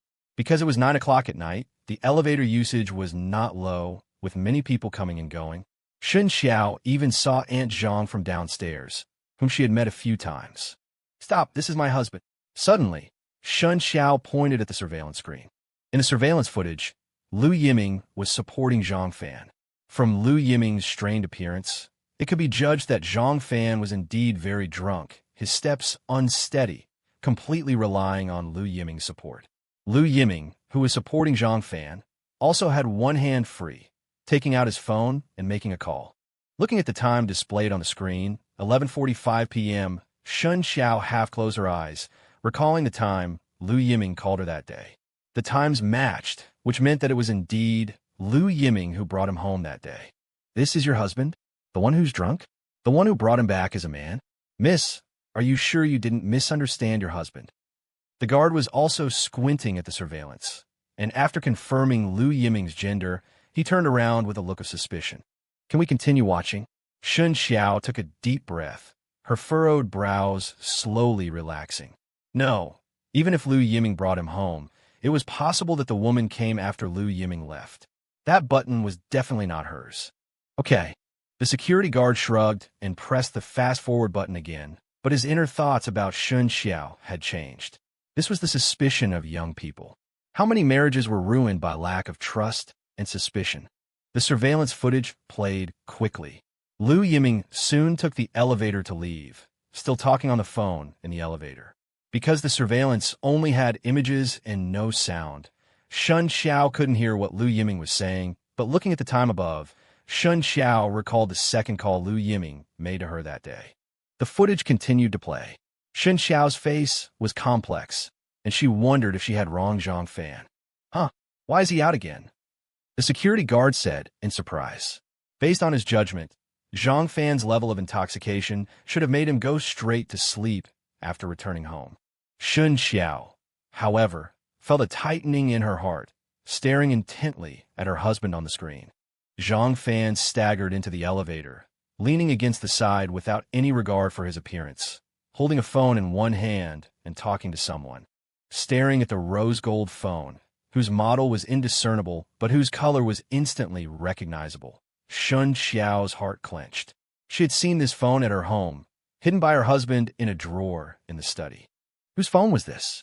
Did her husband secretly buy it? Or, shaking her head slightly, Shen Qiao bit her lip gently. The security guard was also full of solemnity, glancing back at Shen Qiao and continuing to stare at the surveillance. Looking at the situation, there really was a problem. He was drunk and just sent home by a friend, but he went out alone in a blink of an eye. If there wasn't a problem, it would be a miracle. Shen Qiao kept frowning and didn't speak, but her thoughts were the same as the guards. Pause. Suddenly, Shen Qiao trembled all over, her pale hand almost drawing blood from her own grip. The guard instinctively pressed pause, only to see a couple embracing tightly in the surveillance footage. The man, naturally, was Zhang Fan. As for the woman, because of the angle, her face couldn't be seen clearly. Only a head of wavy, sandy blonde hair nestled in Zhang Fan's arms, and a figure hugging, navy blue dress could be seen. The figure under the dress was curvaceous and infinitely charming. In the scene, the two embraced like lovers. Please continue. Shen Qiao's voice trembled, her eyes gradually quivering, silent tears streaming down her cheeks. This was their favorite embrace as a couple, especially for her. That feeling of hanging onto her husband's neck, completely entrusting her center of gravity to him, always gave her the illusion of surrendering her life to him. Unreserved surrender, wholehearted devotion. And her husband, at these moments, would always kiss her deeply. As the scene continued, Shen Qiao's heart felt as if it were being gripped tightly. It was as though her husband had seen through her thoughts, perfectly matching her memories. Her heart seemed to stop beating. This passionate kiss, originally belonging to her, was now being received by another woman. In that instant, it felt as though not only her husband, but also her memories and her dreams of love and marriage were being stolen from her. All the details almost synchronized with her memories, except that one of the intertwined figures had been replaced. Bastard! The security guard angrily slammed his fist on the table. Shen Qiao choked back a sob, unable to utter a word, her tear-filled gaze fixated on the screen. Embrace, passionate kiss, and then, her mind replaying her past with her husband. The embracing couple in the surveillance footage had already exited the elevator. That scoundrel! The guard cursed again, but inwardly he marveled. He had initially thought this young woman's husband was blind to cheat on such a beautiful wife and chase after other women. But from that fleeting glimpse in the surveillance footage, he was genuinely impressed. The woman in the navy blue dress was no less attractive than this young woman. That figure, that aura, it was a blessing to see even one of them on the street, but this, two of them, and both. Asterisk, they were taken advantage of. Asterisk, what was so special about this scoundrel? This wasn't even a wealthy neighborhood. Seeing the figures disappear from the screen, Shen Qiao took a deep breath, trying to calm her turbulent emotions. She tilted her head slightly, wiping away the tears with the back of her hand. Are you all right? The security guard turned around, asking with concern. I'm fine. Thank you. Shen Qiao's voice still carried a sob. I'd like to ask for your help. Speak, young lady. If this old man can do it, I will. The security guard straightened his back, sitting up straight. Shen Qiao was the kind of woman who, at first glance, would inspire a man's protectiveness, especially now, with her tear-stained face and delicate demeanor. I'd like you to help me delete the surveillance records for these 7 days. After a moment of composure, Shen Qiao sighed softly, speaking in a gentle tone. Do you want to copy this video? The security guard was taken aback. Letting Shen Qiao watch the footage was already against the rules, but letting her copy the surveillance video. I don't want to copy it. I just want you to delete it. Delete it? Yes, I don't want anyone else to see this. Shen Qiao took another deep breath to calm herself. Young lady, did I hear you wrong? The security guard was stunned, suspiciously standing up from his chair. Shen Qiao didn't speak, only shaking her head, her eyes pleading. Can you tell me why? This scoundrel has done this. And if you take this video and file for divorce. I love him. I don't want to lose this family. Shen Qiao interrupted the security guard, her voice calm, but her clenched fists couldn't hide the pain she endured to say those words. But this scoundrel has. I'll talk to him. We've been together for 6 years. I believe he must have a reason for doing this. Shen Qiao's nose stung, her eyes trembled, but a hint of stubbornness shone through. Sigh. The security guard sighed deeply. Then why delete 7 days of video? If I only delete this one day, someone might get suspicious if they check later. I don't want to cause you any trouble. That's a good idea. Delete 7 days of records, and I'll just report that the surveillance broke down 7 days ago and was just fixed today. But, are you sure? Once it's deleted, it's very hard to recover. Let me put it this way. The storage system of surveillance equipment operates on a rolling basis. That is, it uses the latest data to overwrite the oldest data at a certain time interval. And once I delete the records here and start recording again, the new data will quickly overwrite the original location. If you want to recover it then. I understand. All right. I hope you won't regret it later. The security guard said, sighing again. Thank you. Sigh, I have a daughter too. She got divorced last year, and now she's raising her 3-year-old son alone. The security guard looked back at Shen Qiao helplessly, sitting back down in front of the equipment. Huh, they're coming out again. Shen Qiao, who was lost in thought, was startled and quickly looked at the computer. Since he had already seen what he wanted to see, the security guard hadn't closed the playback while chatting with Shen Qiao. Now, 2 swaying figures appeared in the elevator again. 2:31 a.m. Shen Qiao's brow furrowed slightly. She had noticed the time when they went up earlier. It was 2:07 a.m. 24 minutes, plus opening and closing the door. Shen Qiao's eyes trembled slightly. She knew her husband very well. Even when he wasn't performing well, it was at least 20 minutes, usually more than half an hour. if he had been drinking. For some reason, thinking of this, Shen Qiao's furrowed brow relaxed slightly. Watching the figures disappear from the screen, the security guard, still unconvinced, pressed the fast-forward button and waited for a while. It was already 3 a.m., and the elevator was completely still. So I'm really deleting it. Wait. Shen Qiao suddenly stopped him. Regretting it? No. I want to see when he came home. The security guard nodded, shifting his body back a bit. Huh. With a soft exclamation from a security guard, Shen Qiao saw an unfamiliar woman appear in the elevator. Because the woman kept her head down, she couldn't see her face, but after entering the elevator, the woman pressed the 16th floor. This was the floor she lived on. Do you know her? The security guard naturally remembered Shen Qiao's floor. Shen Qiao shook her head, her gaze filled with suspicion. Her apartment building had 2 units per floor. A retired couple lived across from her, and their son and daughter-in-law were both abroad. Although she couldn't see this woman's face clearly, judging from her figure, she was definitely no more than 30 years old, maybe even younger. Her short, stylish hair exuded youth and fashion. If it were a visitor for the neighbors. Impossible. Shen Qiao glanced at the time in the corner of the video. It was almost 4 a.m. The elevator stopped on the 16th floor, and the woman still didn't look up, quickly walking out. But, judging from the direction the woman turned, Shen Qiao could confirm that she went to the left after exiting the elevator. And to the left was her home. An eerie silence filled the surveillance room. Neither Shen Qiao nor the security guard spoke, their gazes fixed on the surveillance footage. The security guard, in particular, had been working in security for almost 10 years. Because he understood computers, he was almost always looking at surveillance footage, but he had never imagined that an ordinary elevator surveillance camera could capture so many stories in one night. At 5 a.m., the woman reappeared in the elevator, still keeping her head down until she exited the elevator. From 4 a.m. to 5 a.m., 1 hour, she entered her home. Shen Qiao couldn't think of any other explanation. An unfamiliar woman couldn't just stand at someone else's doorstep at 4 a.m., especially for an hour. She must have gone in, but how did she get in? Did she have a key? Who was she? What was her relationship with her husband? Did her husband have other women besides the one in the navy blue dress? The surveillance room fell silent again, and the elevator remained still. Until 5:30 a.m., the elevator went up, stopping on the 15th floor. Aunt Zhang, who was out for her morning exercise, twisted her neck and entered the elevator. Then, one by one, the residents woke up and started their day.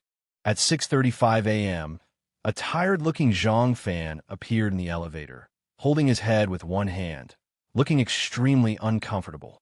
That's it. Please help me delete the footage. Seeing Zhang Fan's appearance, a complex look flashed in her eyes. Okay. The security guard didn't say much, directly operating the equipment. Soon, the elevator surveillance footage for the past 7 days was completely deleted. The security guard continued to operate, restarting the equipment's recording system, and took the record book beside him, writing. June 28th, 8 a.m., routine equipment maintenance revealed that the elevator surveillance camera in Building 19, Unit A, was malfunctioning. The malfunction occurred on June 21. June 28th, 9 a.m. The malfunction was resolved after restarting the equipment, and the equipment is now functioning normally. All right, is there anything else I can help you with? The security guard finished everything, turning to look at Shen Qiao. Now his gaze held a hint of care and wan shi. If possible, I'd like to see the surveillance footage from other places, the woman who came later. Okay, are you sure you don't know her? The security guard was also curious about what had just happened. The woman's appearance was too strange. Shen Qiao didn't speak, only pursing her lips and shaking her head. Could she be a thief? The security guard speculated based on common sense. I don't think so. Nothing was stolen from my home, and the day after I returned from my business trip, I did a thorough cleaning, and there were no signs of theft. Shen Qiao lowered her head, carefully recalling the details of that day's cleaning. There were no signs of anything unusual, except Shen Qiao's eyes narrowed, thinking of a possibility. During the cleaning, there was only one unusual place, the bedside table in the bedroom, which had obvious signs of cleaning. and housework was always her responsibility. Her husband rarely even took out the trash, let alone clean the table. It was precisely because she discovered this clue that Shen Qiao carefully observed the bedside table and subsequently found that button. There were subtle traces of vomit near the bedside table. She couldn't tell if it was her husband's vomit or the woman's, because from the previous footage, both of them had drunk a lot. But before, she had always thought that the woman had cleaned up the vomit by the bedside. But now that she thought about it, could have been the woman who came later? Because the woman in the navy blue dress had drunk a lot, it was unlikely that she would have cleaned up the vomit, and she had checked, it was cleaned very thoroughly. So, this young, fashionable, short-haired woman was actually a cleaning lady? She came to her home at 4 a.m. to clean up the vomit? A young, stylish, short-haired woman with a slender, tall figure. A cleaner at 4 a.m.? Reaching this conclusion, Shen Qiao pinched herself hard, feeling overwhelmed by the excessive stimulation in such a short time. Her thoughts a muddle. Could you help me look for this woman in the surveillance footage? Shen Qiao shook her head, placing her hopes on the elderly security guard. I'll try, because the time was clearly indicated, and the guard had worked there for quite a while and knew the surveillance positions well. He started operating the system efficiently. But soon, the guard's brow furrowed. There were only a few paths from the complex gate to Building 19, but after checking all the cameras, they couldn't find any trace of the woman. It was as if she had suddenly appeared in the elevator. Strange. Can't find her at all. The security guard grew increasingly alarmed. Although there were many residents in the complex, there weren't many beauties. He had, in fact, long been impressed by Shen Qiao, and judging by her figure, the guard was certain the woman in the elevator wasn't a resident. This suggested that the woman was an outsider, but why wasn't she visible on any of the surveillance cameras? Unless... Thinking of this, the guard became uneasy. Miss, are you sure nothing's missing from your home? Yes. You saw it yourself. None of the cameras caught this woman at that time, and I'm sure she's not a resident. That means she deliberately avoided the cameras when she came in, plus she kept her head down in the elevator. Check the main gate. Shen Qiao naturally understood the guard's meaning. If his inference was correct, the woman's motive for appearing had to be carefully considered. The security guard immediately pulled up the recordings from the 3 main gates. There was nothing unusual at the east and west gates, but in the footage from the north gate, they saw a blurry figure quickly getting into a business van parked by the road. A black Lincoln? A navigator? Although the moving figure was blurry, both of them quickly confirmed it was the woman. But when Shen Qiao saw the van the woman got into, the fingers hanging by her side instantly clenched her thigh, her nails even digging into the flesh. A black Lincoln navigator. Impossible. It must be impossible. Suddenly overcome with terror, Shen Qiao suppressed a shiver, only then noticing the excruciating pain in her thigh. That's enough. Thank you for your help. I still hope. Hope you won't mention today's events to anyone else. Shen Qiao took a deep breath, released the fingers clenched around her thigh, and sincerely spoke to the security guard. Miss, that person just now. I don't know her, but I'll be careful in the future. I'll change the locks as soon as I get back. Okay, I'll give you my number. My surname is Zhou. You can call me Old Zhou. Except for Tuesdays, I'm on a day shift every day. I may be old, but as you saw, we're all equipped with walkie-talkies. This is the control room, so as soon as I call out, all the security guards in the complex will know immediately. Okay, thank you. Shen Qiao clutched her handbag. She had originally intended to give Old Zhou some money, but hearing this, she dismissed the idea. Sigh, I hope you can convince that bastard of yours. The security guard sighed, his tone indignant. Yes, thank you. At 3 o'clock in the afternoon, Zhang Fan, his eyes bloodshot, drove into the complex, his face so grim it looked as if he wanted to kill someone. Ever since leaving Shen Qiao's company in the morning, he had been rushing around the parking lots of various hotels. He really wanted to ask each one if there were any booking records for Liang Yu or Shen Qiao, but he knew that no hotel would casually disclose customer information. He could only frantically search for the white Audi Q7 like a headless chicken. It wasn't until he repeatedly dialed Shen Qiao's number that he finally realized this method of searching was completely futile. He had considered calling his classmate Wu Jie to ask for help in finding the car, but he also understood that locating a moving vehicle was completely beyond Wu Jie's authority. Even if he was willing, he couldn't do it. After once again dialing the number, which was still switched off, Zhang Fan dejectedly headed towards his home. He really didn't want to go back, but where else could he go? Pushing open the door, Zhang Fan's scattered gaze suddenly focused, staring intently at a pair of black high heels on the floor. These are the ones Shen Qiao had worn that morning. Shen Qiao was home? A quick scan of the living room showed nothing out of the ordinary, especially the absence of any other men's shoes on the floor.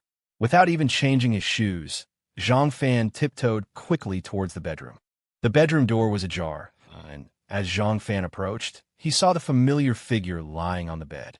Quiet, gentle like a sleeping beauty, her body, lying on its side, created an oval curve under the thin blanket, one bare leg extending from beneath the blanket and resting on the edge of the bed. In an instant, Zhang Fan felt a wave of weakness, a warmth emanating from his very soul, filling his entire being. He even felt his eyes moisten. Shen Qiao was home. Leaning against the door, Zhang Fan allowed a self-deprecating smile to surface at the corner of his mouth. The tension that had gripped him all day instantly dissipated, and fatigue washed over him. He stumbled, nearly losing his balance. Because he hadn't changed his shoes, his leather soles made a crisp sound on the wooden floor. The sound startled the sleeping Shen Qiao awake. The woman who had appeared at 4 a.m. had left a deep impression on her subconscious, especially since she might.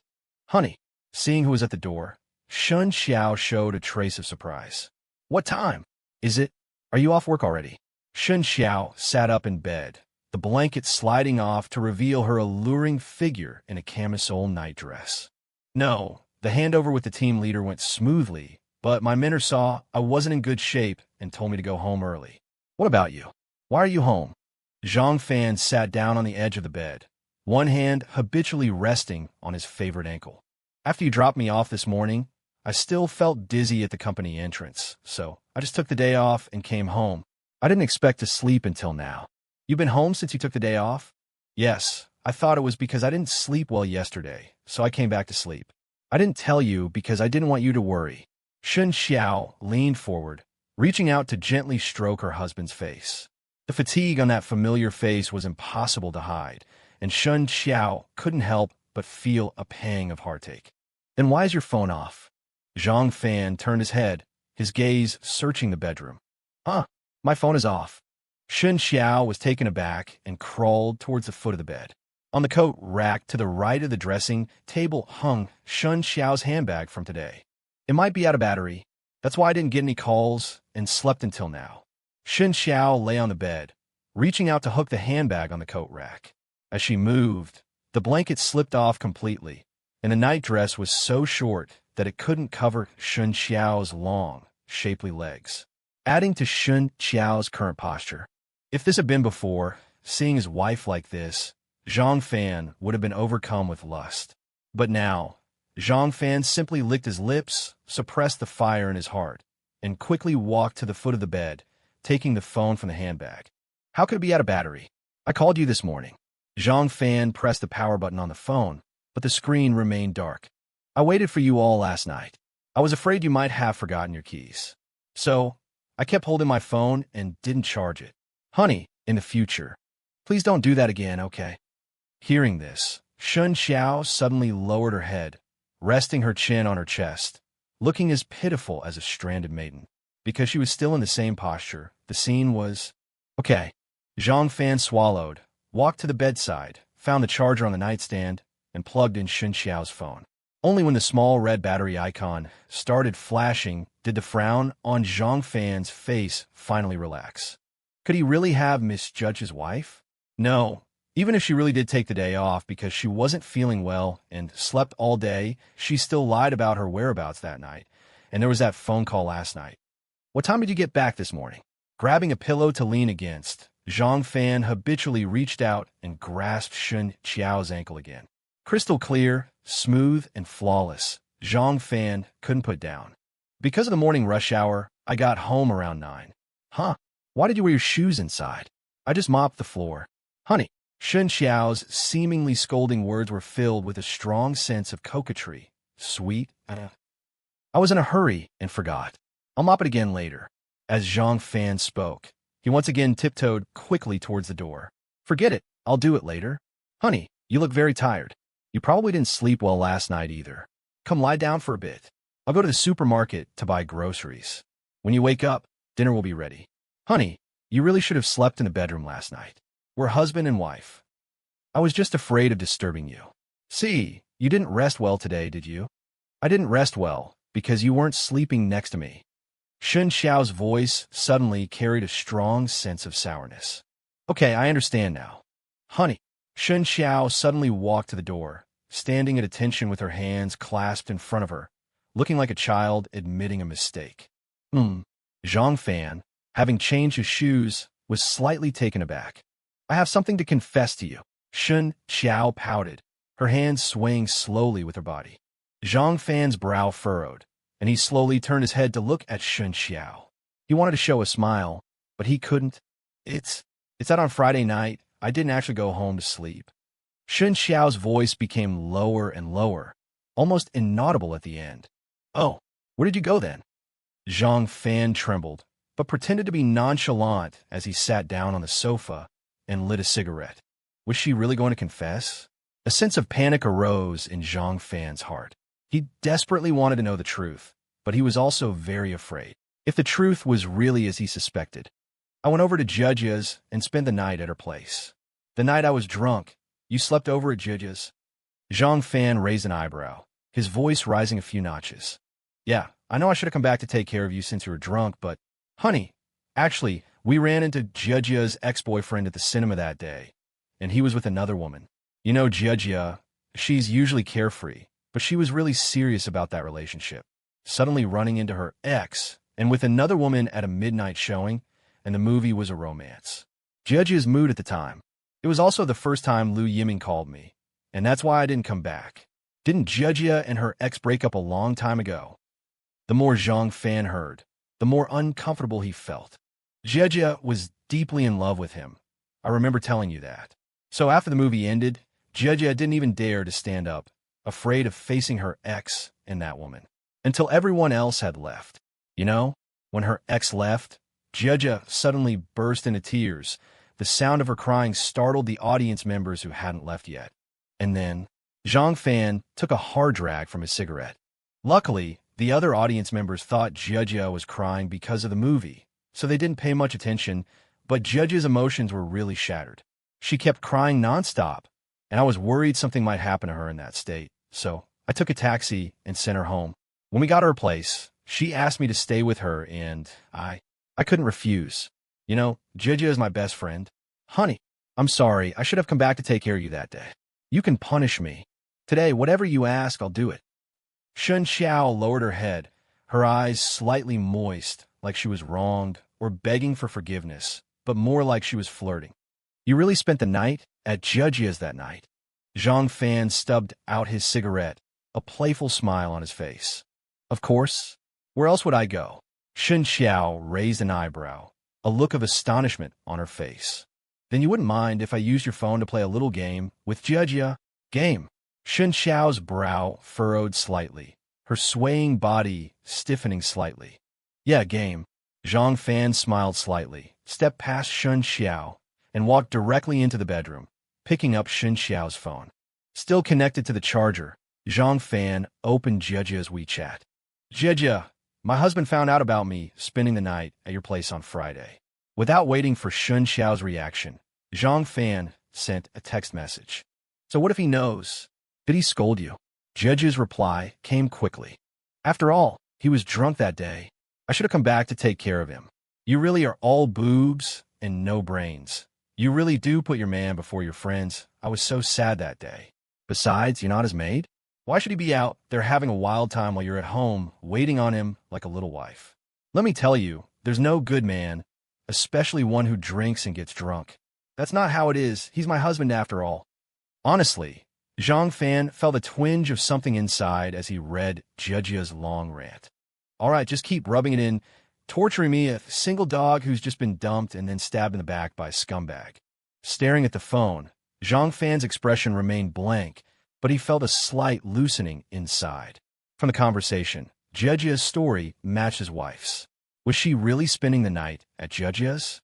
By the way, is that thing I left at your place that day still there? After a moment's thought, Zhang Fan glanced at his wife, who was leaning against the doorframe, wanting to come over but hesitating, and edited another text message. This time, Jiejie didn't reply immediately, making Zhang Fan wait for nearly 2 minutes. I threw it away a long time ago. You're not expecting me to wash it for you, are you? Let me tell you, just based on your regret about coming to comfort me instead of going home to take care of your husband. Our friendship will never reach the point where I'd wash that for you. Zhang Fan's eyes twitched slightly as he read this reply. That purple striped one, you really threw it away? Of course, what would I keep it for? It doesn't have any special meaning, does it? Could it be that one day you wore it? Tell me, what kind of thrilling story does this purple striped one have? This time, Judge's reply was quick. But seeing this reply, Zhang Fan sneered inwardly. Purple striped, Shen Qiao only had one, and she had thrown it away in front of him. Best friend. Utterly ridiculous. Never mind. Nothing to say. If it's thrown away, it's thrown away. Let's chat later. Sending this message, Zhang Fan directly closed WeChat and put the phone back on the nightstand. Zhang Fan had actually thought about deleting the chat history, but considering that Jiejie could just take a screenshot and Shen Qiao would still know what they talked about, he dismissed the idea. Honey, seeing Zhang Fan's expression, Shen Qiao tentatively asked, It's nothing. I just feel really bad for Jiejie. It's a good thing you met me. Zhang Fan smiled slightly, a gentle smile appearing on his face. Honey, you're not angry, are you? Why would I be angry? Angry that I didn't come back to take care of you. Shen Qiao said weakly, slowly moving towards the bed. Of course not. Actually, Jiejie is right. Why should I be out having a wild time while you're at home, waiting on me like a servant? Of course not. I'm your wife. It's my duty to take care of you. Shen Qiao hurried to Zhang Fan's side, sitting down on his thigh. Yeah, we should take care of each other, because we're husband and wife. Zhang Fan raised his hand and placed it on Shen Qiao's smooth thigh, gently stroking it. Honey. Shen Qiao once again made that cloyingly sweet sound, her hazy eyes revealing a familiar desire. I'm tired. I'm going to sleep for a bit. Zhang Fan, however, ignored the desire in Shen Qiao's tone, lifting her up and placing her aside, then lying down on the bed himself. Then I'll go downstairs to buy groceries, and we'll have dinner when you wake up. What do you want to eat tonight, honey? Shen Qiao pouted, hiding the dissatisfaction in her eyes. Anything, whatever you want. I don't really have an appetite. Zhang Fan said, pulling out the eye mask from under his pillow and putting it on. Okay, then sleep. Shen Qiao gently got off the bed, and when she passed the nightstand, she unplugged the charger and took the phone with her to the living room. Closing the bedroom door, Shen Qiao directly opened WeChat and looked at the chat history between Zhang Fan and Jiejie. Shen Qiao read each message one by one, her face showing no expression until she saw the appearance of purple striped. Her fingers holding the phone tightened. Inside the bedroom, Zhang Fan lay quietly on the bed, the darkness brought by the eye mask allowing his thoughts to be more focused, but the concentration of his thoughts made his thinking even more chaotic. In the darkness, various unsightly images kept swirling. Ripping off the eye mask, Zhang Fan sat up in bed, his body sticky, and he realized he was covered in a cold sweat. Less than half an hour had passed. Zhang Fan listened carefully. There was no sound outside the bedroom. Shen Qiao had already gone downstairs to buy groceries. Zhang Fan strode out of the bedroom, scrubbed his face vigorously in the bathroom, and drank a large glass of cold water. Then, Zhang Fan quickly put on his shoes and went downstairs. He went straight to the property management monitoring room, adjusted his mood, and pushed open the door. Hello. I'm a resident of Building 19, Unit A. I'd like to ask for your help. Zhang Fan looked at the security guard sitting inside, his smile polite and humble. It's you. The security guard saw who it was, his face full of astonishment. You know me. Zhang Fan was also stunned. No, but I've seen you around the complex. What's the matter? The slightly astonished security guard came back to his senses, his old face instantly pulling down. He had basically guessed what Zhang Fan was here for. Wasn't it to delete the surveillance footage? Sigh, that girl really shouldn't have deleted the footage. Oh, It's like this. I want to see the surveillance footage of the elevator in Building 19, Unit A today. Zhang Fan felt the security guard's aura of keeping people at a distance, but he guessed that the property management service attitude was originally like this. See the surveillance footage? Today's. The security guard was stunned. This was not what he had guessed. Yes, just to see today's surveillance footage. Is that convenient? No, it's not convenient. The security guard replied lukewarmly. I just want to take a look, not copy it, not take pictures, just from 9 a.m. to 3 p.m. Zhang Fan had thought that the property management might be difficult to deal with, but he didn't expect this old man to be so decisive. It's against the rules. Although you are a resident, the elevator surveillance also involves the privacy of other residents. Unless you can get the consent of other residents, I can't show it to you. The security guard pouted, cursing inwardly. It's like this. I lost something in the elevator today, so if you lost something, report it to the police and let them investigate. Even if we find out who took your things, we don't have the right to mediate such disputes. Zhang Fan opened his mouth, speechless for a moment. Even though his wife said she was sleeping at home all day today, he thought of the finance manager named Liang Yu, who was also not at the company today, and he felt exceptionally conflicted. If the other party wasn't going to a hotel, but came to his house and on the bed he used to sleep on. After getting married, he had been living a life of leaving early and returning late, and if during this period his wife brought other men home, he really... Sir, to be honest, I suspect my wife is cheating. So, bullshit. There's no such thing as cheating. Do you think everyone is like you? What are you learning at such a young age? Making a mess. You're a bastard. Before Zhang Fan could finish, the security guard slammed the table, stood up angrily, his arms waving with bulging veins, and his yellow teeth bared, spitting everywhere. Zhang Fan was shocked by the security guard's aura. Were property management staff really this arrogant now? If you don't want to show it, then don't, but why are you cursing? Anyway, in a word, either you get the authorization of other residents, or you call the police and bring them here. Now, please leave. This is a surveillance room. No unauthorized personnel are allowed. The security guard's emotions seemed to have been ignited. Damn it. Look at how good that girl is. After seeing your messed up situation with her own eyes, she still said with tears in her eyes that she loved you and wanted to save this family. And you bastard, are planning to turn around and bite back? The security guard actually felt a little regretful at this moment. He was rash this morning, his heart softened for a moment, and he actually agreed to that girl's request to delete the surveillance footage. If he had kept it, maybe one day it could help that girl. Should he try to recover it now, before the data is overwritten? What kind of attitude is this? As a property management staff, this is my attitude, so what? Get out. Standing in front of the property management office, Zhang Fan was fuming. If the other party hadn't been elderly, he might have resorted to violence. What kind of nonsense was this? He used to think the property management here was pretty good, but how could a security guard in charge of the surveillance be so hot-tempered? But anger aside, the guard's words weren't entirely unreasonable. Surveillance involved privacy and indeed couldn't be casually viewed by just anyone. When Zhang Fan returned home again, Shen Qiao was already busy in the kitchen. He glanced into the kitchen and sat down on the sofa to smoke a cigarette. Why did you go out again? Seeing her husband return, Shen Qiao poked her head out of the kitchen, dressed in a cream-colored house dress with a Pikachu apron over it, the very image of a virtuous wife and mother. Couldn't sleep, so I took a walk downstairs.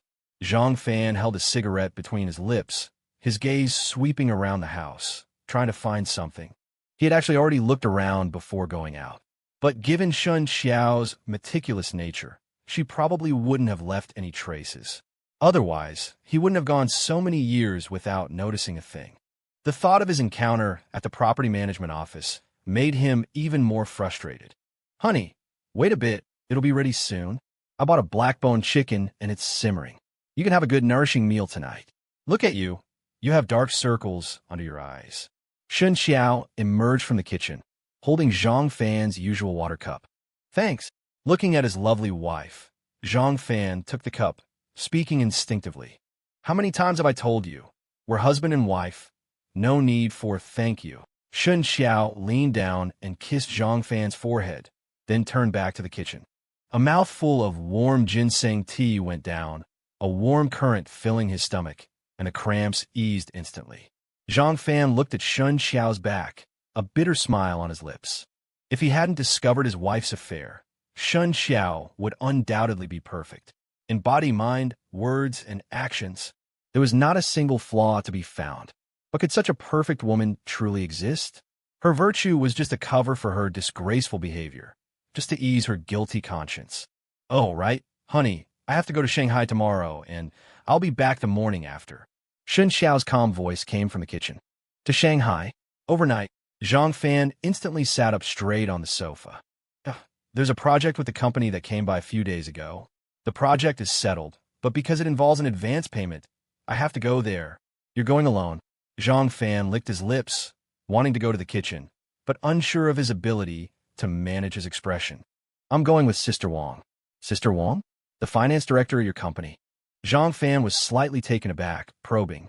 Yes, the flow of funds requires the signatures of both the finance director and the cashier.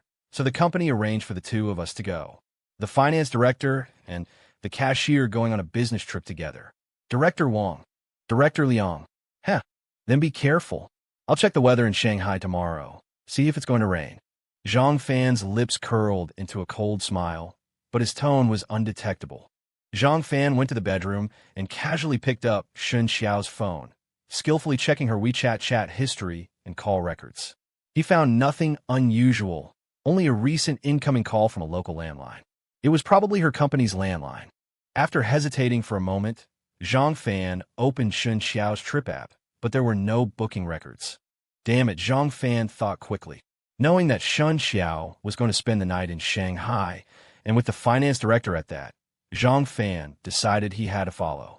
But Shanghai was huge, and there was no way he could find Shen Qiao once he got there, just like during the day-to-day. What to do? Looking at the phone in his hand, Zhang Fan frowned. Then, he took out his own phone and searched on a web page. After a moment, a cold glint flashed in Zhang Fan's eyes. Listening to the sounds of Shen Qiao busy in the kitchen, he picked up her phone and slammed it hard on the ground. Smash! A crisp sound rang out, and Shen Qiao's phone screen shattered. What happened? Honey, Shen Qiao's figure hurried into the bedroom. I accidentally dropped your phone. Zhang Fan picked up the phone from the floor. Are you okay? Be careful. Don't cut yourself. Shen Qiao hurriedly squatted down. Don't move, or get a broom. Zhang Fan nodded, holding the broken phone and backing away, carefully examining it. The screen was completely shattered, definitely unusable. Honey, I'm sorry, I broke your phone. It's just a phone, are you hurt? Shen Qiao came in with a broom, a rag stuffed in her apron pocket. I'm fine, you clean this up. I'll go downstairs and see if it can be repaired. You're going on a business trip tomorrow. You can't be without a phone. Have dinner first. It's almost ready. I'm not hungry. I'd better get the phone fixed first. There's a phone store just outside the complex anyway. Zhang Fan said, a look of apology on his face. Well, then hurry back. Shen Qiao looked at her husband, opened her mouth, but didn't say what she had originally intended. 20 minutes later, Zhang Fan was sitting on a bench in the community's greenbelt, holding two brand new iPhones. He hadn't gone to repair the phone at all, but had directly bought two new iPhones. The easiest way to know Shen Qiao's location in Shanghai was GPS tracking, a feature basically all phones had now. But while locating your own phone was easy, locating someone else's was not. Zhang Fan first searched for tracking software, but from the information he gleaned from websites, he quickly realized that 9 out of 10 of them were scams. And indeed, such tracking software was not so easy to find. Since he couldn't find tracking software, Zhang Fan thought of something else. Liu Yiming had once told him that iPhones had a built-in Find My feature. Once enabled in the background, it could locate the position of phones under the same Apple account. One of his breakups had been because he left his iPad at his girlfriend's place, and she discovered that he had spent the night at a bathhouse. A quick search for the operating procedure revealed that it wasn't complicated, so Zhang Fan had directly smashed Shen Qiao's old phone. Now, holding the two new phones, Zhang Fan first registered an Apple account for himself, then logged into both phones with the same account. Following the instructions on the web page, Zhang Fan went step by step to settings, privacy, location services, system services, find my iPhone. After completing the operation, Zhang Fan used his own phone to open the system's built-in Find My iPhone app. The GPS location of the phone immediately popped up on the screen. This was actually a feature to prevent the loss of iPhones, so it could only locate devices under the same account. Shen Qiao had never used an iPhone before, so she probably wouldn't easily discover it. And this was a purely background function, and a system-native one at that. Of course, the prerequisite was that the phone had to be connected to the internet. Seeing that the plan was indeed feasible, Zhang Fan followed the above steps again and clicked on his own phone. But this time, instead of enabling it, he disabled it. Otherwise, if Shen Qiao accidentally clicked on this feature tomorrow in Shanghai and found that he was also in Shanghai, the plan would be ruined. He wanted to catch her in the act, and he even decided to take videos and photos. He wanted to tear off Shen Qiao's mask to expose her disgraceful appearance to the world, to ruin her reputation. She deserved it. After finishing the operation, Zhang Fan took out a SIM card from his pocket. It was Sister Xian's SIM card. Since receiving the text message about going to the tea house that day, there had been no further activity. Zhang Fan looked at the SIM card, lost in thought. iPhones didn't support dual SIM cards, so what to do with this card? He still needed to use this card to find Sister Xian and ask her what happened that day, and about the hundreds of thousands of yuan in cash and 2 severed fingers left in his car. Thinking of the severed fingers, Zhang Fan's eyes twitched. It was June now, the weather was hot, and although the 2 severed fingers were in a seal bag, they would definitely rot after a while. It was really troublesome to keep this thing in the car. After a moment, Zhang Fan put the SIM card back into the previous phone, set the phone to silent mode, and put it in his pocket. Sorry, honey, the phone can't be repaired. Pushing open the door and seeing his wife waiting in the living room, Zhang Fan shrugged. It's okay, if it can't be fixed, it can't be fixed. That phone was almost 3 years old anyway. I'll just take the opportunity to get a new one. Have dinner, and then you can go with me to buy a phone. Shen Qiao smiled and stood up from the sofa. I already bought one, Zhang Fan said, taking out a brand new, fully packaged phone from behind him. Rose gold? This must be expensive, right? Shen Qiao's eyes narrowed at first, but when she realized it was a new phone, a glimmer of emotion flashed in her eyes. I was actually planning to buy one for myself to celebrate my promotion, but since I broke your phone, I just bought 2. Zhang Fan said, placing another new phone on the table. Matching phones? Hee, you're a team leader now.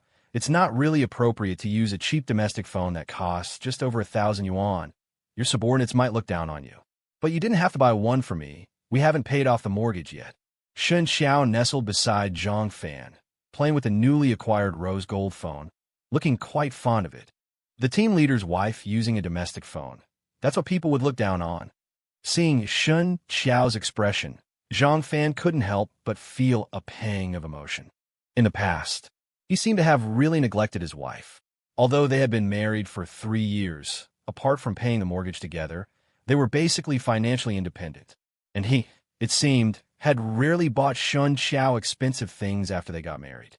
On the contrary, Shen Qiao often bought him relatively expensive clothes, saying that a man dressed too cheaply would lose face. What about Shen Qiao's own clothes? Zhang Fan recalled that although she often went shopping, most of her clothes were bought online. But I've never used an iPhone before. It's okay, the function should be pretty much the same. You'll get used to it. I've already activated it for you. You just need to download the usual apps yourself. I asked the salesperson just now this. Yes, the apps are all downloaded here. By the way, are your contacts backed up in the cloud? Yes. Let's eat first, and then I'll get familiar with it slowly. Thank you, honey.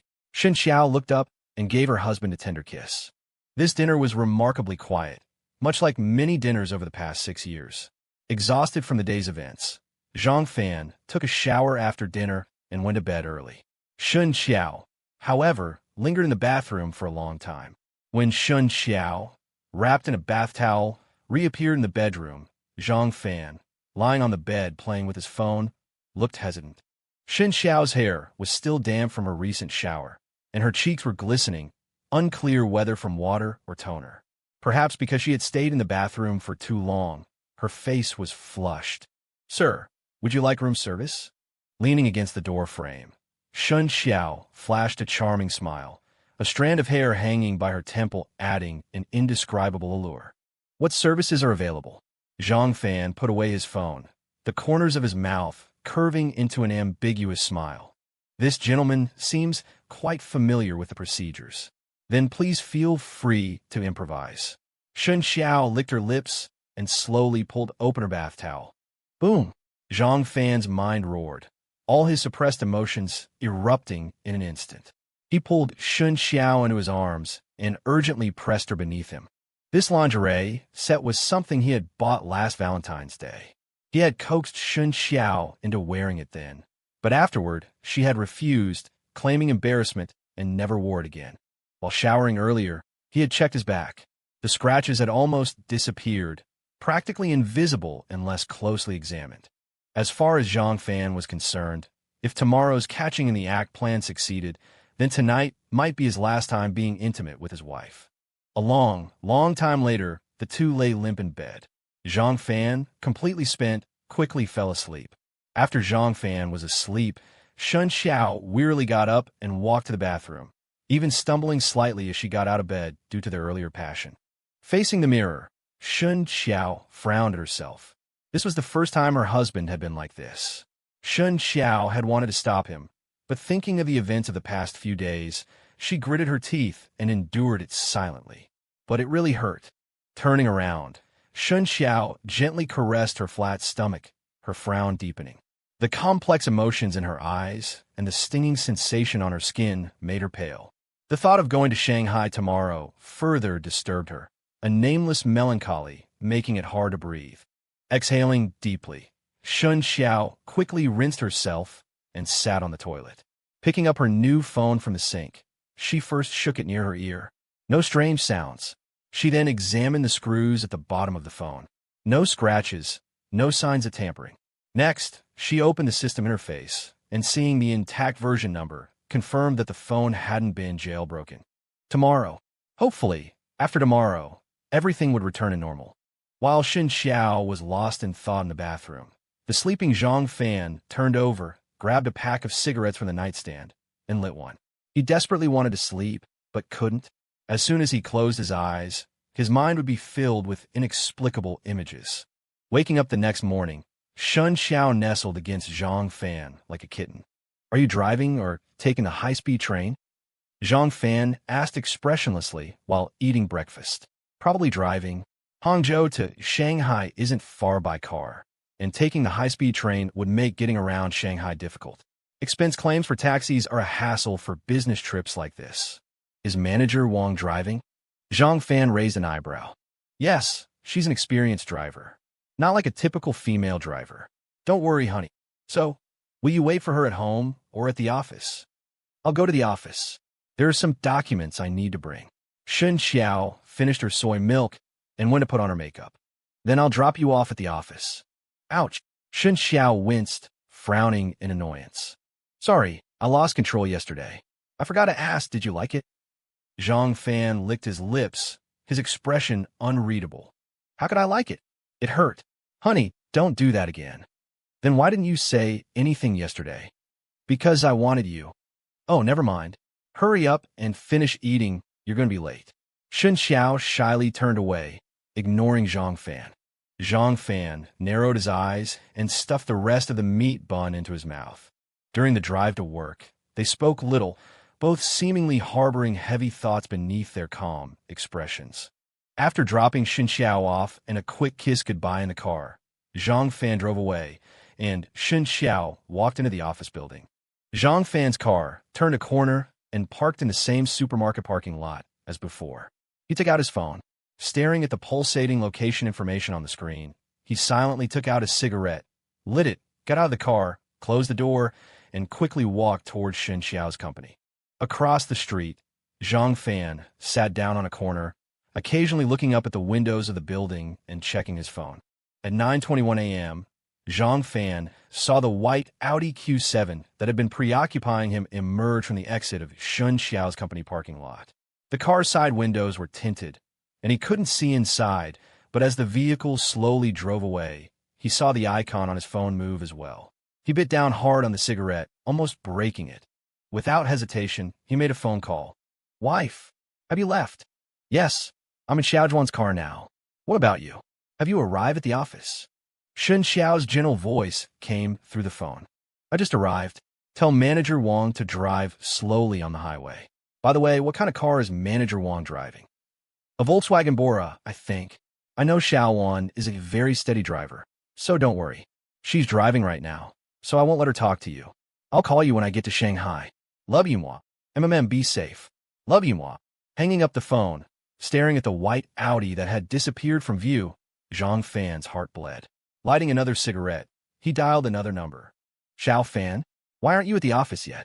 His supervisor's displeased voice came from the phone. Master, I might need to take another day off. Zhang Fan hesitated, his voice low. Is something wrong? Yes. All right. You take care of your matters first. I'll explain to the boss. The handover isn't urgent. Let me know if you need any help, his supervisor said seriously after a moment of silence. Thank you. Without further words, Zhang Fan hung up, feeling even more grateful for his supervisor who had always taken good care of him since his first day on the job. Looking up at Shen Qiao's company building one last time, Zhang Fan quickly walked back to his car. At 4:29 p.m., Zhang Fan's car was parked in the parking lot of the New World Shanghai Hotel. At the other end of the lot, the white Audi Q7 with a license plate, AX35XQ, was parked. He took a hard bite of his burger, the extra spicy flavor tasting like sawdust in his mouth. He had followed his wife based on the location information. Around 11 a.m., she arrived in Shanghai, stayed at a restaurant for about an hour, and then went to a company called Hanmei Cosmetics. During that time, she had called him to ask what he wanted for lunch. From 1 to 3 p.m., she remained at that location. Zhang Fan had grabbed a burger and a cola at a roadside stall during that time. And just half an hour ago, her location appeared here. Should he go up now, or wait until evening? If he went up now, how would he determine her room number? The phone's location could only provide a range, not pinpoint the exact room, and the range was two-dimensional, unable to determine the floor. Swallowing the chewed burger in large bites, Zhang Fan rubbed his face, pulled out a jacket he had prepared that morning, put on the hat and sunglasses he had bought earlier, and with a grim expression, walked toward the elevator. The elevator stopped on the first floor. Zhang Fan quickly walked to the front desk. He couldn't wait any longer. The thought of his wife possibly already in a hotel room with Liang made him feel like he was about to explode. Excuse me, I'd like to ask for Mr. Liang's room number. He left his bag in the car, Zhang Fan said, placing his briefcase on the counter. Mr. Liang. The receptionist looked slightly puzzled. Oh, Liang Yu, the one who just came in with a beautiful woman. The woman is very pretty, Zhang Fan added, his tone flippant. You can call him, the receptionist said, looking troubled. As soon as Zhang Fan spoke, she knew who he was talking about, because the woman was indeed very beautiful. At first glance, she had even thought she was a celebrity. My phone is in the bag. I'm his driver, Zhang Fan explained with a helpless smile, holding up the briefcase. The receptionist still looked hesitant. Zhang Fan's explanation was plausible, but in principle, they couldn't disclose guest information casually. Please, there are some important things inside, and I still have to pick up Mr. Liang's friends. And Mr. Liang has a bit of a temper. Zhang Fan scratched his head, pleading pathetically. One moment, 8817. The receptionist hesitated for a while, then sighed softly and gave him the number, looking at Zhang Fan's sincere eyes. Thank you. By the way, did they book one room or two? I'm going up now. You know what I mean? Zhang Fan thanked her, and as he turned, asked another ambiguous question. 2 adjacent rooms. The receptionist raised an eyebrow, covering her mouth with her hand. Thank you. I'll treat you to a meal sometime, Zhang Fan grinned, but as he turned away, his gaze was icy. 2 rooms. Whether they booked one room or 2 didn't matter much now. Taking the elevator to the 8th floor, Zhang Fan cautiously peered out from the elevator car. Seeing the hallway empty, he quickly walked inward. Those few steps felt like a century to Zhang Fan, his mind replaying chaotic images. If he heard something from outside the door, should he pretend nothing was amiss and knock? Or should he burst in with uncontainable rage? Or perhaps call his wife from the doorway to hear the final lies she might weave? Standing before room 8817, Zhang Fan's heart raced. He pressed his ear to the door, hearing faint sounds from within, seemingly from a humorous short video. Listening intently for a while, Zhang Fan didn't hear any other strange noises, not even the sound of people talking. Stepping back half a pace, Zhang Fan frowned. The receptionist had only said the rooms were adjacent, but hadn't specified whether it was 8,815 or 8819. Which room was his wife in? Or was she already in 8817? Zhang Fan carefully approached room 8815, again pressing his ear to the door. He heard only the faint sound of running water, not like a shower, more like washing hands or face. Should he call to confirm? Zhang Fan hesitated. But just then a sudden change occurred. As he was leaning against the door, he heard the sound of the lock turning. After a brief analysis, both the two rooms had sounds. If his wife was really in 8815, then the two of them weren't together yet. Even if he exposed his wife and Sister Wang's lie about coming to Shanghai, it wouldn't constitute direct evidence of her infidelity. If his wife discovered his tailing now, everything today would be meaningless. In an instant, Zhang Fan sprang up alertly and quickly fled from 8815. But time was too short. He had only taken 2 steps when the door had already cracked open. Instinctively, Zhang Fan darted to the side, pressing himself against the door of 8819, hoping the narrow obstruction would conceal his figure. He actually regretted it a little. He was too impatient, anxiously praying in his heart. But before his prayers could take effect, an even more astonishing thing happened. The door of 8,819 that he was pressed against also opened. Because the door he was pressed against was opened, Zhang Fan lost his balance. To avoid falling backward, he stumbled and instinctively took a step forward. With the step, Zhang Fan stood directly in the middle of the hallway. "You!" A surprised voice came from behind. Zhang Fan turned his head in astonishment, only to see a face of unexpected, stunning beauty. "Sister Exant, honey." At the same time, a person emerged from 8815, equally astonished, looking at Zhang Fan. Honey." Zhang Fan's mind went blank for a moment. "Honey? What are you doing here?" "You." Seeing Zhang Fan's sudden appearance, Shen Qiao naturally moved closer. But when she saw the woman in front of her husband, her look of astonishment turned to terror and anger, especially when she saw a barely concealed panic on the face of the woman with the large, beige blonde waves. Smack! A loud slap landed on Zhang Fan's face, Shen Qiao's raised hand still trembling slightly. "It's not what you think." This slap stunned Zhang Fan. He covered his face and instinctively tried to explain. "No need to explain. I checked the building's elevator surveillance. I saw it that night. You took her home. You were even in the elevator. And there's a button from her clothes at home." Shen Qiao trembled all over, tears streaming down her face. This sentence stunned both Zhang Fan and Sister Xian. "I was planning to find a time to talk to you. But you, I never thought you." Shen Qiao's face was pale, her sobs making her words incoherent. The door of 8,817 was urgently pushed open. The commotion at the door seemed to have startled the person inside.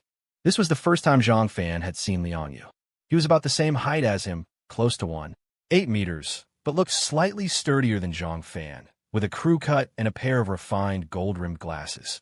From his appearance, it was hard to tell his exact age, maybe 38 or 9, maybe 40-something. "Wah!" Shen Qiao instantly lost control of her emotions, ignoring Liang Yu, who had opened the door, and ran towards the end of the hallway, covering her face and crying. "Qiao!" Liang Yu called out anxiously, turning to look at Zhang Fan with a puzzled expression. "You're her husband?" Liang Yu asked strangely, glancing at Sister Exant, who also had a complex expression and quickly chased after Shen Qiao. "That's your wife." Only after the two had left did Sister Xian raise an eyebrow strangely, somewhat embarrassed. Zhang Fan's mind was completely blank. Wasn't he here to catch her cheating? How did it suddenly turn into him being caught? His face burning, Zhang Fan looked at Sister Xian, unsure of what to say. Hearing Liang Yu's address to Shen Qiao, he really wanted to chase after her. Qiao. Is that how a superior addresses a subordinate? But given the current situation, if he didn't figure out what happened with Sister Xian that night, he wouldn't know how to explain even if he did chase after her. "If you're not going to chase after her, then come in and sit." Sister Xian bit her lip a hint of hesitation appearing on her cool face. She stepped aside, making way for him to enter. Zhang Fan stared at Sister Exan, took a deep breath, then glanced at the end of the hallway and nodded heavily. Closing the door, Sister Exan sat down on the sofa in the room. That really was your wife? Were you here to find her, or to find me? Sister Exan was also dressed in professional attire today, a gray-white blazer on top, but instead of a pencil skirt and stockings, she wore slim-fitting capri pants, revealing her fair calves above white high heels. To find her, Zhang Fan pursed his lips, walked to the edge of the bed and sat down, but seeming to remember something, he stood up again and sat on the other sofa. I have something to ask you. After a moment of silence, they spoke in unison. What exactly happened that night? After another silence, they spoke in unison again, the synchronicity making Zhang Fan's mouth twitch. I don't remember. I was drunk that night. If it were a different time, such synchronicity would surely have brought a smile to their faces, but now, neither Zhang Fan nor Sister Xin could manage a smile. You really don't remember? Again, Zhang Fan took a deep breath, staring intently into Sister Xin's beautiful eyes, trying to find a clue in them. But when Zhang Fan noticed that Sister Xin was scrutinizing him with the same gaze, he sighed helplessly. Looks like we really were drunk. Damn it, again. Let me tell you what I know. Zhang Fan didn't want to continue like this. The atmosphere was too eerie, and the image of Liang Yu chasing after his wife kept flashing in his mind. Where were they now? What were they doing? Would his wife, out of disappointment in him, do something out of spite? Shaking his head, Zhang Fan recounted the surveillance footage he had seen at Sunshine KTV. So, you went to the wrong private room, and then took my phone by mistake, and later I called you, and called you back. Sister Xin listened to Zhang Fan's narrative, her delicate eyebrows knitting together. According to the surveillance footage, that's the most reasonable explanation, because we didn't know each other before. Zhang Fan sighed. But no matter how drunk you are, it's impossible to be completely like amnesia. Sister Xin adjusted her posture, lifting one leg and placing it on the other. Zhang Fan instinctively glanced at her, comparing Sister Xin's and Shen Qiao's calves. Shen Qiao's were rounder, Sister Xin's a bit more slender. Damn it, I've actually been thinking about this too. I've been drunk before, but I could always remember some fragments, and that night, we did a lot of things afterwards. Could it be the foreign liquor you ordered? I rarely drink foreign liquor. One person blacking out is plausible, but two people at the same time. Speaking of this, Sister Xin's eyes narrowed, a cold glint flashing through them. Did you think of something? Zhang Fan had been paying attention to Sister Xin's expression, and this subtle change was caught by Zhang Fan. Your wife said I went to your house. Sister Xin shook her head, not answering Zhang Fan's question, but changing the subject. I don't remember right the button my wife mentioned.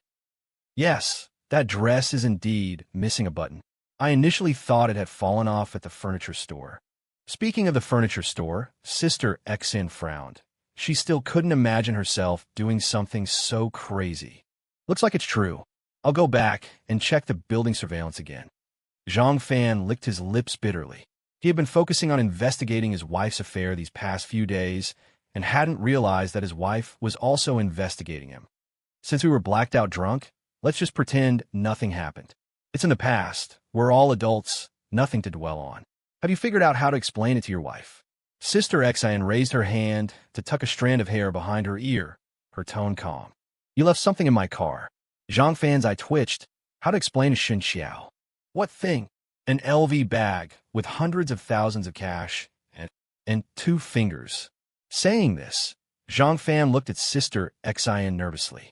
Oh, so those 2 fingers are with you? I've been looking for them for a long time. Where are they now? A hint of surprise flashed across Sister Xin's cool face, but her tone showed no abnormality, as if those 2 fingers were 2 pencils. They're in my car. The car's in the parking lot downstairs. Seeing Sister Xin's reaction, Zhang Fan let out a long sigh of relief. Sister Xin knew about the severed fingers, so they had nothing to do with him. Want to go see now? Sister Xin said, already standing up. Zhang Fan hesitated for a moment, then nodded, following Sister Xin out of the room. Leaving the room, Zhang Fan hesitantly glanced at 8815 and 8817. He had been paying attention to the sounds outside and knew his wife hadn't returned. What exactly do you do? In the descending elevator, Zhang Fan looked at the elegant Sister Xian beside him. He could tell that although Sister Xian didn't have many accessories, the watch on her wrist and her well-fitting suit were definitely valuable. In today's society, one-night stands aren't uncommon. Since we don't remember, let's not dwell on it. Anyway, we'll never see each other again, and our paths won't cross, right? Sister Xian tilted her head slightly, looking at herself in the elevator's reflection. Zhang Fan was choked by Sister Xian's nonchalance. He seemed to remember receiving a text message from Sister Xian's husband, so Sister Xian should be married. Infidelity could be treated so casually? This is your SIM card. I'll give you the phone when I get a chance. I was originally thinking of waiting for you to call me. Thinking of the text message, Zhang Fan took out the old phone and removed the SIM card. Yes, just throw away the phone. I didn't use that phone much. There's nothing on it. Sister Xian took the SIM card, examined it for a while, and put it in her handbag. Arriving at the parking spot, Zhang Fan opened the trunk. Sister Xian walked over nonchalantly, bent down to open the LV bag, and quickly found the sealed pouch. She picked it up, examined it casually for a moment, and then put it in her own handbag. Thanks. It would have been a real hassle if I couldn't find this. Sister Xian smiled and closed the trunk. Zhang Fan watched Sister Xian the entire time, but her expression was incredibly calm. Even when she picked up the two severed fingers, it was as if she were examining two pencils, without the slightest change in her demeanor. All right, our interaction ends here. Farewell, and may we never meet again. Sister Xian's lips curled slightly, her cold expression conveying an indescribable sense of detachment. And the money in the bag. Seeing Sister Xian walking away, Zhang Fan instinctively spoke up. I said before, our relationship is limited to a one-night stand after drinking. So, leaving that money with you will make our relationship purer, especially given your current situation. With that, Sister Xian waved her hand dismissively at Zhang Fan, then pointed towards the elevator. Zhang Fan knew Sister Xian was referring to his wife, but before he could say anything else, a flashy Porsche sports car sped up and stopped beside Sister Xian. Through the car window, Zhang Fan saw a man driving, dressed in black with short black hair and black sunglasses, also looking at him coldly through the window. Zhang Fan hesitated, wondering if this was Sister Xian's husband, and watched as Sister Xian got in the car and drove away, his mouth agape, not daring to stop her. Just like that, she's gone? He turned to look at the closed trunk. Leaving the money with me? To make their relationship pure? What kind of relationship is the purest between a man and a woman, especially those who have been intimate? A financial transaction? A quickie for 300, 800 for the night. Damn it. Zhang Fan's eye twitched as he finally understood Sister Xian's intention. She was treating him like a male prostitute. Watching the Porsche disappear, Zhang Fan felt as disgusted as if he had swallowed a fly. So, that several $100,000 was her payment for his services? Although he was depressed, at least one problem that had been bothering him for days was solved. But now, Zhang Fan had to face another, even more thorny issue. Catching his wife cheating had somehow turned into him being caught. This plot was ridiculous enough. Returning to the 8th floor, Zhang Fan listened at the doors of 8817 and 8819 for a while, but there was no sound from inside. His wife hadn't returned yet. He took out his phone, hesitated for a moment, and then dialed his wife's number. The number you have dialed is powered off. Damn it. Unwilling to give up, he opened the Find My app, but it showed that his wife's phone was indeed offline. Leaning against the wall, Zhang Fan squatted down and lit a cigarette in frustration. The previous scene had caught him off guard, but it was true that his wife had lied to him and come to Shanghai alone with Liang Yu on a business trip. So where were they now? Had they switched to another hotel to continue their original plan? Thinking of this, Zhang Fan went back to the parking lot, only to find that the white Audi was gone, replaced by a blue BYD. What should he do? Go look for them? His wife's phone was off, and the tracking app couldn't locate her. Feeling lost like a headless fly, Zhang Fan returned to the 8th floor and sat down at the door of 8819. Their luggage was all here. Even if they went somewhere else for the night, they would definitely come back to get it. He had to talk to his wife today. He took out his cigarette pack, but found only one cigarette left. He lit it anxiously and crushed the empty pack in his hand. Zhang Fan's mind, however, went back to Shen Qiao's trembling body and pale face earlier. If his wife was also cheating, was it necessary for her to put on such an act? From the tears that welled up in her eyes, Zhang Fan could see endless disappointment and pain. Was his wife's sadness fake? He took a drag of his cigarette, then coughed violently, realizing that the tobacco had burned down to the filter and the fumes from the burning cotton were choking him. He stubbed out the cigarette and wanted to light another, but found that he had run out of cigarettes. Should he go buy some? Zhang Fan shook his head, afraid of missing Shen Qiao. Just as Zhang Fan was wavering, a figure appeared at the end of the corridor. Zhang Fan immediately stood up from the ground. "Where's my wife?" Zhang Fan stared fiercely at the man in front of him. It was Liang Yu, but he was alone. Qiao went back. "I took her to the high-speed rail station." Liang Yu tilted his head, sizing up Zhang Fan with amusement. "Don't call her Qiao. What's your relationship with her?" Zhang Fan clenched his fists, his inner anger flaring up at Liang Yu's familiar address. "What's your relationship with that woman?" Liang Yu raised an eyebrow, retorting flippantly, "That's none of your business." Zhang Fan gritted his teeth and glared at Liang Yu, barely controlling himself. Liang Yu didn't speak, but walked past Zhang Fan, took out the room card for 8819, opened the door, and went in. "Qiao's luggage is still here. Will you take it back, or should I bring it to the company for her tomorrow?"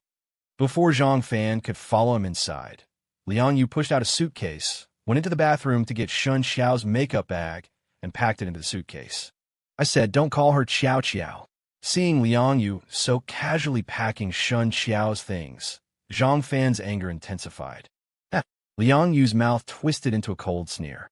This smile completely provoked Zhang Fan, like being scorned by an invader on his own territory. Zhang Fan threw a punch directly at Liang Yu. Liang Yu hadn't expected Zhang Fan to suddenly attack, and took the punch squarely, his glasses flying off his face. His head was knocked to the side, but Liang Yu didn't hesitate, immediately raising his hand to strike back at Zhang Fan. The two of them were immediately entangled in a fight.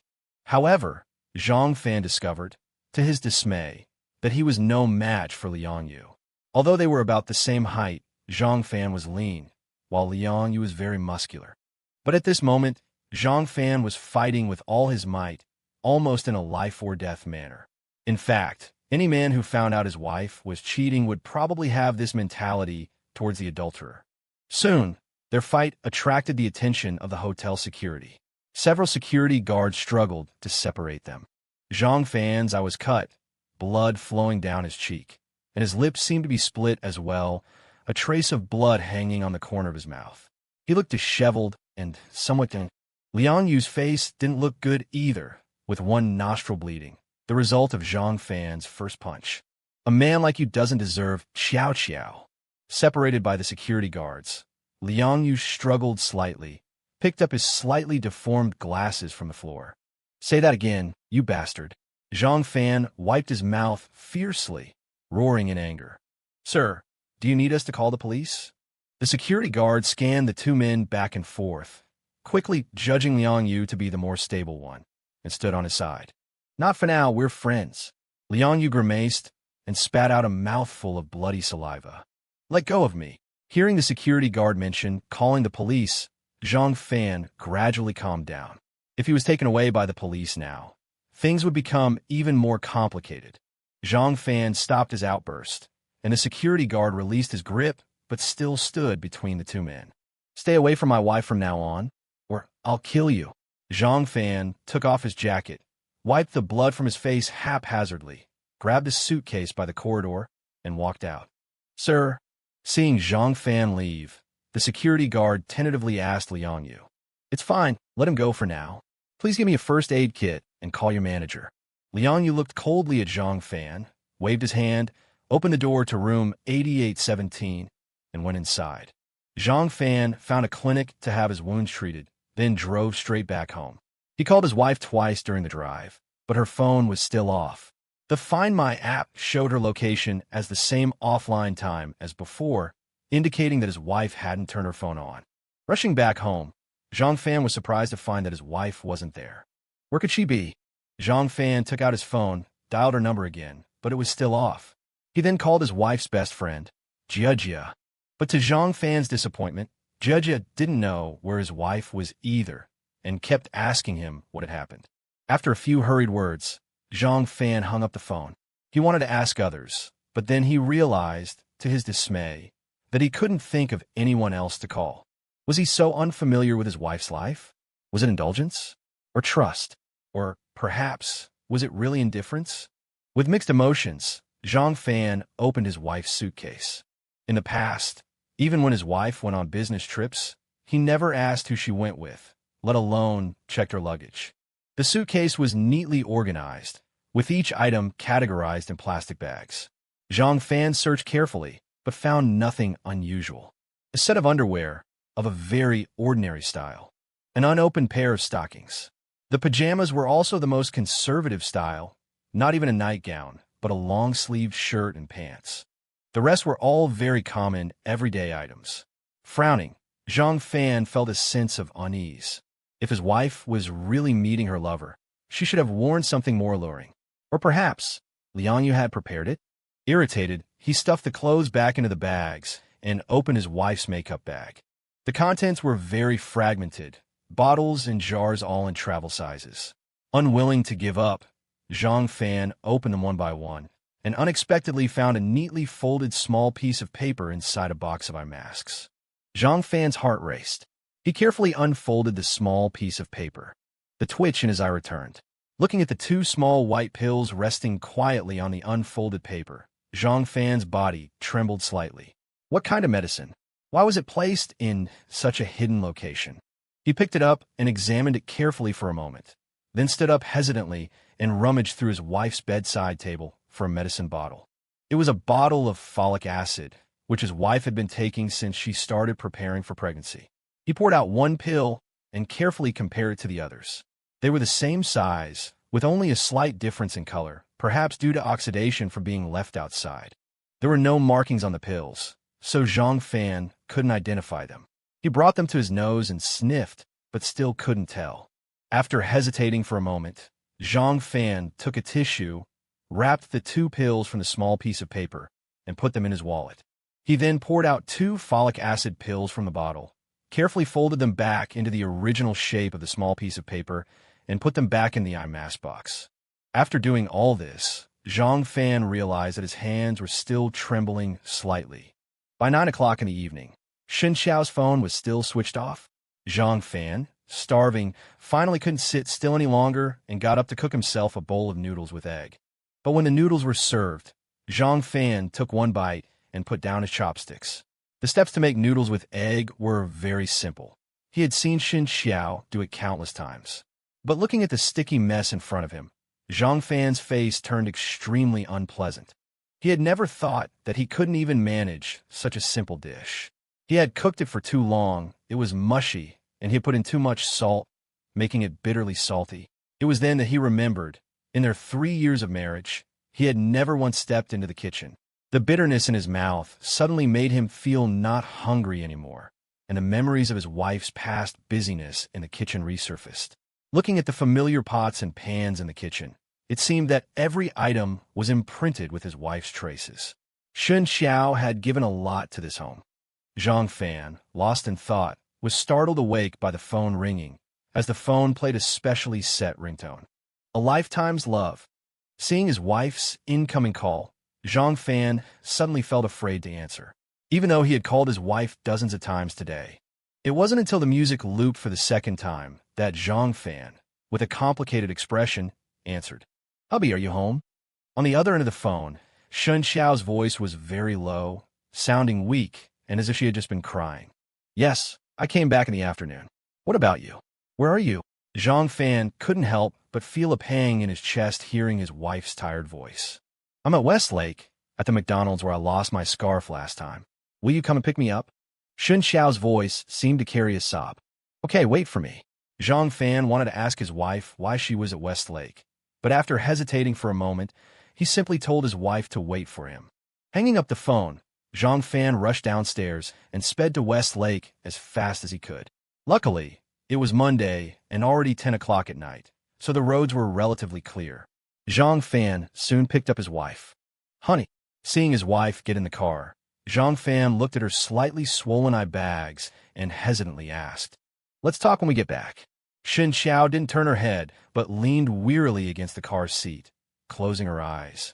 Seeing this, Zhang Fan opened his mouth, but didn't say anything more, and drove home. Closing the door behind them, Shen Qiao quietly scanned the living room, glanced at the suitcase placed in the corner, and then silently sat down on the sofa. Zhang Fan took a deep breath and sat down beside Shen Qiao. "Can you tell me now about you and her?"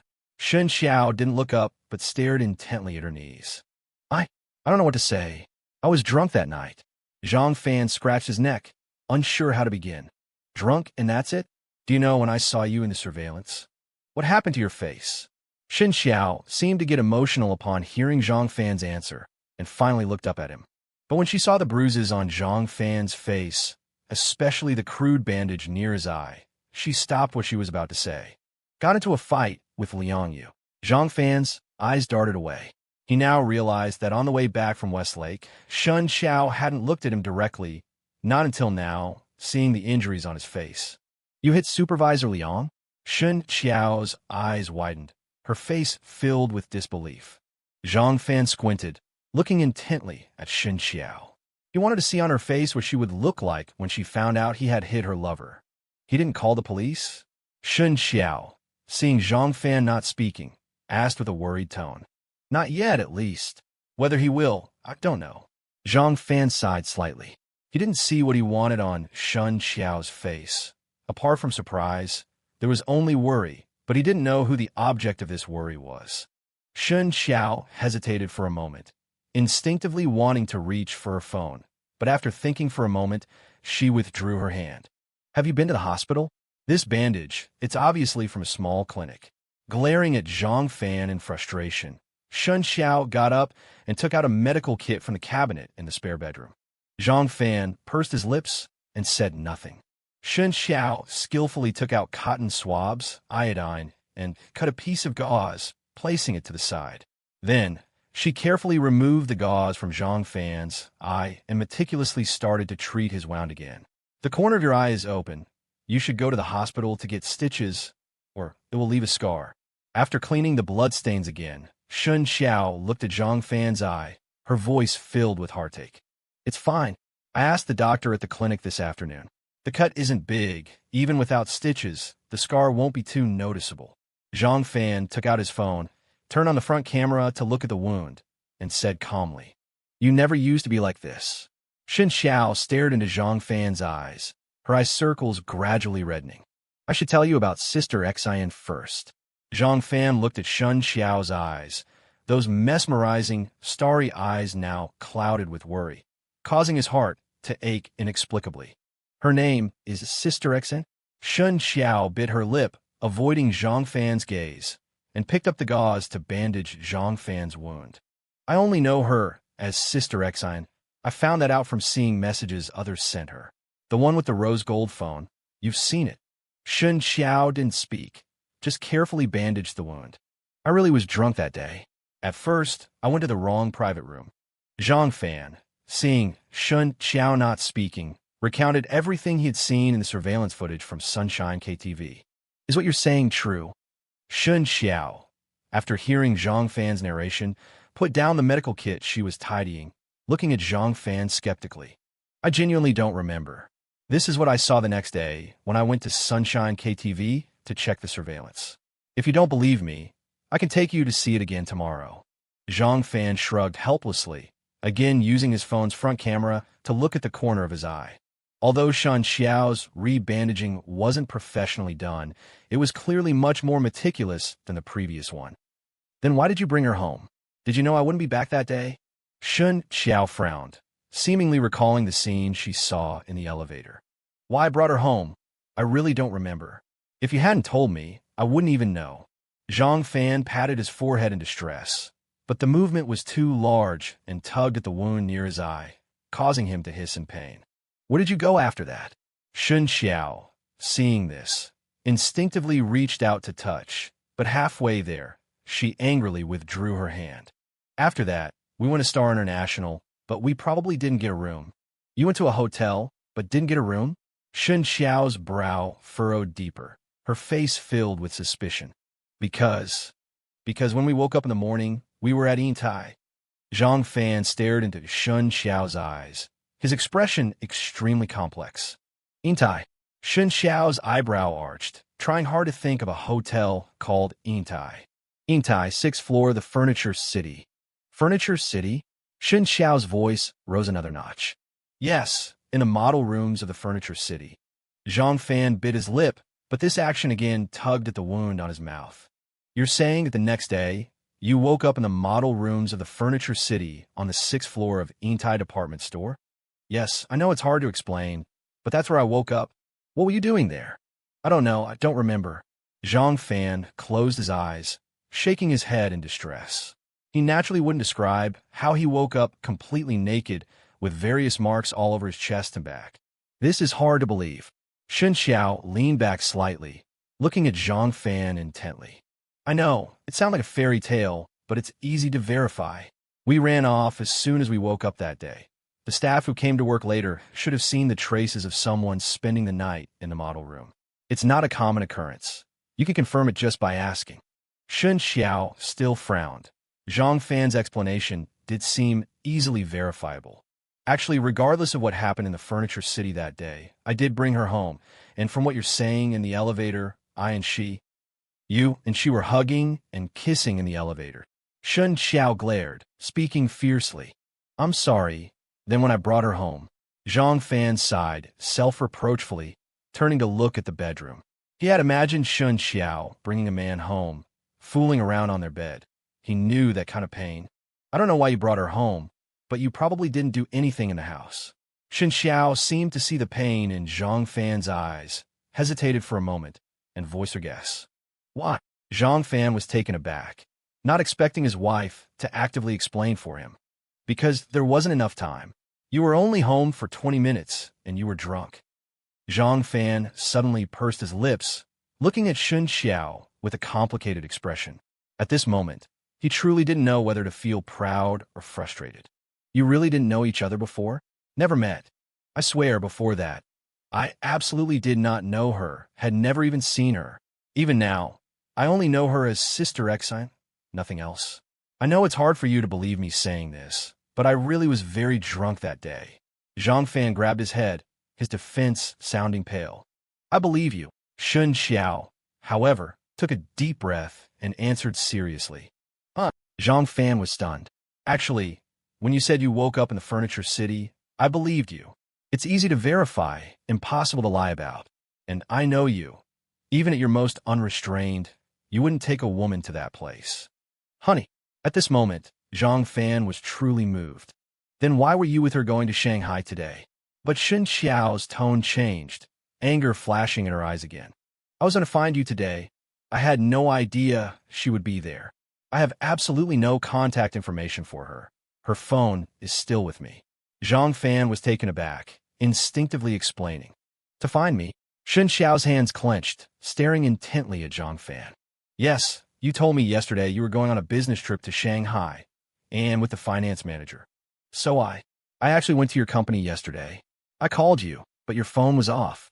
I was worried about you, so I went to your company. That's how I know your finance manager is named Liang Yu, the one who drove you home that morning. Not Wang Xiaowan, as you told me. Zhang Fan sat up slightly straighter. Their roles seemed to have reversed. So, you follow me to Shanghai? After hearing Zhang Fan's words, a sense of indescribable fear rose in Shen Qiao's heart. Yeah, I don't think any man would remain indifferent after knowing his wife went on a business trip alone with another man, especially when his wife told him she was going with a female colleague. It's not what you think. I remember telling you that Sister Xiaowan was the financial manager, wasn't a year ago. Yes. At that time, the original financial manager had resigned, and there were rumors in the company that Sister Xiaowan would be promoted. Other senior executives also hinted at it, so that's what I told you when I got back. But she wasn't. Right. Later, for some reason, the company hired a new financial manager from elsewhere, and that's Liang Yu. Then why didn't you tell me later? This is a personnel change in the company. You didn't ask. Why would I specifically tell you about it? Then why did you say yesterday that you were going with Sister Wang? I didn't want you to overthink it, but I already overthought it, especially when you were deceiving me. Zhang Fan's tone gradually became agitated, completely losing the hesitation he had when he was being questioned earlier. The roles had truly reversed. I already explained what happened that day. I came out of Jiejia's place, and he happened to pass by. He saw me waiting for a taxi by the roadside and offered to give me a ride home. He also said he wanted to try the egg pancakes I had been bragging about for a long time. In that situation, I had no reason to refuse. And going to Shanghai today was purely a work requirement. The advance payment requires the signatures of both the financial manager and the cashier, which I also told you yesterday. I really just didn't want you to misunderstand. So I concealed the fact that he was the financial manager, not Sister Xiaowan. Shen Qiao's voice was also filled with anxiety. Honey, do you know?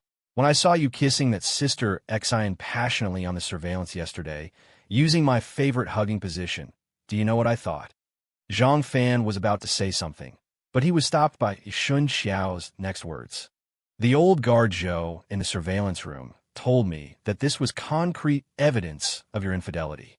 As long as I used the video as evidence, the court could order you to leave with nothing. Before Zhang Fan could answer, Shen Qiao dropped another bomb, Zhang Fan's biggest fear. But do you know what I did? I asked old guard Zhou to delete the surveillance. Why? Do you know why I did that?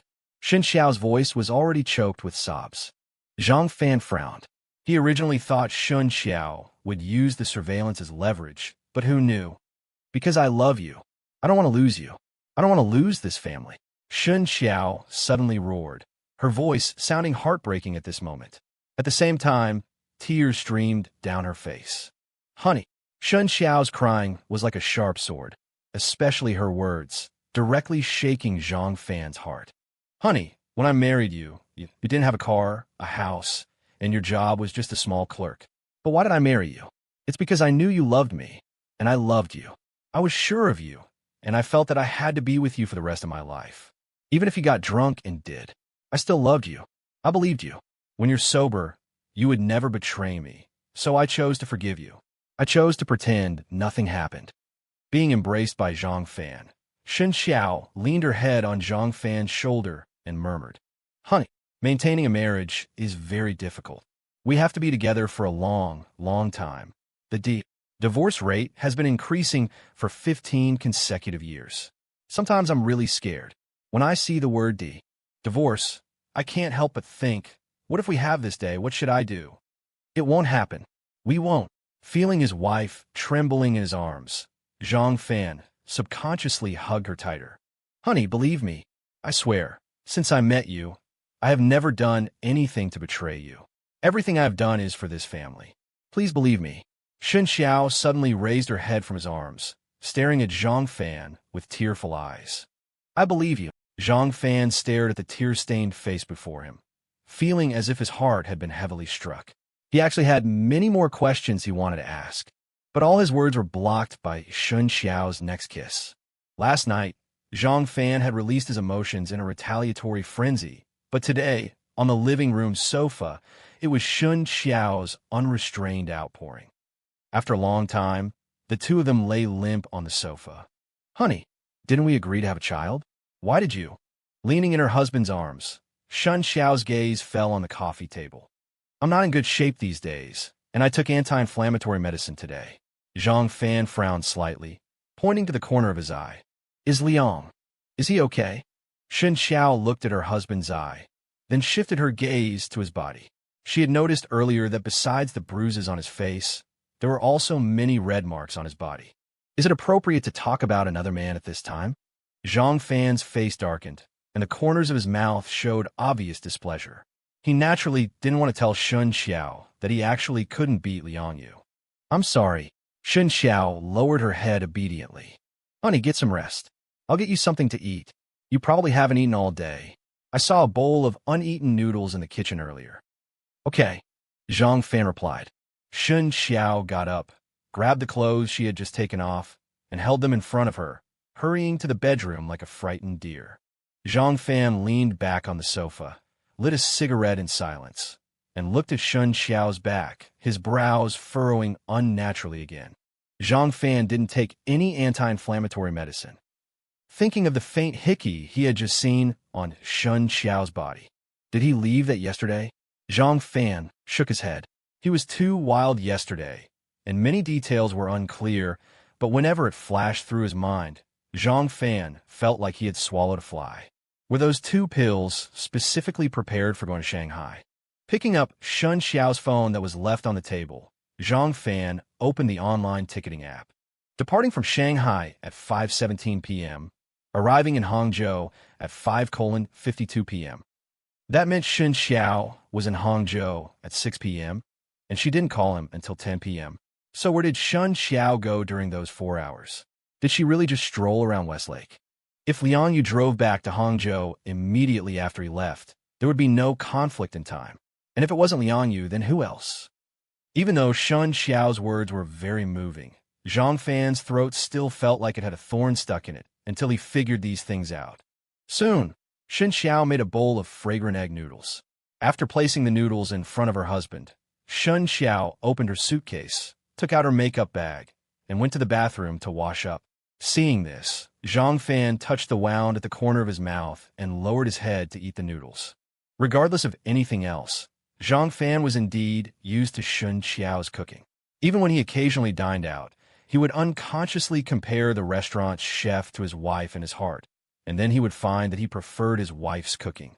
Thinking of this, Zhang Fan's fist clenched unnaturally. Finished eating? Let me help you wipe your body, so the wound doesn't get wet. After a while, Shen Qiao came out after a quick wash. Just lie down. You're also very tired today. I'll just wipe myself. Zhang Fan waved his hand. It's all your fault. Shen Qiao gave Zhang Fan a shy glance. Just leave the bowl there. I'll clean it up tomorrow. Can you really do it yourself? I'm afraid if you help me wipe, I'll be even more tired.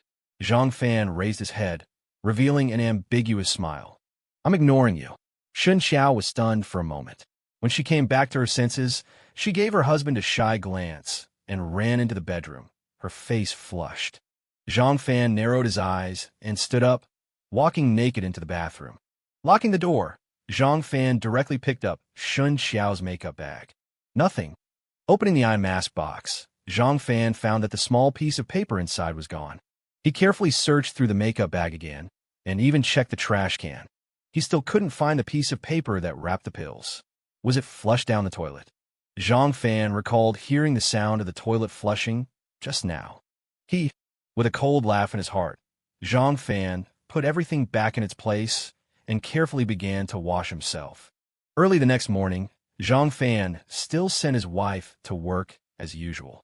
After his wife kissed him goodbye in the car, Zhang Fan drove the car into the side road again. Stopping by the roadside, Zhang Fan dialed his master's phone number. Taking leave again? As soon as the call connected, his master's concerned voice came through. Yes, at least 3 more days. Zhang Fan hesitated for a moment before answering. He estimated the injuries on his face.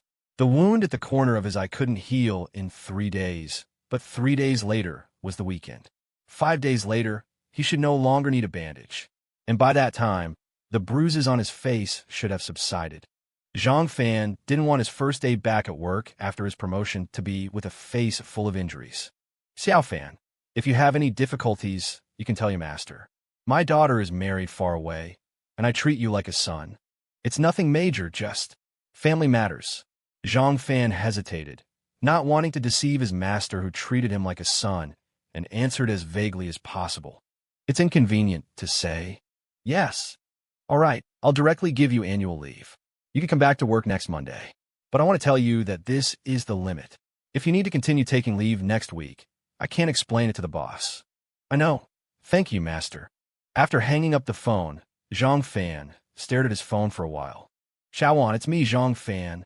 After a long time, Zhang Fan opened his contacts and dialed a number. Brother Fan, what made you think of calling me? Just the other day, I was chatting with Lao Wu about you, and he mentioned you got a promotion. When are you treating us? Qin Xiaowan's amiable voice came through the phone. Qin Xiaowan, The wife of Zhang Fan's university classmate Wu Jia worked as a nurse at the city hospital. Are you at work right now? I need a favor. Zhang Fan wasn't in the mood for pleasantries and directly stated his purpose. I'm at the hospital. What's up? Qin Xiaowan's voice paused slightly. She and her husband shared a common trait. They both valued principles. I have 2 pills here. I was wondering if your hospital could identify them. Pills. Qin Xiaowan's voice clearly hesitated. Analyzing pills could be a big deal or a small one. What if they were illegal drugs? They're just regular, over-the-counter medicine. There are no markings on them, and I can't find the packaging, so I wanted to bring them to your hospital to ask. Zhang Fan understood Qin Xiaowan's concerns and quickly explained. Although he suspected his wife of cheating, he hadn't considered the possibility of illegal drugs. All right, call me when you get to the hospital, and we'll talk then. Qin Xiaowan didn't directly agree. See you in a bit. After hanging up, Zhang Fan drove straight to the city hospital. Soon, he saw Qin Xiaowan in the hospital parking lot. Dressed in her nurse's uniform, Qin Xiaowan wasn't particularly beautiful, but she had an indescribable warmth about her. She always greeted people with a smile and dimples, but her smile never felt forced or fake. This is it. Taking the small pill Zhang Fan handed her, Qin Xiaowan breathed a sigh of relief. It looked like a vitamin and probably wasn't an illegal drug. With years of experience, Qin Xiaowan could tell from its size and feel. What happened to your face? Qin Xiaowan took the pill and looked at Zhang Fan with a teasing smile. I accidentally fell. Zhang Fan awkwardly brushed it off. Come on, I'm a nurse, an emergency room nurse.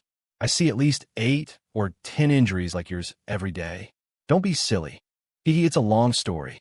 Can you analyze this pill? Zhang Fan changed the subject. Maybe we don't need to analyze it. If it's a common medication, I can take it to the pharmacy and have someone look at it. I'll let you know the answer by tomorrow morning at the latest. By the way, where did you get this pill? Let's wait until we know what it is. Okay, I have to get back to work. I can't be away for too long. I'll call you when I have news. Thanks, I'll organize something later. I'll call Lao Wu, and we can all grab a drink. No, we're trying to conceive. Qin Xiaowan chuckled, waved, and walked into the hospital.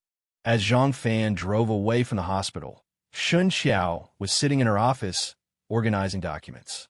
Turning her head to look at Wang Xiaowan, who seemed to want to say something several times, Shen Qiao hesitated for a moment before speaking. Sister Xiaowan, is there something you want to say?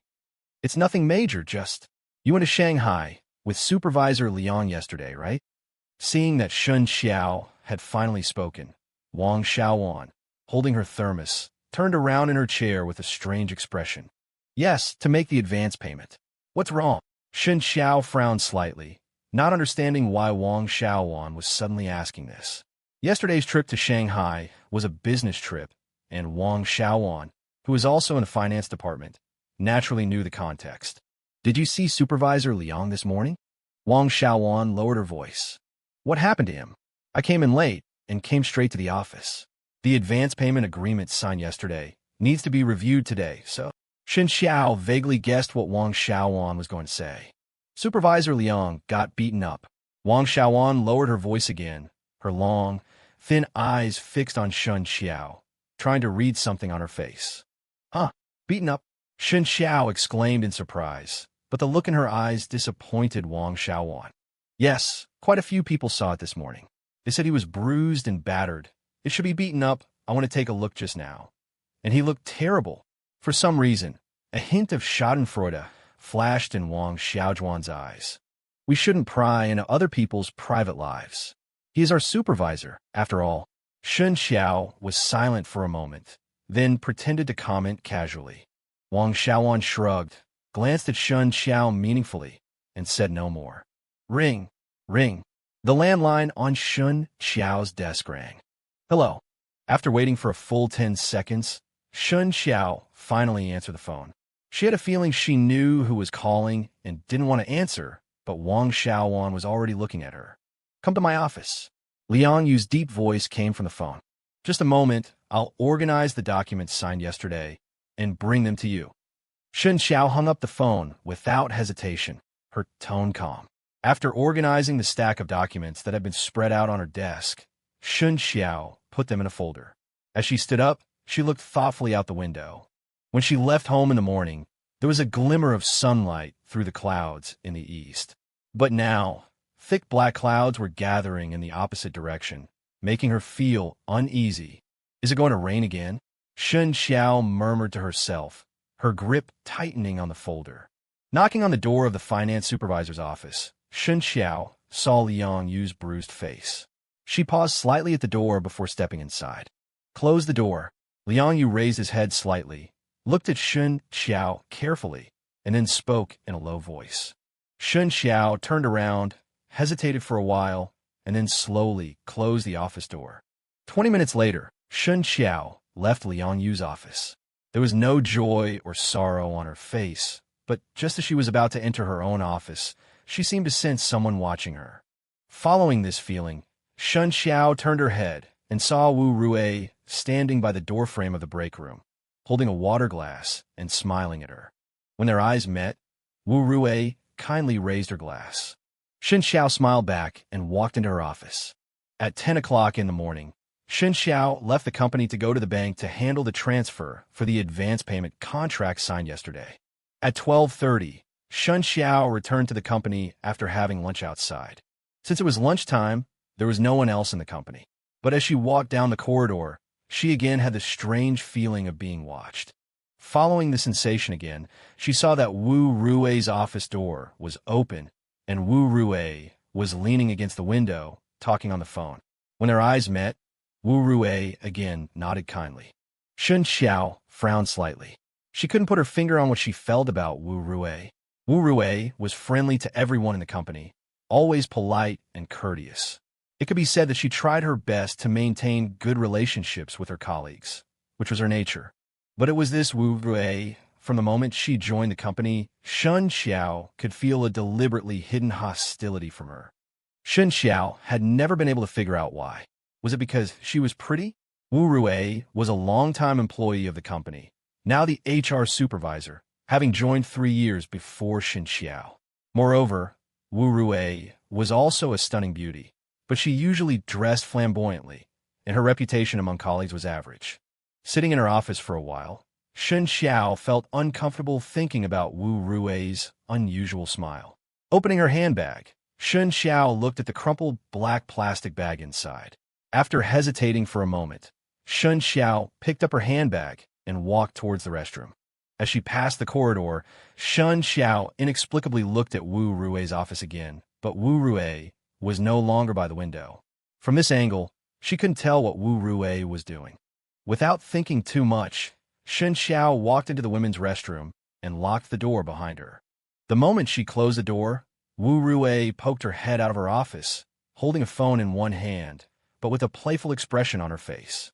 10 minutes later, Shen Qiao adjusted her appearance, returned to her office, and closed the door. Wang Xiaoan had to go home to cook for her son, so she usually wasn't in the company during lunchtime. Shen Qiao wanted to take the opportunity to rest her head on her desk for a while. Wu Rui, having hung up the phone, half closed her eyes, took a sanitary pad from her drawer, and walked towards the restroom with a smile. Also locking the restroom door behind her, Wu Rui didn't even pull down her pants, but squatted down by the trash can. What's this? Her eyes gradually widened. Wu Rui's tongue curled up, staring at the black plastic bag in the trash can, revealing a meaningful smile. At 12:30 p.m., Zhang Fan was eating takeout at home. Since he had taken time off, he had nowhere to go. With his bruised face, he wasn't fit to be wandering around outside, even though he had a heart-to-heart talk with his wife yesterday, and many things were explained by her. Zhang Fan's inner concerns had not diminished in the slightest. The underwear, the pills, and the midnight phone call still hung over him like dark clouds. He had originally wanted to go to Shen Qiao's company today. He was very concerned that Shen Qiao was still working at that company. But thinking about his bruised face, and that Liang Yu's face, even if it was better than his, would still have marks. If he went to Shen Qiao's company at this time, and other colleagues saw him, Shen Qiao would be very embarrassed to the company. Or maybe he should find a time to talk to Shen Qiao and ask her to change companies. Thinking that Shen Qiao might be with Liang Yu now, and that they would be together every day, Zhang Fan felt a tightness in his chest. No, he had to talk to Shen Qiao about changing jobs. Hastily cleaning up the takeout containers, Zhang Fan's gaze scanned the house. Because of the pills, he now felt that his wife was still hiding something in the house. Thinking of it, Zhang Fan started rummaging through the house. Especially the drawers where his wife usually kept her underwear. Zhang Fan took out each piece and examined it. But unfortunately, after nearly 2 hours of searching, Zhang Fan didn't find a single valuable clue. And just at that moment, Zhang Fan's phone rang. The caller ID showed Shen Qiao. "Brother Fan, where did you get those pills you gave me this morning?" As soon as the call connected, Shen Qiao went straight to the point. "Xiaoan, since you're asking like that, you must know what they are." Zhang Fan took a deep breath, walked to the balcony, and lit a cigarette. "This morning, I took the pills to the pharmacy. A head nurse had a guess, but to be sure, I took them to the drug lab and asked a colleague to do a routine test during lunch break. So, just tell me what kind of pills they are." Zhang Fan felt a surge of anxiety, and the hand holding the cigarette trembled slightly. "We don't know exactly what kind of pills they are yet. That requires precise analysis and testing. But we've identified the main ingredient." Zhang Fan took a drag of his cigarette, waiting for the rest. Levonorgestrel. Levonorgestrel. Even though he had his suspicions, Zhang Fan's mind still felt like it had been struck by a hammer when he learned the truth. Levonorgestrel, an emergency contraceptive. He and his wife had already decided to have a child, and she had been taking folic acid. And now, in her luggage for a business trip to Shanghai, she had emergency contraceptives wrapped in paper. "Bro, I just want to ask you, where did you get this medicine?" Shen Qiao asked with concern on the other end of the line. "You probably already guessed." Zhang Fan extinguished the cigarette in his hand, but immediately lit another one. "It's because I've already guessed that I think I should have a good talk with you." "Yeah." Zhang Fan had lost all interest, his mind filled with the unbearable image of his wife. "If he hadn't shown up early yesterday, I remember you and your wife came to our hospital for a checkup some time ago. We started preparing for pregnancy a year ago, getting ready to have a child." Zhang Fan sighed helplessly. "At that time, I told you that since your checkup results showed that you were both healthy, it was a matter of fate. But now that we've discovered that Shen Qiao is taking this medication, I think you need to have a good talk with her first." "Talk? I've been in the hospital for many years, and I've seen many girls like this. Many women still have a certain fear of pregnancy. Yeah, I'm not trying to scare you, but many girls become depressed because of this. Since you gave me the pills, it means Shen Qiao is hiding the fact that she's taking birth control from you. You must communicate with her well and not pressure her. Becoming a mother is not an easy thing. I know, maybe she's not ready to be a mother yet. I'll talk to her." Zhang Fan took a deep breath, thinking of Shen Qiao's tenderness when she hugged him and envisioned their child's appearance, and her gentleness when she held Chu Si and chose names for their child. "I'm relieved you think that way. Remember, you can't rush this. Moreover, long-term use of this drug is very harmful to the body. If Shen Qiao isn't ready, you can take other measures. If necessary, let's have dinner together as two families. I could talk to Shen Qiao. I'm also preparing for pregnancy, so it would be helpful for us to talk." "Okay, thank you. I'll arrange it when I have time." Zhang Fan nodded. He knew Shen Qiao had misunderstood, but he couldn't explain it. "Call me if you need anything." "Yeah, talk to you later." After hanging up the phone, Zhang Fan looked out the window at the darkening clouds, his face pale. At 2:50 p.m., Shen Qiao, feeling restless in her office, picked up her phone again, stood up, and headed for the company elevator. "Qiao Qiao, going out again this afternoon?" The receptionist at the front desk greeted Shen Qiao politely. "No, I just felt a little stuffy, so I'm going to the rooftop to get some air." Shen Qiao smiled slightly and answered softly. "It might rain heavily soon." The receptionist looked at the sky and said with concern, "It's okay. I'll come down right away if it rains." Shen Qiao entered the elevator. The receptionist pouted, looked at Shen Qiao's graceful figure, and deflatedly pinched her own butt. Did Shen Qiao go out? Wu Rui appeared like a ghost at the front desk. No. She said she was going to the rooftop to get some air." The receptionist was startled by Wu Rui's sudden appearance. "Get some air?" Wu Rui raised an eyebrow. "It's going to rain heavily." Leaving behind a meaningful sentence, Wu Rui curved her lips, and walked away with a sway. The rooftop was empty, and the north wind was blowing. The heavy rain at this time of year often brought a chill. Leaning against the railing, Shen Qiao hung up the WeChat voice call and deleted the record with a single click. Looking up at the dark clouds that seemed close enough to touch, Shen Qiao slowly closed her eyes. Before the storm, the sky was already sprinkled with some water mist. The misty water mist covered Shen Qiao's face, forming a layer of faint water droplets that trembled on her slightly fluttering eyelashes. I will definitely get through this. I will definitely protect this family. After a long time, Shen Qiao opened her eyes, and a strange firmness and stubbornness shone in her star-cloud-like eyes. At 4 o'clock, Zhang Fan, who felt like he had fallen into an abyss, received another call. "Brother Zhang, I heard you took annual leave. Are you going on a trip with sister-in-law?" The call was from Lu Yiming, who was now Zhang Fan's direct subordinate. "No, I just don't feel well. I'm taking a few days off. Is it because you got hurt drinking the other day?" "No, tell me, what do you need?" "Oh, there's a package for you this afternoon. I heard you won't be back until next week, so I wanted to let you know. If it's urgent, I can bring it to you after work today." "Package?" Zhang Fan was stunned. He hadn't shopped online recently, and if he did, he usually had it delivered to his home, never to the company. "Yeah, a small package. Do you know what it is?" When Zhang Fan heard it was a small package, he knew it wasn't company documents or anything. "I can't tell. It feels like..." "A scarf?" "No, it's not that small. Socks. Doesn't feel like it. Underwear?" "Huh. You should see for yourself. I don't know what it is. It's not big. It's soft." Lu Yiming's voice made Zhang Fan shudder. "Wait for me at the entrance of the Indian milk tea shop opposite the company in 20 minutes. Bring the package." Zhang Fan jumped out of bed and headed downstairs. "You're coming to get it?" "No need. I can bring it to you after work. I'm meeting Lulu for a movie tonight. It's on the way." "No trouble. I happen to be going near the company," Zhang Fan said, already heading out the door. "All right then. I'll wait for you there. By the way, what do you want to drink? Pearls or coconut jelly?" "Give me a black coffee." Zhang Fan answered casually and hung up the phone. Raindrops pattered on the windshield, and there were noticeably fewer pedestrians on the road. The storm was coming on strong. On the radio, the announcer was reminding listeners in his magnetic voice that a heavy rain was approaching, to close windows and doors, and to be careful of wind and rain. 20 minutes later, Zhang Fan parked the car on the side of the road. Lu Yiming ran over from the milk tea shop with an umbrella. "Here, this is the package, and this is your black coffee. Yo, brother Zhang, your face. Got into a fight with a bastard. I'll tell you about it when I have time, thanks."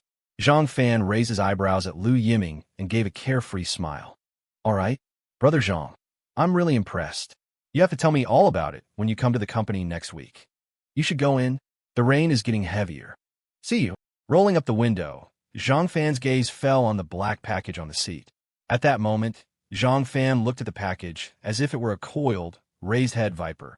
Glancing at the company gate, Zhang Fan took a deep breath, started the car, and drove forward. He didn't open the package immediately. He drove straight to the public parking lot opposite Shen Qiao's company. "Husband, are you off work?" His wife's voice was still sweet on the phone. "Yeah, because of the rain, I left early. I'm in the parking lot opposite your company. Come straight over when you get off work." "Husband, you're so good, but I still have a little while. You'll have to wait a bit." "It's okay, I'll play on my phone." "Love you, moi. Love you." Zhang Fan hesitated for a moment, but still said the words he always said at the end of every call, but he omitted the final action of kissing the phone. Hanging up the phone, Zhang Fan picked up the cup of black coffee, opened the lid, and his gaze turned to the black package on the passenger seat. He tilted his head back and drank the coffee in one gulp. The scalding liquid flowed down his throat, and a persistent bitterness spread in his mouth. Zhang Fan turned his head and tore open the black package. Crack! The sky roared, and a bright bolt of lightning flashed across the sky, illuminating the bustling city under the oppressive clouds, and also illuminating Zhang Fan's despairing face in the car. Underwear. Zhang Fan's heart felt like it had been pierced by the lightning. His chest felt tight, and his tongue trembled. This was the lover's flaunt. This was the lover's mockery. This was the lover's naked provocation. Asterisk, I'm just telling you. I slept with your wife, and she went home naked, and now I want you to see my trophy. Asterisk, was it Liang Yu? Just because he hit him yesterday? Sitting quietly in the car, Zhang Fan surprisingly didn't smoke, but his eyes were cold and numb. Until Shen Qiao's figure appeared in the parking lot, running over with an umbrella. "Husband, I'm sorry, I kept you waiting."